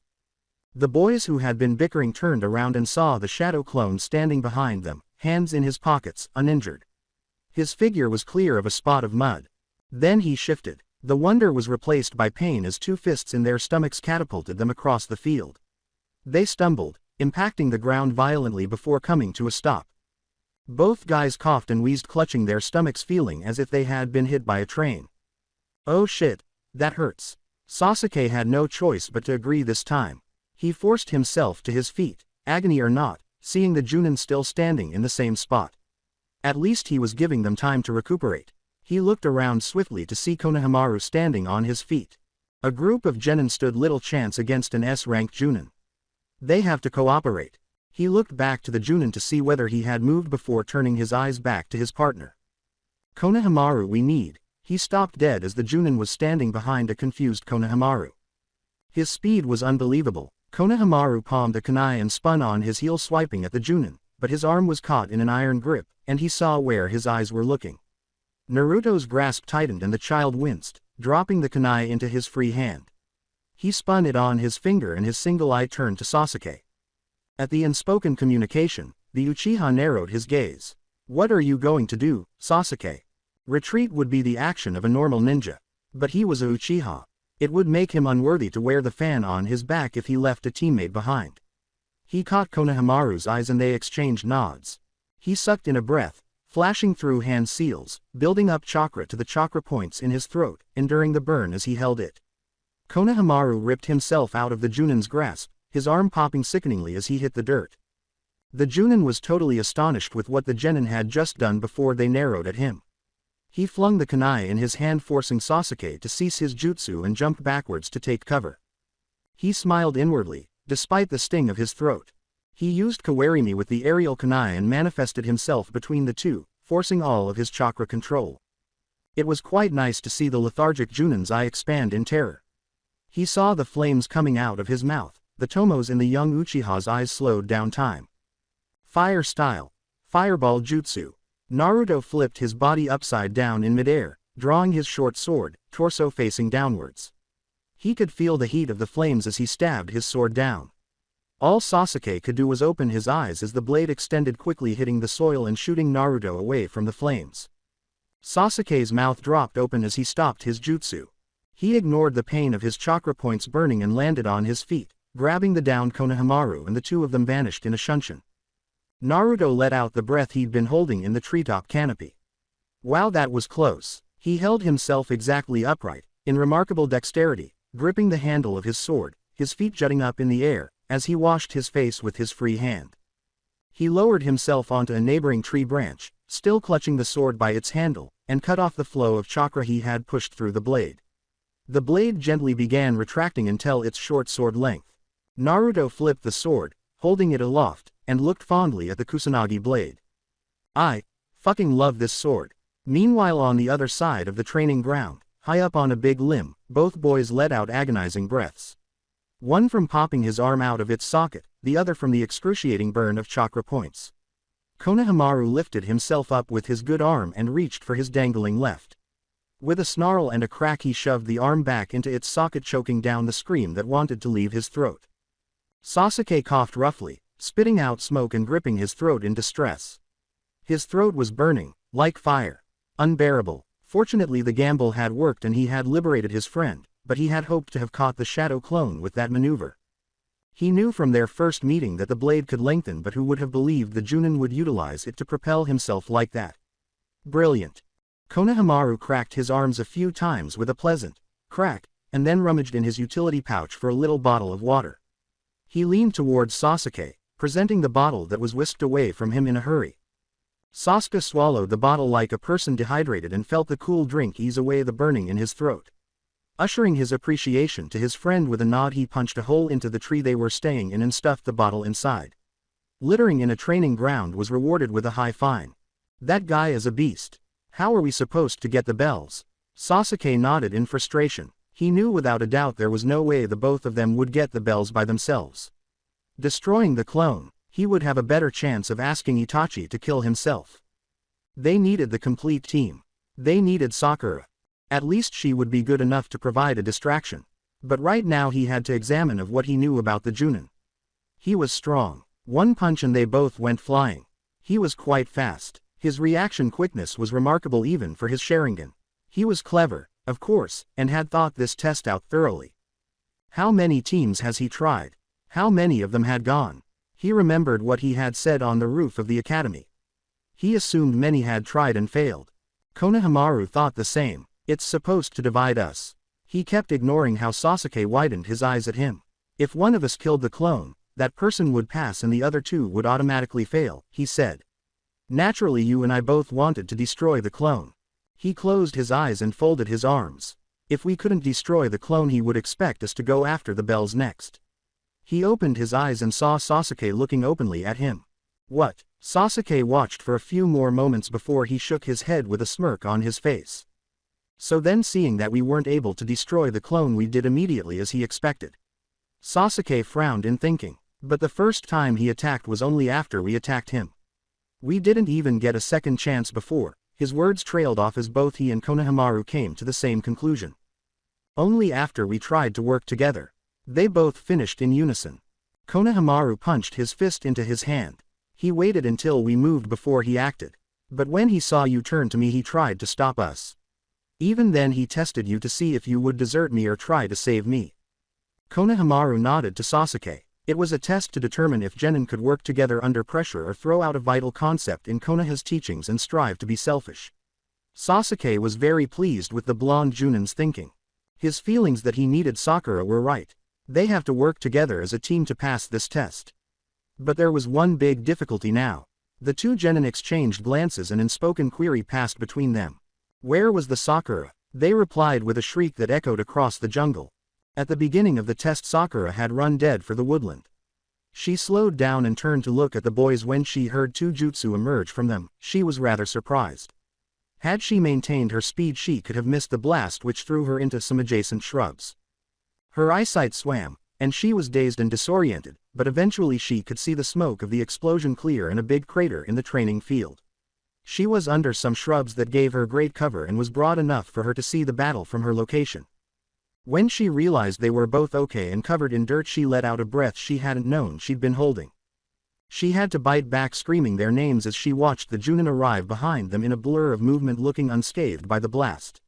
They were bickering at the moment, not seeing the Junin observing them. She saw Pear finally turn to him before in another flash of movement he just materialized in front of them and then two genin flew she hadn't even watched him move. And then he just stood there watching people in the distant get up. From where she was she could barely see Sasuke get to his feet, looking from the Junin to Konohamaru. She saw his horrifying speed once more as he abruptly came behind Konohamaru. She saw the startled child swing at him with a kunai but effortlessly parried the attack. He kept hold of him and spun round to Sasuke. She had thought Sasuke would back away and leave Konohamaru alone. That's what she would have done. But she rejected the voice in her head that if it was Sasuke she would have acted. He was turned away from her and she squinted to attempt to see into the horizon. It appeared like Sasuke was ready to perform a jutsu but Konohamaru tore himself from his grip. A black thing shot from the Junin's palm towards Sasuke. He sprang backwards. With a puff of smoke Sasuke disappeared and resurfaced right in front of the Junin. And she couldn't help but squeal with excitement when a flame shot out of his mouth. Sasuke-kun is the greatest. Cha. The fire obscured her view of the Junin but she saw Sasuke seize Konohamaru and vanish. She grimaced at this. Sasuke didn't grab him. Curiosity piqued. She moved to a closer place, just as a familiar mop of golden hair stepped out of the trees. She retreated back into cover, praying she hadn't been seen, watching him with bated breath. She noticed that he was unaffected by the flames, and was whirling that bizarre blade of his in his hand. He twisted it gracefully for a moment or two, then sheathed it effortlessly. He looked to the side, peering in the direction the two boys went, then nodded his head. Then he turned and started to walk. Right at her. Sakura cursed. going flat on the forest floor, scrabbling back as fast as she could, all the while keeping her concentration on him. He was a good 80 yards away, and she had all the time in the world to sprint. Rip, she looked down at her sleeve and cursed when she saw it had torn on a nearby thorn. She cursed and realized she looked away from him and looked back in his direction. Just to scream watching her as he bent down with his trademark eye smile. "Hi Pinky." Stealth dismissed, Sakura dashed out of her cover, not caring that her garments got shredded by thorns or leaves got tangled in her hair as she ran deep into the forest from the blonde. She risked a glimpse over her shoulder, saw he was not following and had seen enough movies to know that if the bad guy wasn't following. She looked ahead. Naruto was in front of her, her green eyes widened. She could not stop herself from her momentum. Bump. Her big forehead slammed against Naruto's Junin vest. 2 inches of thick Kevlar face first slammed her flat on her back, running full sprint and hitting hard abs. For a few moments her world went dark, and she was almost comatose, saved only by the forehead protector bearing the brunt blow. Sakura turned around dizzy, clutching her head in anguish. Ouch, that looked like it hurt. Her universe narrowed to a point, the Junin looming over her, hands stuck in pockets, eyeing her with indifference. Sakura was still slightly dizzy and used her hands to pull herself into a sitting position. The Junin imitated her and plopped himself down on the ground alongside her, her eyes widening. "Sakura, let me ask you a question." He leaned his elbow on his elevated knee and watched her hesitant nod. "And I want you to tell me the truth." He watched her pull off her headband to poke at a severe purple bruise on her forehead. "Why do you want to be a shinobi?" His other hand rested on his face, his elbow supported like he was viewing a harmless bug. "And don't forget the test is still on," he added hastily. Sakura considered for a moment. Why did she desire to be a shinobi? Whenever she told herself that the major reason she wanted to enroll in the ninja academy was when she first set eyes on Sasuke. Thinking back to her earlier days, it was Ino who told her to enter the academy with her. When she was little she'd been taunted and bullied for her forehead, and because of that she was extremely insecure and frightened. Ino was a childhood friend who had stood up for her against the various bullies who picked on her. She was not brilliant and attractive and very popular. She was everything. When she had told her she was going to the academy, Sakura had quickly followed. She blinked back the memories of the Junin watching her calmly, still hadn't moved. She pushed her fingers together before she whispered her answer. Well, I wanted to be a ninja, because I was picked on a lot. My friend Ino was joining the academy, and I wanted to be just like her, so I followed her, and joined as well." One eyebrow went up. "So you picked this deadly career out of insecurities?" He sighed and closed his eye, and she nodded shyly. He was silent for a time, then his one eye opened with a fierce sparkle. "Sakura, I'm only going to say this once. This job is no game. Your insecurities, or worries about how you look, or even boys don't matter. I get your low self-esteem from being bullied, but I can tell you right now that girls like you don't make it past their first C-ranked mission." He put up his fingers and counted the reasons one by one. "Maybe death, maybe mental, physical or psychological reasons. Shinobi life will break girls like you one way or another." Having said his thing, he stood up, dusting off his jeans. The girl looked at him wide-eyed, tears brimming in her eyes. Never one to be callous, he bent down and patted her head softly. "I'm not trying to scare you, Sakura. And don't ever think I'm urging you to quit. I'm only trying to warn you of the danger." He reached under her chin, tilting her head to look up at him. "I hate to see a girl like you, with so much promise, waste it all on boys and looks. At least, show me why you were voted #1 kunoichi." He stepped back, and with 2 fingers gestured to her. "All right, let's see what you got." Sakura quickly wiped her unshed tears on her sleeves before her expression turned into resolve, and she jumped to her feet, firing off kunai at him. She was not astonished when he evaded them all, even plucked one from the air and sent it back at her. It hit Sakura right on the forehead, and Naruto narrowed his eyes before she disappeared in a puff of smoke, a piece of wood in her place. He turned to his right and saw her by a tree, laughing victoriously, swiping a kunai on a piece of wire. Naruto had to strike the ground, just missing the kunai aimed at his back. He didn't have time to question when she laid a trap before he heard a whistle and looked up to see shuriken dropping from the treetops and dove to dodge them. Using his momentum, he rolled to his feet, staring wide-eyed at the girl who pouted as her traps didn't work. Still not giving up, Sakura threw herself at him, kunai in hand, textbook taijutsu taught at the academy. Naruto danced about her, seeing her teeth grit in despair as she tried to swipe at him in a frantic manner. He recoiled away from her, increasing the gap. He squinted as she smirked again and tossed a kunai behind him. Behind him was a barrage of kunai and the sound of tripwire. Sakura at the same time threw additional kunai at him from his front, intending to trap him. He cursed as he was told to not do any jutsu. He had to make use of his taijutsu and kenjutsu. He pulled his sword in quick motion, shaping it to a long blade as he spun, striking at the kunai. Sakura gaped at the tremendous ability he exhibited, turning so fast as the sounds of metal against metal echoed as kunai landed all around him. It was hard to come to halt his breathing. The sweat was obvious on his face. Sakura mentally pitched herself, remembering this was only a shadow clone. There had to be a limit to the amount of chakra provided in the clone, and it seemed Sasuke and Konohamaru had managed to wear him down. As a last-ditch effort, she dropped smoke bombs on the ground. Naruto could see nothing and had to rely on his sharp sense of hearing. He could hardly use his nose because of the smoke. Smart Sakura. Good to always take away sight and smell from your opponent. When he heard a rustle, he stuck quick with a jab, and Sakura's scream echoed through the jungle. When the smoke cleared, Sakura was on the ground clutching her chest, staring at him in despair. Naruto's face quickly grew pale and his lone eye opened wide. He gawked at the sight. His mouth must have fell wide open from the shape of his mask. Sensei, how could you? Her voice trembled. Naruto dropped on his knees, staring at the accused hand as if it were ill. Words not coming out of his mouth, he stammered. Sakura smirked triumphantly. A howl of female rage sounded out and he spun around to see Sakura with a crimson mark on her face from his last blow rushing him, her hand cocked back ready to attack. Shanaru.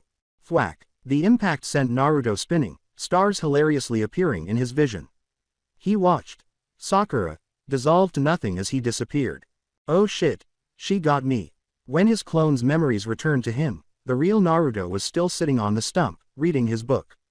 His book fell from his fingers, his eyes grew wide, and then he groaned, putting a hand to his face. He shook his head, embarrassed. Not a proper shit shadow clone. Hardly developed breasts, an S-ranked shinobi taken down by an E-ranked clone technique. He looked at the timer stretching to click it off and shed funny tears when he noticed there was barely 1 minute remaining. Sasuke and Konohamaru showed up, appearing ready for engagement, the time when she destroyed the clone. They glanced at Sakura, who had her mouth agape in disbelief, then looked about for the powerful Junin. The young Sarutobi popped the question, seeing he was not around.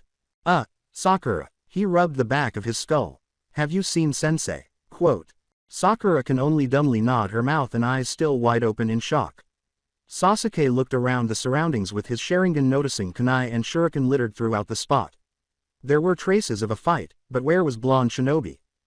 Konohamaru came over to the unconscious Sakura and waved a hand in front of her face.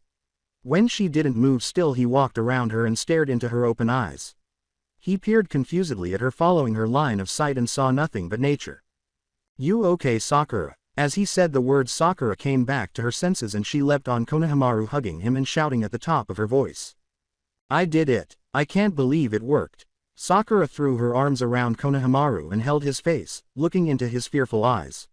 She shook him to and forth, yelling all the while, repeating her prior words. Konohamaru wobbled like a rag doll from her remarkable power, before pink lips pushed against his cheeks and he was dumped like a sack of potatoes. Sasuke tried to run when he saw the crazy green eyes turn on him, but was tackled from behind by the evidently mad Kunoichi, repeating her earlier deeds. It was then that the real Naruto arrived on the scene, witnessing a seriously twitching Konohamaru on the ground and Sakura yelling out her victory while shaking Sasuke back and forth like a leaf. The Uchiha's jaw hung open and his eyes were blurry from being shaken so hard. Her green eyes caught blonde in her gaze and Naruto had to take a hesitant step back from the sight in her eye. Now Sakura, there is no need to act. The girl tackled him, hugging him as she began crying tears of pleasure, luckily not shaking him like she did with the boys. He stroked her back clumsily in return. Finally, when she had unleashed her excitement, she sat up, staring at Naruto, wiping her eyes. You can get up now, Sakura. She blushed, realizing her position, and sprang off him, sputtering apologies. Naruto rose up, rubbing his chest, and looked over to the male members of the team who had finally recovered from her strong trembling. Both blushing up a storm, with pink lipstick on their cheeks. Naruto's lifted eye caught hers and she dropped her head in humiliation, her face mirroring her hair. Naruto shook his head, then cleared his throat to get their attention. "Well, children, looks like we have our winner of the test." He pointed at Sakura. "Congratulations." The forest was silent but for the slow claps of Naruto. Konohamaru and Sasuke stared dumbly at Sakura, then at Junin, then back at Sakura, and back again. Then they blinked at one another and scowled and looked around. Were they under a genjutsu? Naruto rolled his one eye at their conduct and rubbed Sakura on her back, catching their attention again. "Pinky here killed my shadow clone all by herself. Something you two could not do. You two fail. Sakura passes, knowing the terms of the exam." Both lads were astonished and angry at the same moment. First of all, Sakura took down the shadow clone of all people. Second, that was something both of them failed to do. Both flunked the academy's two top students. Sasuke was thinking of the disappointment of coming home and telling his mother of his failure. She'd be crushed. Konohamaru was another story. The thought of those goons reporting to him made him go a shade lighter. They watched the whole time. Both boys were brought out of their thoughts as Naruto went over to where his clone had been destroyed and picked up the bells that had fallen to the ground after it dispelled. He tossed them to Sakura, who grabbed them and stared at him in astonishment. "Tell you what, Sakura. You can give the bells to one of your teammates.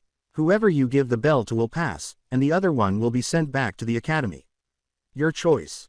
But suddenly all eyes were on Sakura, standing there looking at Naruto in fear. She gazed at the bells, then at two boys, scanning their faces for something. Both of them were blank, nothing given away. She looked at the bells one more, then nodded with determination. She walked over to the shocked genin and took both their hands, placing both the bells in their open palms. She looked into the eye of the Junin. "If anyone's going back to the academy, it should be me." She reached up and put her hands on their shoulders. "Konohamaru and Sasuke are way better than me. If anyone should become a genin, it's them." Naruto looked at her face, saw only stern determination in her eyes, and nodded in surrender. "Well, when you put it like that, I guess I'm just gonna have to pass all of you." Their lips dropped open at the same instant, a funny sight. He waited a few moments for it to sink in, and was rewarded by Sakura wrapping her arms around both guys and pushing their faces close, cheering at the top of her lungs. Naruto's mask hid a genuine smile as he watched the scenario fondly. He let them keep celebrating as the two lads bumped knuckles and a joyful Sakura kissed both boys on the cheek again, making them flush. He cleared his throat, demanding their attention once again. "Now, setting festivities aside, there's still one more thing to learn here." He approached them, put his hands on each boy's shoulders, and urged them to hold on to Sakura. And then they vanished in a shunshin, waiting for her to get adjusted. Training Ground 3, Sensei and Pupils, the very same training ground the third Hokage used to teach the Sannin, and where the third himself was taught by the second Hokage in his genin days. This training site was supposed to be built by the god of shinobi himself, Hashirama Senju, and the trees surrounding this training ground were still growing since the creation of Leaf Village. It had been cleared into a wide clearing with forest all around. Inside the woodland was the sound of a flowing river.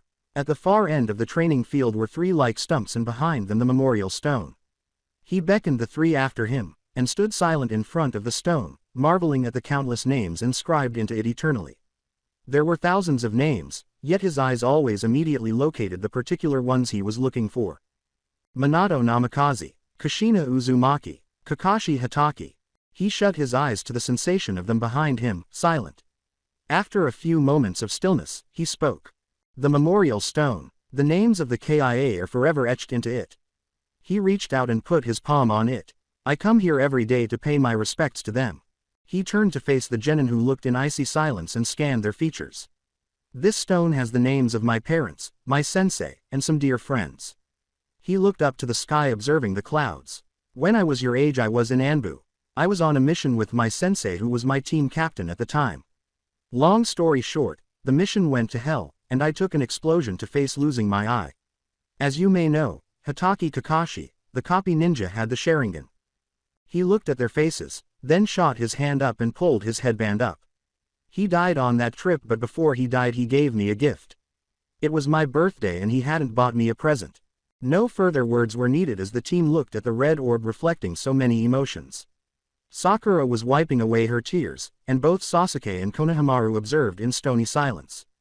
"You're a shinobi of Konoha now. You will take missions from a variety of classes from D to S. You'll murder, you'll steal, rape, bribe, intimidate, seduce, torture and do many more, all in the name of Konoha. And at the end of the day you walk to the mission assignment desk and accept a check. His voice was flat. When you feel the need to sharpen your skills you'll book one of the many training grounds offered by Konoha. At the end of the day you go home and try to sleep only for the face of your victims to haunt you. If you manage to get a few hours of sleep you'll wake up and the cycle starts all over again. Their faces were solemn with understanding. I've learned a lot in my time as a shinobi. Some lessons are learned the hard way and some you learn on your own. He exhaled deeply, forcing down the mounting emotions before he viewed them. Your teammates now. The bond between fellow comrades. If there is one thing that will stay with me for the rest of my life is this. And those who break the rules are scum. Anyone who breaks the rules is garbage. But those who abandon their comrades are worse than garbage. Those who turn their back on their friends are worse than trash. I will never abandon my comrades, Kakashi. That's a promise, believe it. His eyes dropped down to think and he smiled at the remembrance. I am holding you to that, Naruto. Maybe someday you will teach this to your own kids. Ew, kids. Why would I want a bunch of brats? Hey, don't ignore me, Kakashi. He grinned to himself, wiping his misty eye on his sleeve and looked at the now puffy-eyed Genin. First, Sakura broke down, tears streaming down her face. The two guys comforted her silently. Konohamaru had an arm around her and Sasuke clumsily patted her back. Naruto waited till her tears ended before he drew out little envelopes imprinted with each of their names. Those are all the rewards for being a shinobi. Bank accounts, access to the library, store information, and more. He came over to the group, delivering each of them a letter with their respective names before he smiled affectionately, patting each of their heads. You are the first group I have ever passed, so congratulations are in order. Go and celebrate. With that he waved them away in a shooing motion. Ichiraku ramen. Let's celebrate, Konohamaru said, raising his fist into the air.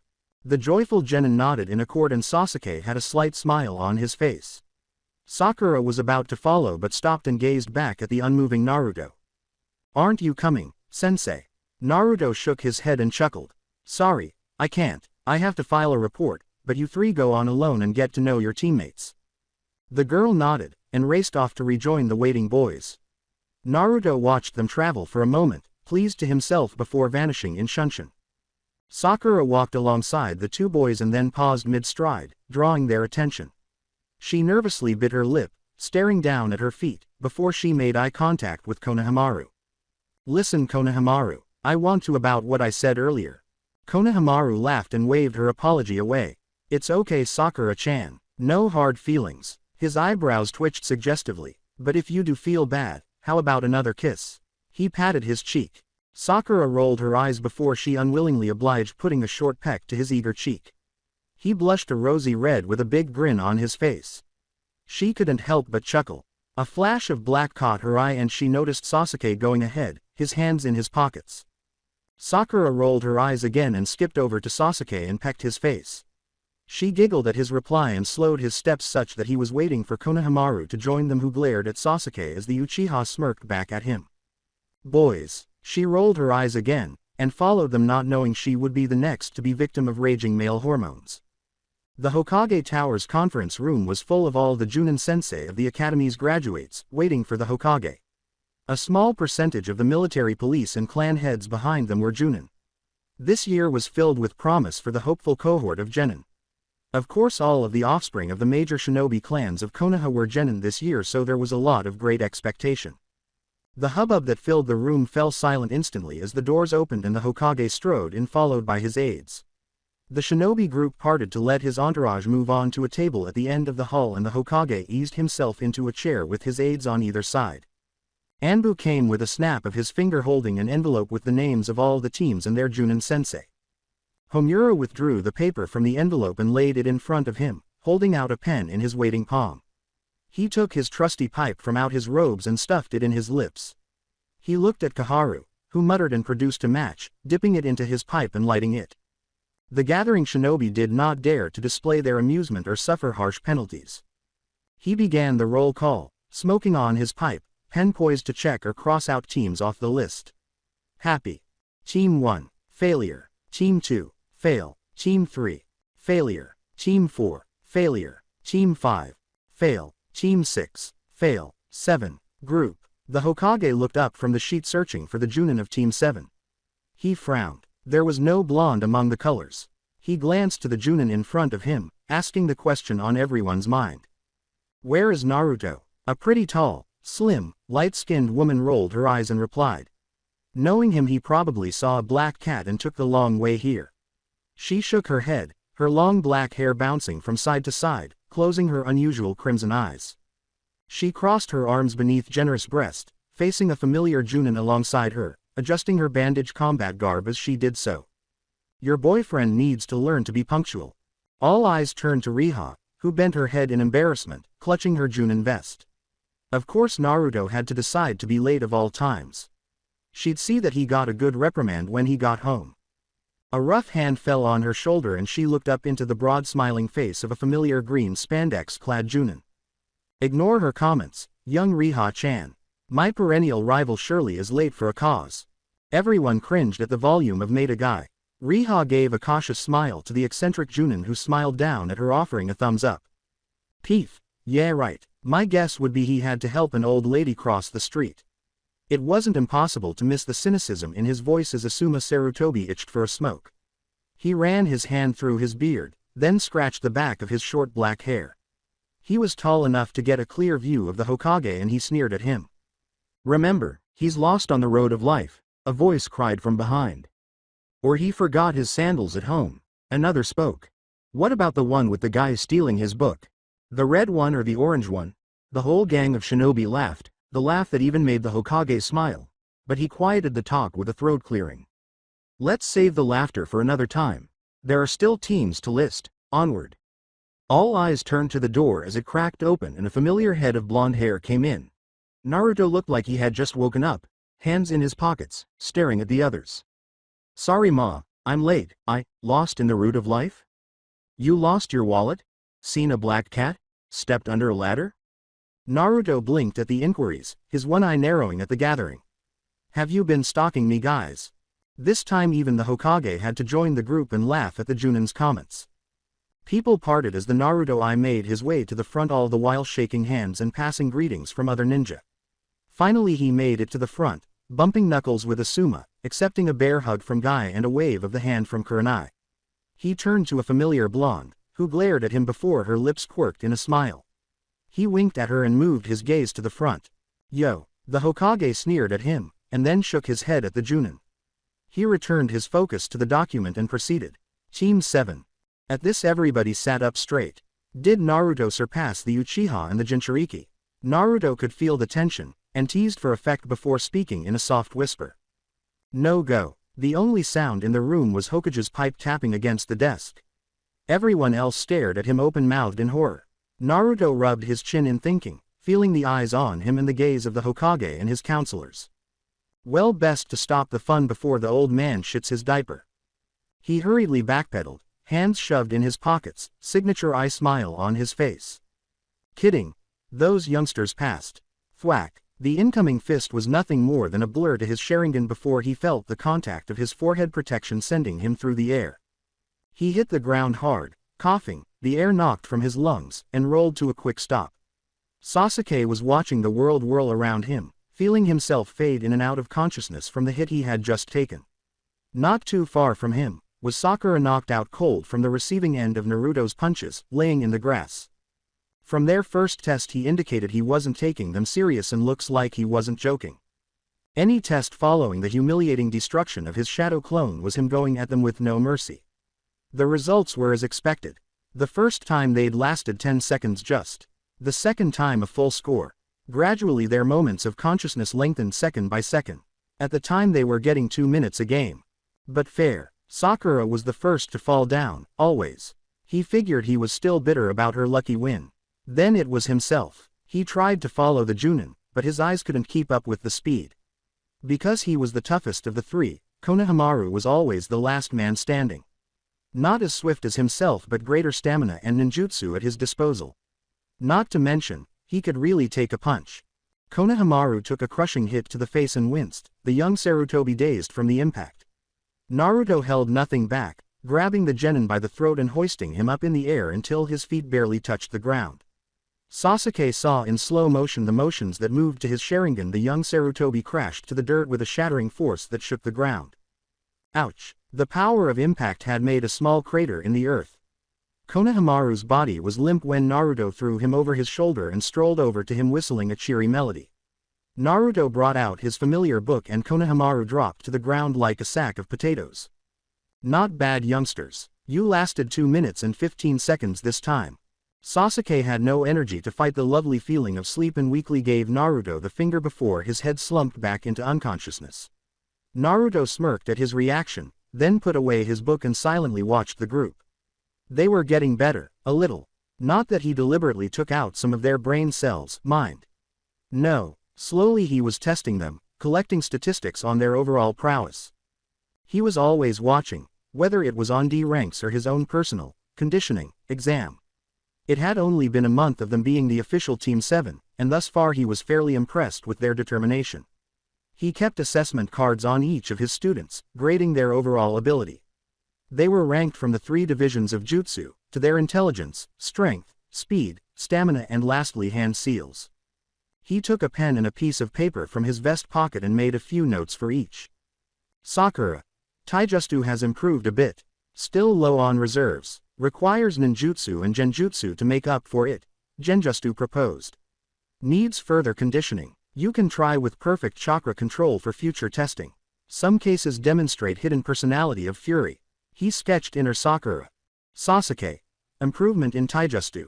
Somewhat adaptability to motions. Overall weapon skills improved. Prone to strong reliance on eyes. Arrogance vanishing. He put a small happy face. High fire elemental nature talent. Suggest greater general training. Konohamaru. Surprising taijutsu and ninjutsu. 2 elemental nature kinds consisting of fire and earth. Extremely durable and excellent stamina. Only weakness is genjutsu. Large chakra reserves. Extremely large chakra reserves. He did a rough drawing of a tank. The youthful Sarutobi was a bit of a dilemma. It would seem there was more to the youthful Sarutobi behind that silly grin of his. Naruto wasn't fooled by his smile. He had seen more true grins on the cheeks of Iwa Nin that sought to kill him than on that youngster. Well, there was no problem he couldn't fix. Unless it was those Kami-forsaken Rubik's Cubes. But thus far it had been smooth sailing being an official team sensei. He peered up to sky stroking his chin. His at that. Naruto sensei. He loved the sound of that. Peering down at the unconscious genin he chuckled to himself. This was his team now. It wasn't like those Anbu days where his squad mates could take care of themselves. These were children. Outside the safety of Konoha's walls, 3 lives depended on him. He looked in the face, nodded to himself, pulled his mask off and bit his thumb on his sharp canine drawing blood. Snapping the cloth back in place he rapidly proceeded through a set of hand seals slamming his hands on the ground. Summoning technique. In a cloud of smoke arose a really big bulldog with a small pub on his head. "What's up, boss? How's it hanging?" Pakun, the smallest and, to his secret chagrin, the cutest of his ninja hounds, had a deep voice. It was funny to hear all that voice from such a little dog. Sometimes Naruto would irritate the pug just to hear him say something. Naruto greeted with a hand. "Hey boys, I need a little service from Bull here." The large bulldog barked at the sound of this name and obediently went toward his master. Naruto patted his head, felt the palm of his hand licked and lowered himself down, Pakun jumping onto his shoulder. Naruto crouched to bullseye level, scratching the enormous dog beneath the side of his neck, rewarded with appreciative pants. "I want you to lift those 3 little kitties on your back." Without inquiry, Bull couldn't speak. The giant dog carefully gathered up the 3 unconscious genin securely on his back and began to follow Naruto as he slowly strolled back to the village, pulling out make-out temptation for Pakun's reading pleasure. "So these are the kitties." "Yep. At first I wanted to kill them and hide the bodies." I grinned. "But after a while they're not so bad." Flip the page. "Wow, boss. So what makes them so special? I mean, out of all those other these teams you failed, what makes this team so unique?" The answer was simple. Jinchuriki and Uchiha. "Seriously, politics as usual, Page. Same as always. By the way, how come you never offered if I can touch your paws yet?" They were incredibly soft. "Did you bring me jerky? If I replied no, would you still let me squeeze 'em?" "No jerks. No paws, Page. Fine. I was going to give you a tummy scratch. Quote, comma, dot, quote. I guess Bull is the only one who gets my special treatment. Quote, comma, dot. Fine, I'll let you touch my paws. Geez, that's my boy. I bet Riha-chan will be happy to see you guys. Riha-chan is home. She's out shopping but should be home soon. She had moved in with him. Not that he would complain. Ever. Have I ever mentioned I love you, boss? Naruto rolled his eye. Please, you dumped me for Riha-chan, you traitor. Can you blame me? Who can stand against her feminine charms? I can. Bull. Woof. No, not you, moron. Shut up. Bull dropped his head in shame. Pakun. Be nice. You know how sensitive Bull is. Don't defend him. As big as he is, he's got the guts of a fawn. It's not his fault. He has self-esteem issues. Plus you guys always bully him, no pun intended. Whatever. As I was saying, bullshit. I dear Kami Bull, I'm not talking to you. The enormous dog smiled meekly. With a sigh, he shook his head. Dumbass. Anyways, remember that time you almost cried because she wouldn't, ts. Naruto clapped a hand over the pug's mouth, silencing him. He was avoiding the glares he would get from villagers upon seeing a Junin and his talking dog. Not to add the 7-foot-long, 300-pound bulldog carrying 3 unconscious genin. You said you'd never mention that again, he said dryly, pulling his hand from the pug's face. Well, you promised you'd take us to watch All Dogs Go to Heaven. But did you honor your promise? No. I didn't. Oh, my bad. I had that on DVD anyway. Lies. I'm serious. I got this in the new TV brought from Moon Country. 70 inches of pure fun. So randomly you got a dog movie out of the blue. Well, yeah, I was thinking about Yaos. What about those stupid amphibians? Oh, someone was jealous. All okay. Just okay. What about Gamma, whatever his face? Gamabunta. Naruto corrected. And you guys are way cooler than frogs, too. Lies. I have no reason to be lying. The pug leapt from his head and landed in front of the street, obstructing his path. Look me in the eyes and tell me you love us more than you love the frogs. Tell me you love me. The sound of his voice made bystanders freeze and gape in horror. Naruto slowly closed his book, put it in his bag and got down on one knee with a hand over his heart. Pakun. I adore my ninja hounds more than any talking amphibian could ever be, no matter how large and strong they are. I love you. To sweeten the bargain, Naruto magicked a piece of jerky into his gloved palm. Pakun. He started hesitantly. You want this jerky? Oh, Naruto, you shouldn't have. He quickly snatched the wonderful gift out of his hands and with a slight leap settled himself at the top of Blonde's head. One for you, Bull. Another piece of jerky came with a wave of his hand and he tossed it to the big dog. It was caught in his waiting mouth, and gulped down in one great swallow. Naruto gently rose himself to his feet, dusting of his pants. Feeling eyes on him, he glanced to see the entire street of cars halted to stare at the incident. The hell you all gawking at? Can't a man tell his talking dogs he loves them? People began to move at the sound of his speech, only halting momentarily to stare as if they couldn't believe what they had just seen. Geez, people these days. Bull barked in agreement. Pakun was too occupied eating on his jerky to reply. When the trio of genin awoke, they found themselves relaxing in a luxurious leather couch. Dazed and puzzled, they peered around, finding themselves in an upscale-looking apartment. It was vast and open, and to their horror, immediately in front of them was a huge flat-screen TV. Behind it all was ornate windows presenting a sunny view of the village. What sparked their shock wasn't the television but the dog who was watching the TV seated on a little coffee table, casually flicking through stations with its remote. Feeling eyes on him, Pakun regarded the trio with a dull glare before he returned his focus back to his show. Boss, they're awake. The sound of the voice forced the genin to stare in awe at the small pug. Had a dog just talked? Their moment of astonishment was disturbed by the voice of their sensei coming from behind them. Oh, welcome to my home, children. 3 heads turned to gaze at Naruto, who was seated on a large oak kitchen table with his face stuck in his book. Behind him they could see an extensive kitchen with the fragrance of something delectable emanating from the oven. It was Sasuke who stated his confusion. Why are we here? He poked a thumb at the pug. And what's up with that dog? I never knew dogs could talk. Naruto lowered his book and shot him a languid glare. Well, to answer your first question, I brought the 3 of you here because frankly, I didn't want to carry 3 unconscious genin around Konoha to your homes. That would have taken a substantive amount of time and effort. He disregarded their look. And that dog is one of my ninja hounds. His name is Pakun. You'd be surprised how animals can talk.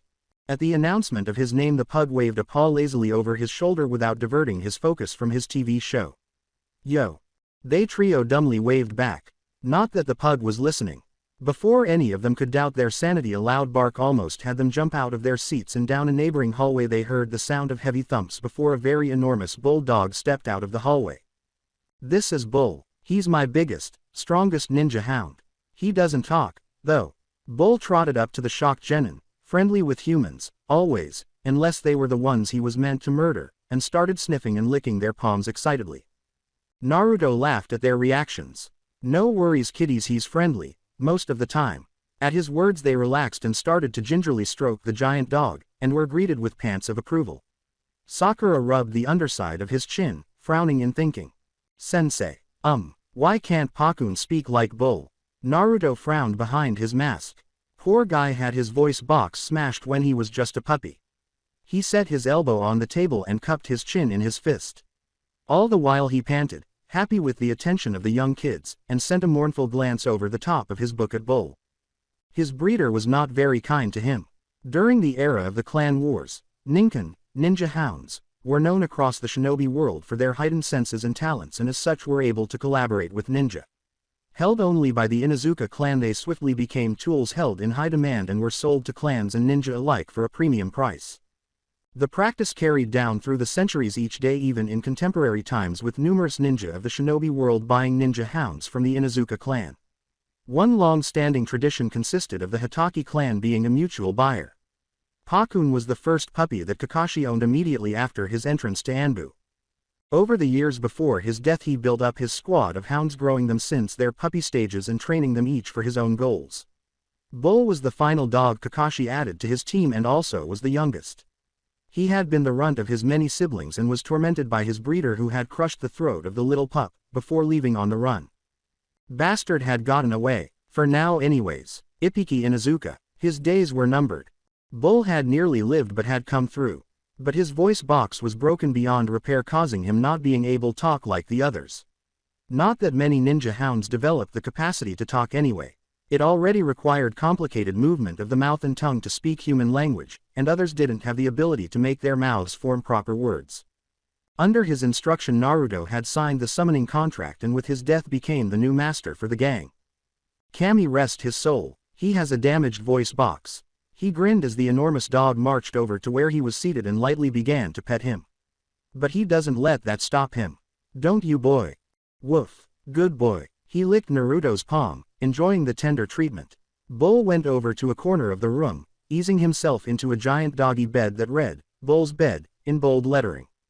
Pie's burning, chirped Pakun's voice. Naruto muttered a curse under his breath, then suddenly he was gone. One blink of movement and he was in front of the oven, opening it quickly to find the pie he'd been baking was starting to burn around the edges. He grabbed his goofy doggy oven mitts and pulled the hot pie out of the oven and put it on the table. Well, who wants some pie? He placed his mitts on the counter and opened a drawer nearby, pulling out a small knife. He waited for the three genin to sit down at the table before he started to expertly cut the pie in pieces, his hand moving in a blur. They were no doubt impressed by his display of speed. He grinned beneath his mask, enjoying the ego boost. Really eager to impress Naruto, flashed across to the cupboards, getting 3 small plates and opening the drawers at the same time as pulling out some forks, ultimately appearing in front of the table before the genin could blink.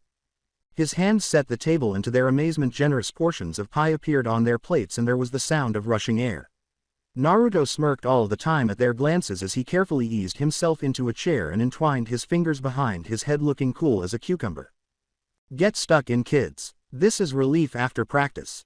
The trio muttered a tiny itadakimasu, not waiting for a second order, and hunger getting the better of them after their short combat. They took exploratory tastes.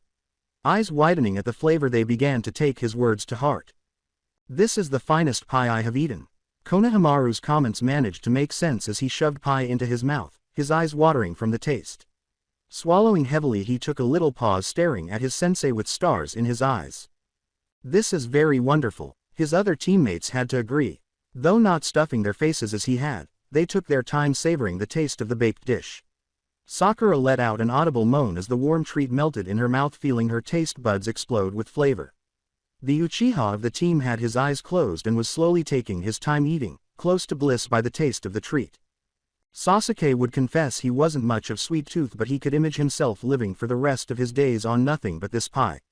Speaking of pies, he had to know the name. Sensei, what kind of pie is this anyway? Having been watching their reactions to his pie, Naruto smiled to himself at yet another delighted customers. Even though that bad boy was charred around the edges, who knew that an S-rank killing machine could cook such damn amazing pies? Leaning towards the table, waggling an index finger urging them closer, Naruto whispered dramatically to their ears. Gather round, children. Do you really want to know the name of the really wonderful pie that you're now eating, that makes your taste buds just pop at its sweet taste? Receiving nods, he continued. Well, my silly little genin, the name of the pie. He waited till they were straining to hear, almost tipping over their chairs. The name of the pie is a secret. A round of sweat drops erupted from the genin as their sensei resumed his former stance, the shift of his mask exposing his large grin. They scowled at being led on but instantly lost their expressions as they started eating. Stretching an arm forward and grabbing 2 pieces of pie, Naruto threw one in Bull's direction, and the large dog simply opened his mouth to receive the pie before returning to his nap. Naruto tossed the other to Pakun, who jumped in the air to catch it before landing on the coffee table, resuming his watch of Dogs Gone Wild. Sensei, why aren't you eating? The Junin just sat there, his eye closed. Konohamaru looked at him. Ma, I'm not hungry. He shrugged his shoulders in reply. His nose twitched as he caught the aroma of flowers, well, not for food anyway. Any questions were halted, confused at his words, as the sound of keys turning drew everyone's attention at the front door and were met with the sight of blue flip-flops. What almost made the boys choke on their food were the long creamy legs that those sandals belonged to, that stepped in the house. Riha smoothed her short blue summer dress, removed the creases and locked the door behind her, turning to stop at the sight of 2 crimson faces and another of hardly veiled jealousy. Riha took off her yellow sun hat, adjusted the shopping bags she had under one arm and grinned brilliantly before taking off her sandals and walked approaching the group standing next to Naruto. Well, what do we have here? She tugged on Naruto's ponytail and flashed a gorgeous smile at the group. Naruto, why did you never tell me your genin were such cuties? Naruto propped an elbow on the table, laying his cheek on his closed hand, and gave them a dreary expression. Cuties. When I first saw them I nearly had a heart attack. I mean, how can 3 kids be that fugly? Ignoring their hateful glares, Naruto draped an arm around her waist and gestured at each of them. Look, how can you bear to look at their faces? Ugly, and then some. Nope, you have to put AF on that one. They're FUGLY. As in frigging ugly. Riha coughed into a fist to hide her enjoyment before she smacked her hand to the back of his head.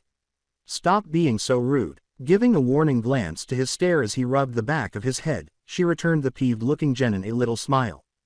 Pay no attention to him. He's just a narcissistic douche. She pulled her sun hat under her arms and ignored Naruto's yell of, hey, and extended a hand in greeting. My name is Riha, and it's nice to finally meet you 3. The 3 shook the hand in greeting, blushing all the while at her gorgeous grin.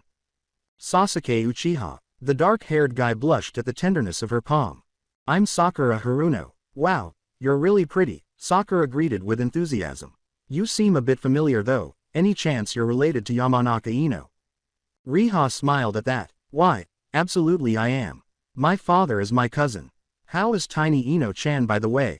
Not wanting to call Ino a pig in front of her, Sakura just grinned uncomfortably. She's great. Turning to the last member of the group, Konohamaru interlaced his fingers with hers before leaning down to plant a delicate kiss on her knuckles. A cool smirk spread across his face. I'm Sarutobi Konohamaru. Konohamaru Sarutobi. It's an honor to meet such a beautiful flower as yourself, Riha-chan.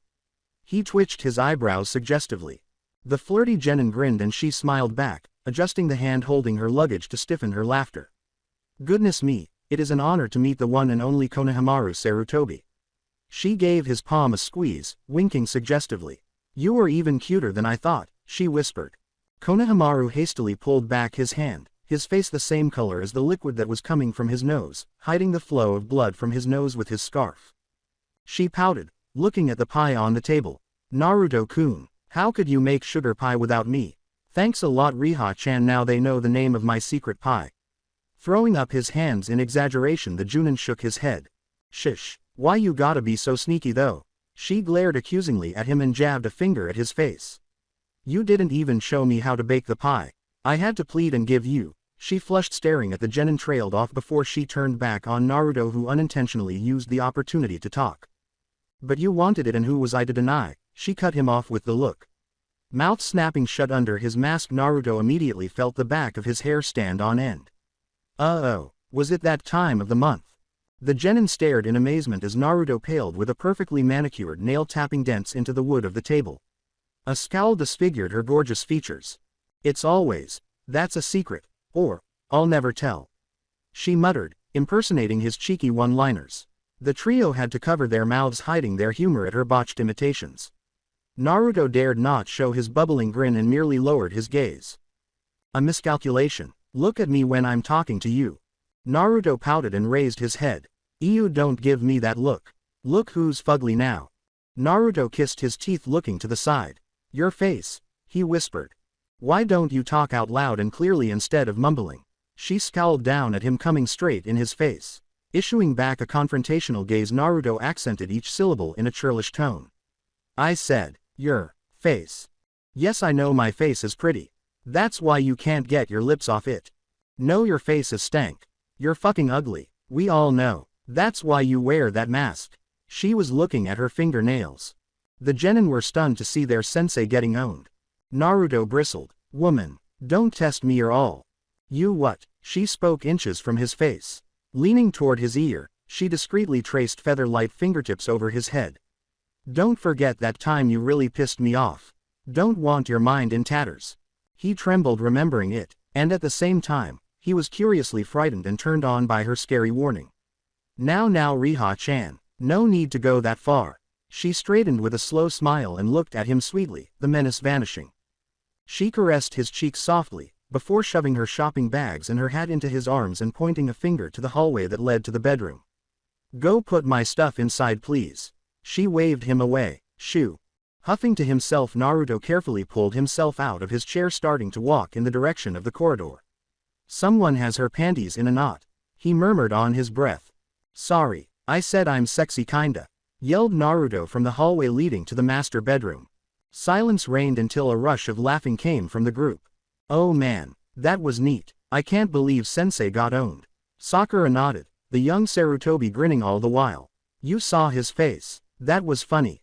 Sasuke was grinning to himself, thinking of ways he could use this as leverage at future moments against their lethargic sensei. Who knew this splendorous woman was so dangerous? He looked at the female in question and felt his Sharingan activate as he took in her laughing form. That summer dress did little to hide her supple curves and the jiggle of her huge. Deactivating his Sharingan with a burning blush on his face, Sasuke mentally disciplined himself. Geez, I can't believe I just did that. Mother would be disgusted. He was a developing boy on the cusp of adolescence, and could not help but notice her exquisite body. Clearing his throat to get her attention, he anxiously straightened his high collar before speaking. Sorry, Riha-san, are you and Sensei? You know what I mean. He pointed with his hands. Riha grinned before she settled herself onto the chair formerly occupied by Naruto. She crossed her knees, interlaced her fingers under her chin and arched an eyebrow at him. Sorry Sasuke-kun, but I don't see the point of your query. You're gonna have to be more specific. Yeah, are you guys, buddies? Konohamaru's question was understood. Konohamaru proceeded. You know, the yin and the yang. In and out, he smirked. Tongue and Lee. Sakura clapped a palm to his mouth, silencing him. Rolling her eyes at them, she posed the question the boys were passionately attempting to ask. What my idiot teammates mean is, are you and Sensei a thing? Lightly flushing at Konohamaru's daring statements, she nodded and offered a tiny smile. Yeah, I'm the boyfriend. She hadn't expected the enthusiastic questions. How did you two meet? Are the two of you in love? Have you got a sister? Konohamaru-kun. Huh, I want to know. Kids. Do you want kids? Have you two been at it? Konohamaru-kun. Smack. Ouch. Sakura-chan. Quote. Have you? Sasuke-kun. Smack. Don't you dare Sharingan stare me. Sensei, are you a good kisser? What is he like? Better still. The three looked at each other. Yeah, is he ugly? He is fugly. No. Isn't he super handsome? What are his teeth like? I bet he has buck teeth. Riha raised her hands to fend off the queries, blushing at all the attention on her love life. Okay, one at a time, folks. What does he look like? Sasuke asked at once. The other two genin nodded approvingly. Riha tapped her finger against her cheek, frowning in thought, then a smirk crossed her face.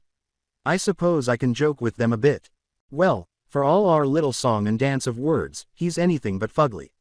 He's pretty handsome. Sakura yelled, I knew it. His features are sharp, drop-dead sexy, strong jaw with high cheeks. Oh yes, those cheeks of his are adorable. Best features would have to be his gaze. She looked to have a faraway look in her as a burning blush rose to her face. His glance would strike the woman. Is he a good kisser? Sakura asked, lights in her eyes. Now my dear Sakura-chan, is a secret. She giggled pervertedly, causing the boys to flush. Look at that, boys. Naruto's voice was behind her. When I do it, I'm a secretive jerk. When she does it, it's a-okay. He came over to stand next to her, hands in his pockets, talking dryly. You can write books on them. You can study them for 100 years and still never understand the way the female mind works. It's just one of life's great mysteries that man will never solve. The young boys absorbed the words of wisdom, and saw Riha blush before she closed her fingers around Naruto's gloved hand and pulled it to her lips. Ah, I'm sorry, Naruto-kun. You know I never meant it, she said truly. Naruto grunted, pulling his hand away from hers and starting to walk toward the door. My hands are immune to that now. Naruto put on his sandals and adjusted the sword on his back, looking at the group with his one eye. I've got a meeting to go to. Be back when you can. He waved as he closed the door. Later on. Riha pouted before she took a large piece of pie miserably. She started shoving food into her face, scowling to herself. Never even gave me a goodbye kiss, she said, with food in her mouth. What an asshole. Nah, he's just pissed he has to go to meeting of all times. Riha looked up in surprise at the familiar voice before she smiled up at the pug that had materialized on top of her head. Pakun. The small pug squashed between her chest to the lad's, covert jealousy, all the while the small pug enjoying her flowery aroma. You were here the whole time. Sorry, I was too busy watching TV. You wouldn't believe the dogs out there. Getting comfy, Pakun moved to sit in her lap successfully with his heading towards the table. Pakun licked his lips hungrily, eyeing the piece of pie in her palm before beaming up at her. Riha-chan, you mind sharing? The Pakun promptly took the pie between his paws and filled his face full. His head fell back and he howled in total satisfaction. Oh, how I love me some good sugar pie. She smiled a little at the pug's over-the-top head and started scratching beneath his chin, much to his delight. How are the other boys? Between gulps he took his time to chew his food and speak.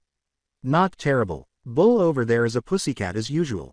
She looked into the living room and saw the big dog in question deep asleep on his doggy bed with his feet hanging off in the air.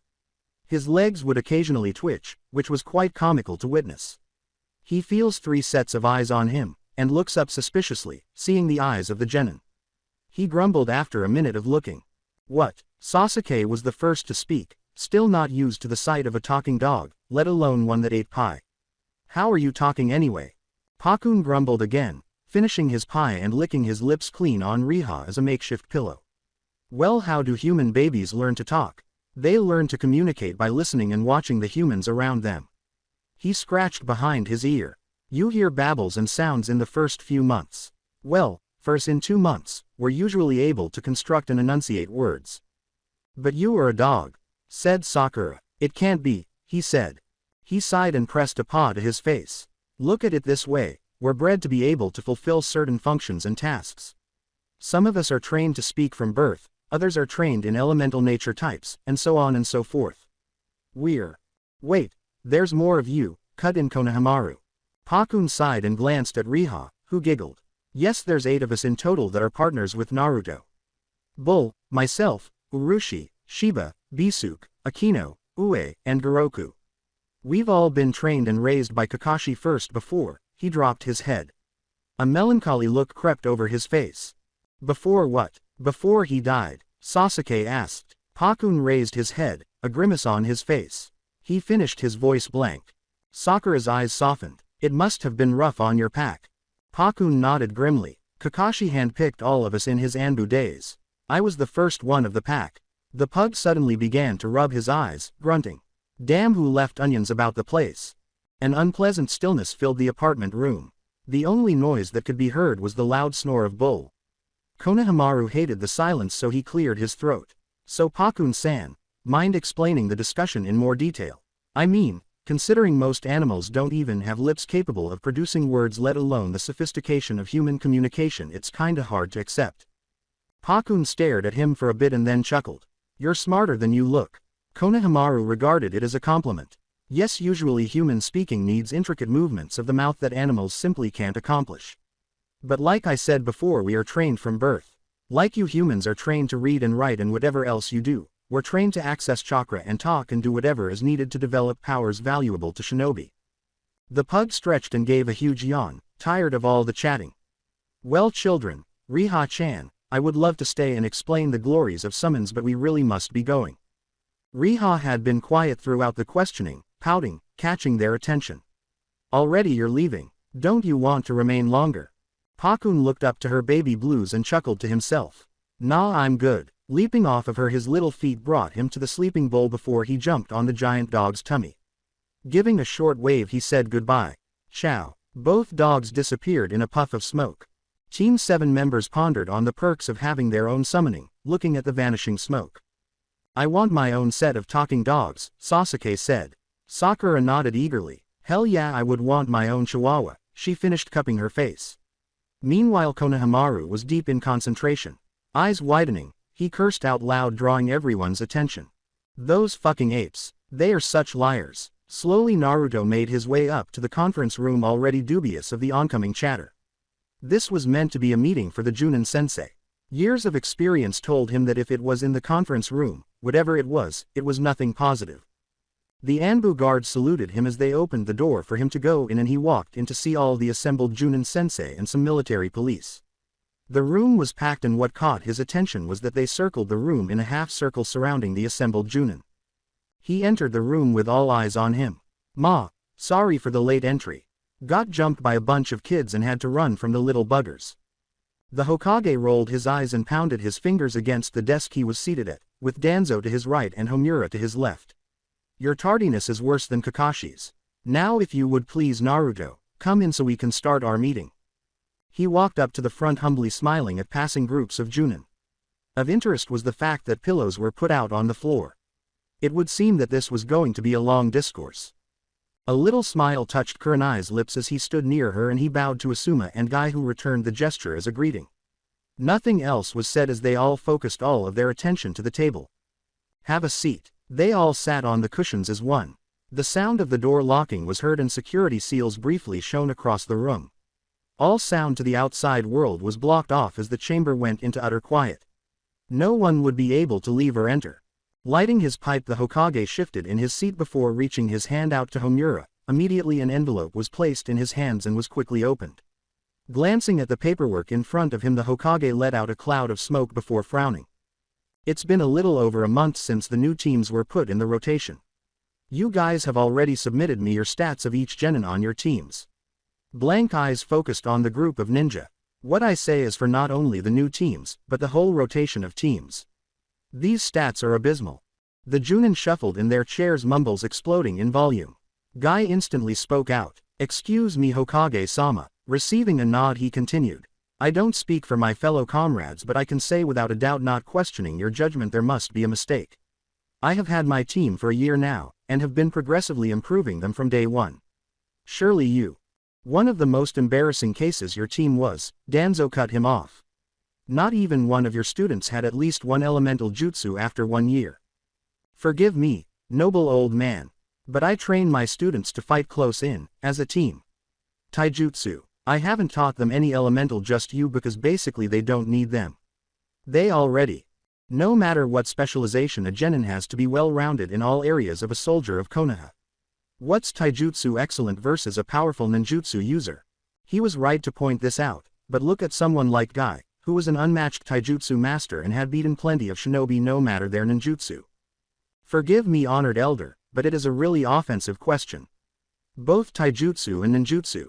Soldiers need to focus on all aspects of the shinobi. He rude cut him off. Frowning, he fixed his single eye on him.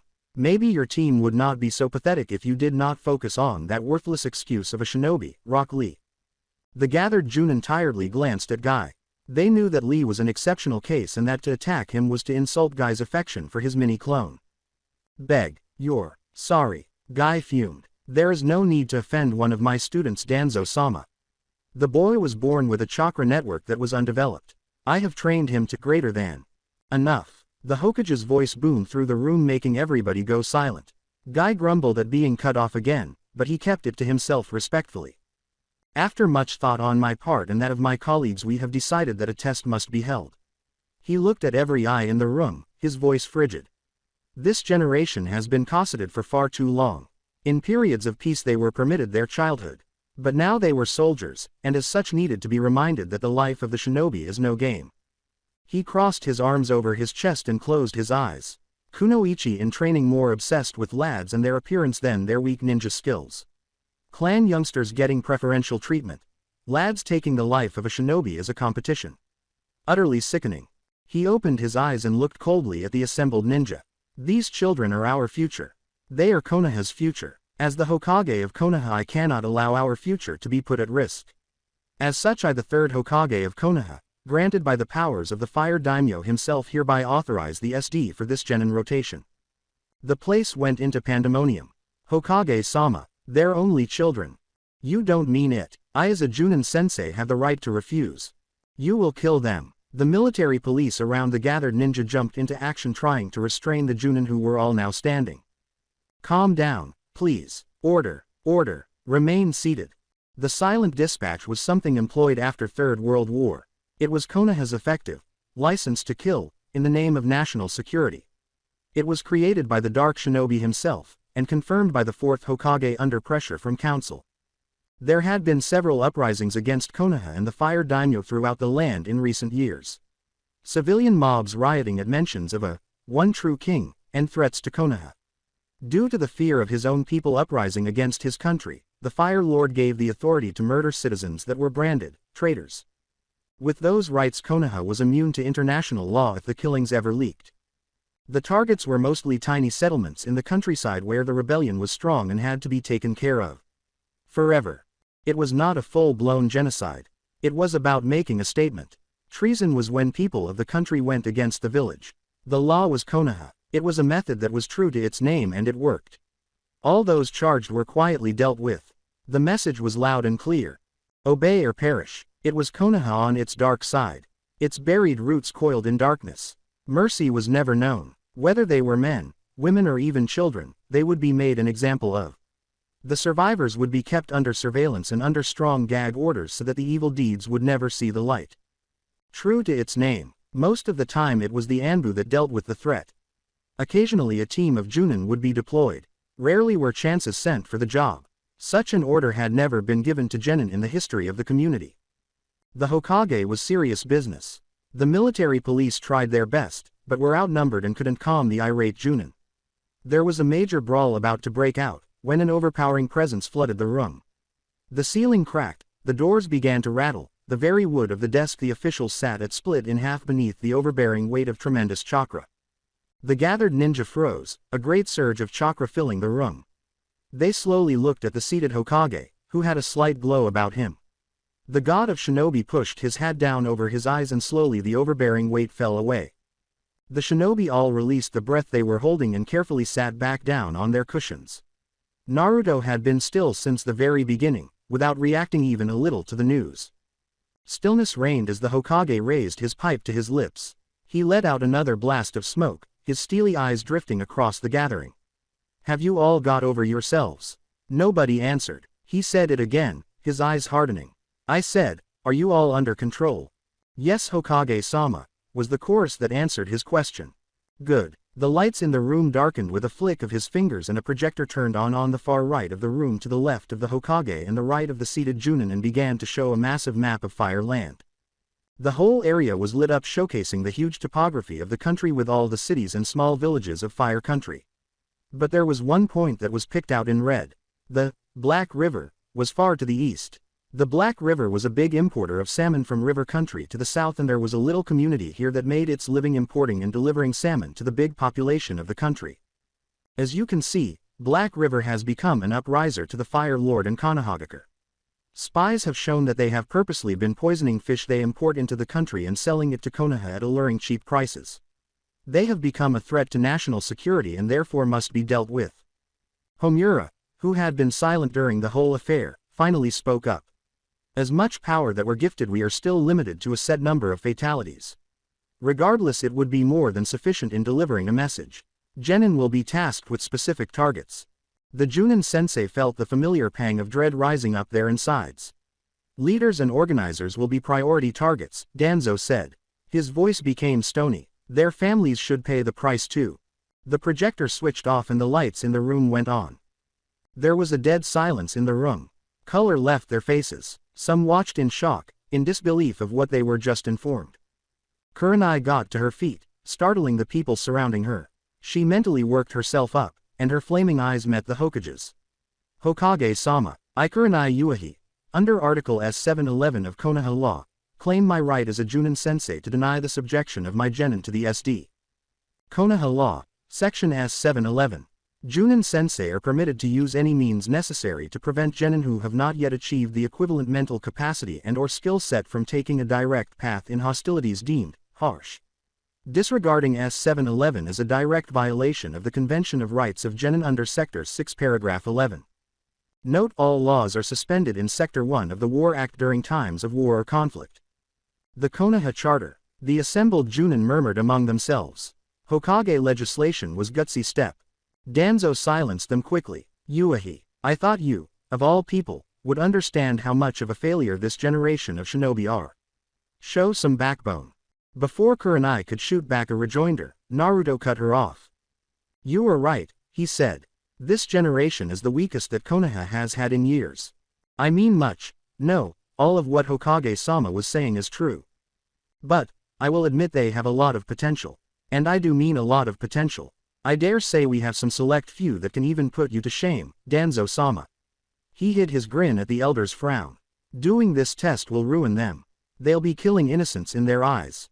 They may be too young to truly comprehend what being a shinobi entails, or they simply aren't cut out for the job, but as it is, they're not ready. The least you can do is buy us some more time. Danzo snorted, glaring at him. You are just postponing the inevitable. Your compassion is a weakness that will be your downfall. Your father is a prime example. The room grew deathly silent. Naruto tilted his head gently, one eye narrowed in slits. His Sharingan blazed. His chakra spiked on instinct, and many around him flinched. He snorted and glared at Danzo. Don't talk about my father like you know him, old man. I know your diapers are soiled from missing the Hokage seat again, but no need to be jealous. Danzo trembled with barely suppressed wrath before he deftly schooled his features. Yes, Minato was a great Hokage, wasn't he? The greatest Konoha ever had supposedly. His voice sounded haughty. His was the shortest reign, funny. At least he became Hokage. How old was Dad? Ah yes, he did in 20 years what you're, hold up. A pause. How old are you, Hokage-sama? 73. Naruto gasped, dramatically. He did in 20 years what your 73-year-old ass did not. Hot damn, and the funniest part is you are still trying. Don't worry though, by the time you are 100 I'm sure they would be willing to give you the hat. Silence. A chuckle escaped despite the situation. More laughter were heard before full-on giggles were heard.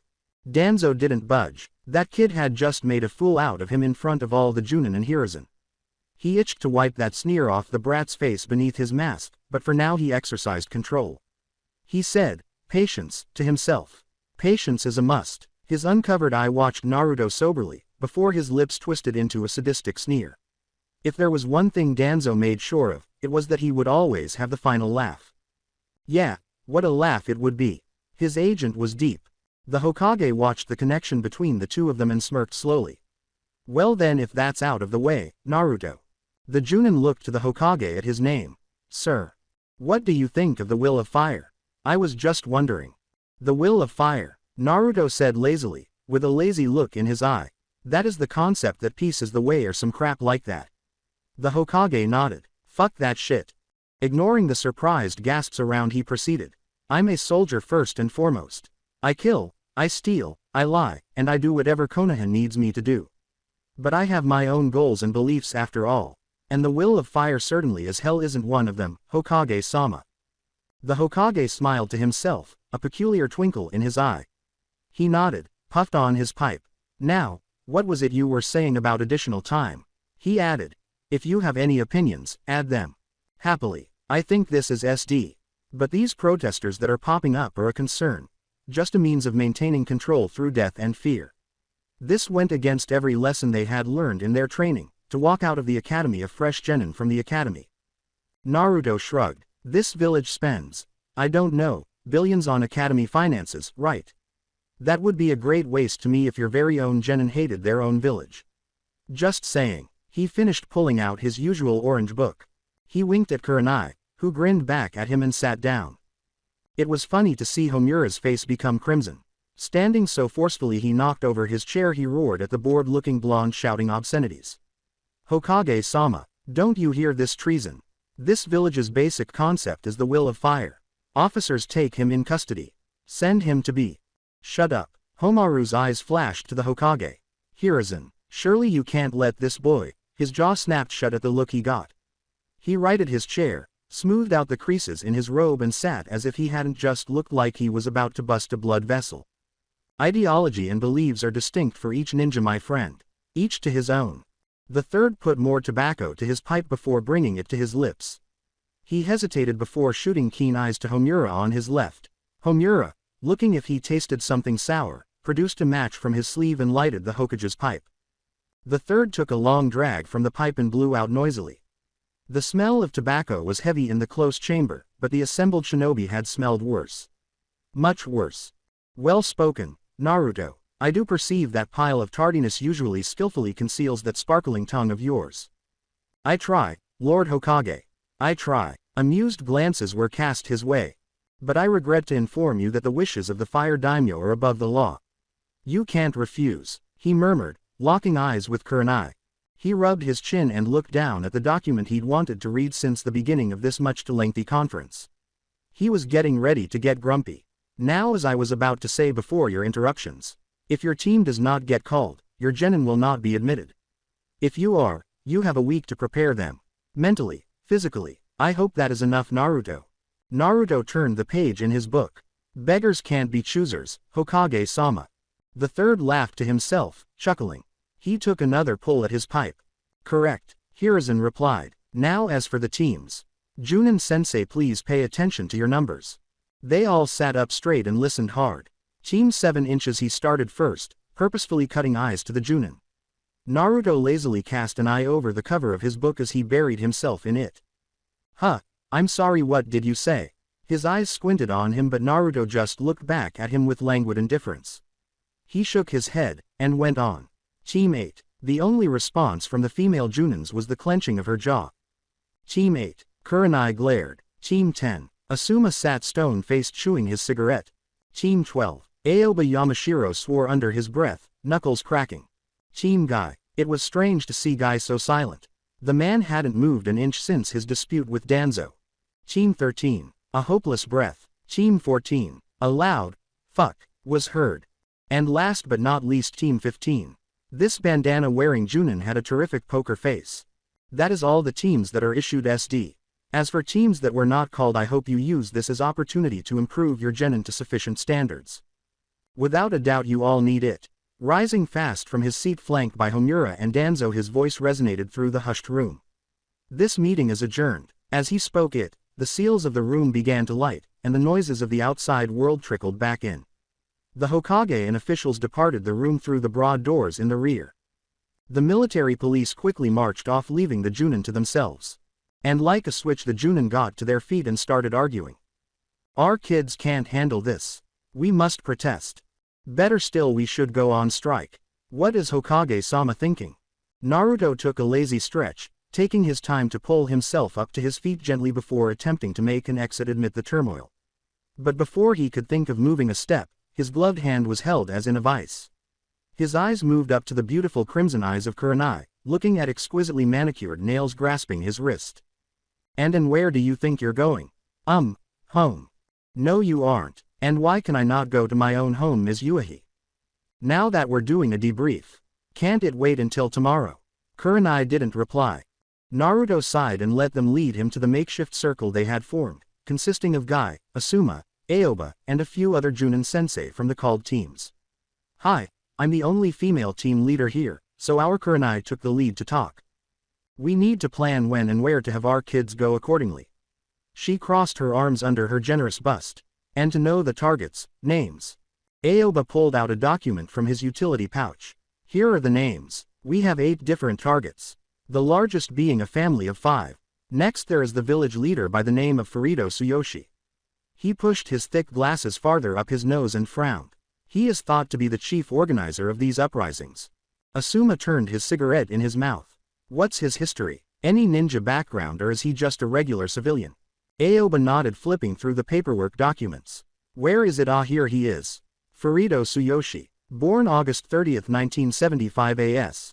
After Sage, he is a 35-year-old engineer who had graduated from Fire Country University and relocated to Black River in 1990.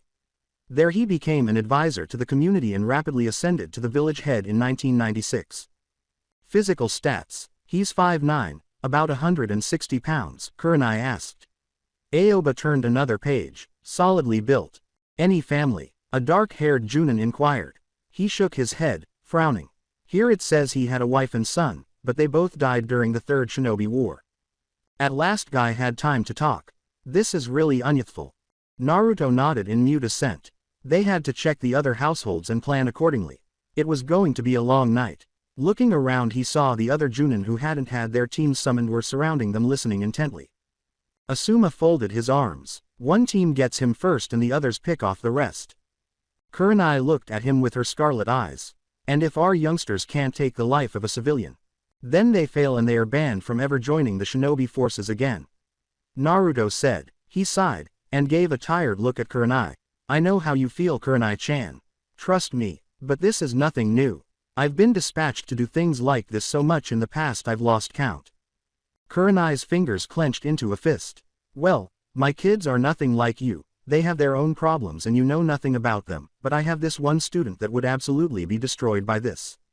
Failure for her would mean her enslavement. Then she's not for the life of a shinobi. Naruto's voice was icy. This is what SD is all about. Whether or not you can go against all you believe in. Can you obey without question? Kill innocents for the benefit of Konoha. If not, then that Hyuga of yours is going to become another branch servant.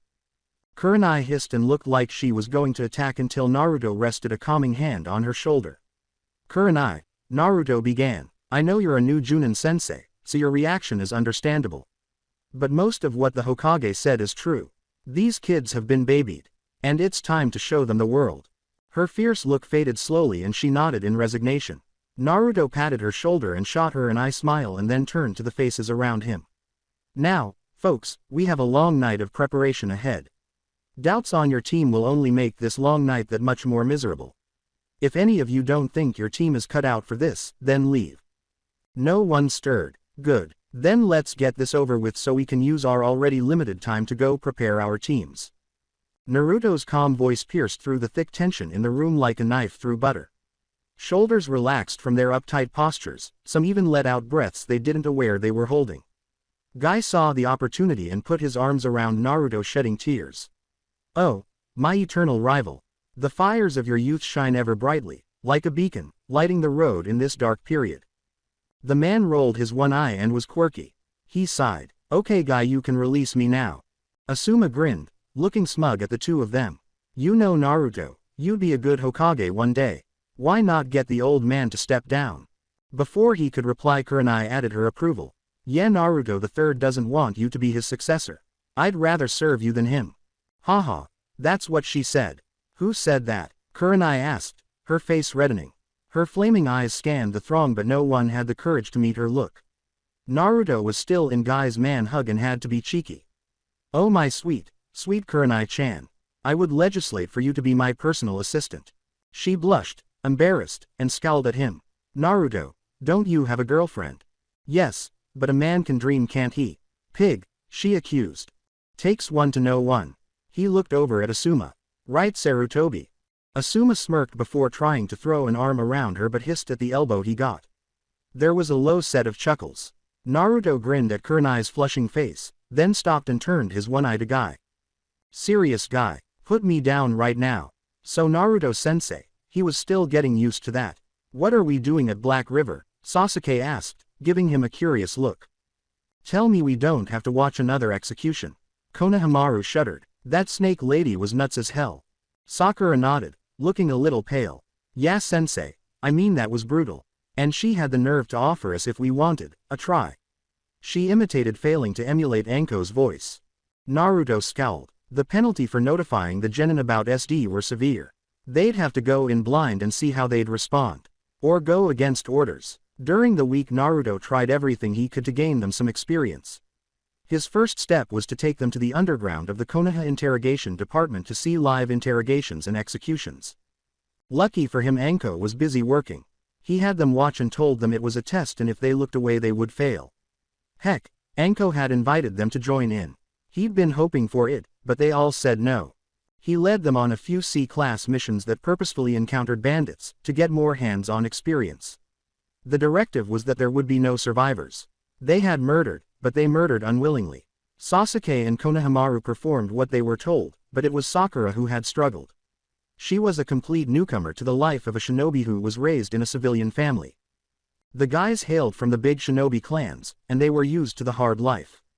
They had their own experiences of death. Sasuke watched his clan slaughtered, and from what he read from Konohamaru's dossier the youngster was only 2 years old and watched his mother die in the Kyuubi attack. He had a father but the last anyone heard of him was when he went to the realm of his monkey summons. But just because they had seen death didn't mean they could take a life at will. Sakura did worse, struggling to get a kill. Less than BR greater than Sasuke did that for her. He just prayed they would pull through. This was the first squad he had ever passed and though he would never admit it he cared for the little bastards.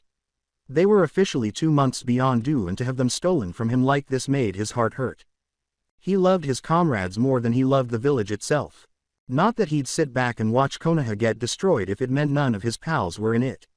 No, he just didn't believe in the will of fire ideas. His most cruel fact was, Sensei. Sasuke's voice stopped him. That wasn't the question I put to you. He looked around and saw they had reached their objective. Read a big sign. Black River. Population 300. It was a community of relatively small size, roughly 5 kilometers around. Black River ran in a straight line through the middle of the settlement, true to its name. Using water power to their advantage from the rushing waterways of river country for clean hydroelectricity. Tall pine trees on each side surrounded the settlement. The town had no fortifications to protect it, and was near Konoha, so there was no danger. He looked up at the trees around the village, and could feel the chakra signs meticulously hidden. A heavy Anbu presence monitoring, waiting to do crowd control. He cleared his throat, trying to distract them from sightseeing. He opened his mouth to speak but stopped, his mouth seeming to have shut up. Staring from one wondering eye to the next that still bore faces of innocence something within of him shouted to just call this off. Today if they got away with it things would be different. Evermore. His morals wanted so hard to tell them they were going into a trap. But his reason took over and his face went blank. He was a shinobi. Morality was for samurai. Konohamaru Sarutobi. Sasuke Uchiha. Sakura Haruno. You are now officially under Konoha's silent dispatch. Under the will of the Fire Daimyo and authorization from the third Hokage you are given the momentary powers of a license to kill. You are instructed to find and terminate specific targets to the uprising of the One King protesters.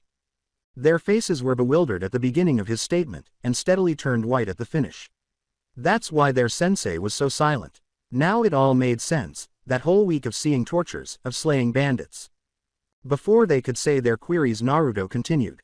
You were told to kill. Here are your targets. He handed each a paper with a picture of a face. Fail and you will fail immediately, and be banned from Konoha's shinobi forces. You have 2 hours to locate and murder your targets. I'm not at liberty to answer any questions. The genin gaped. Sakura's face turned white as snow. This has to be a joke. Why you?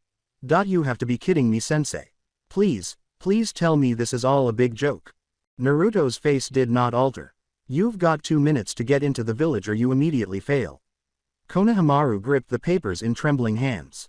But, this is a civilian village. Are you asking us to kill innocent people? You've got a minute 50. Sensei please, implored Konohamaru. Tell us at least what we are walking into. He said with a whisper. I can't. I will continue the series in next part. Till then, bye bye.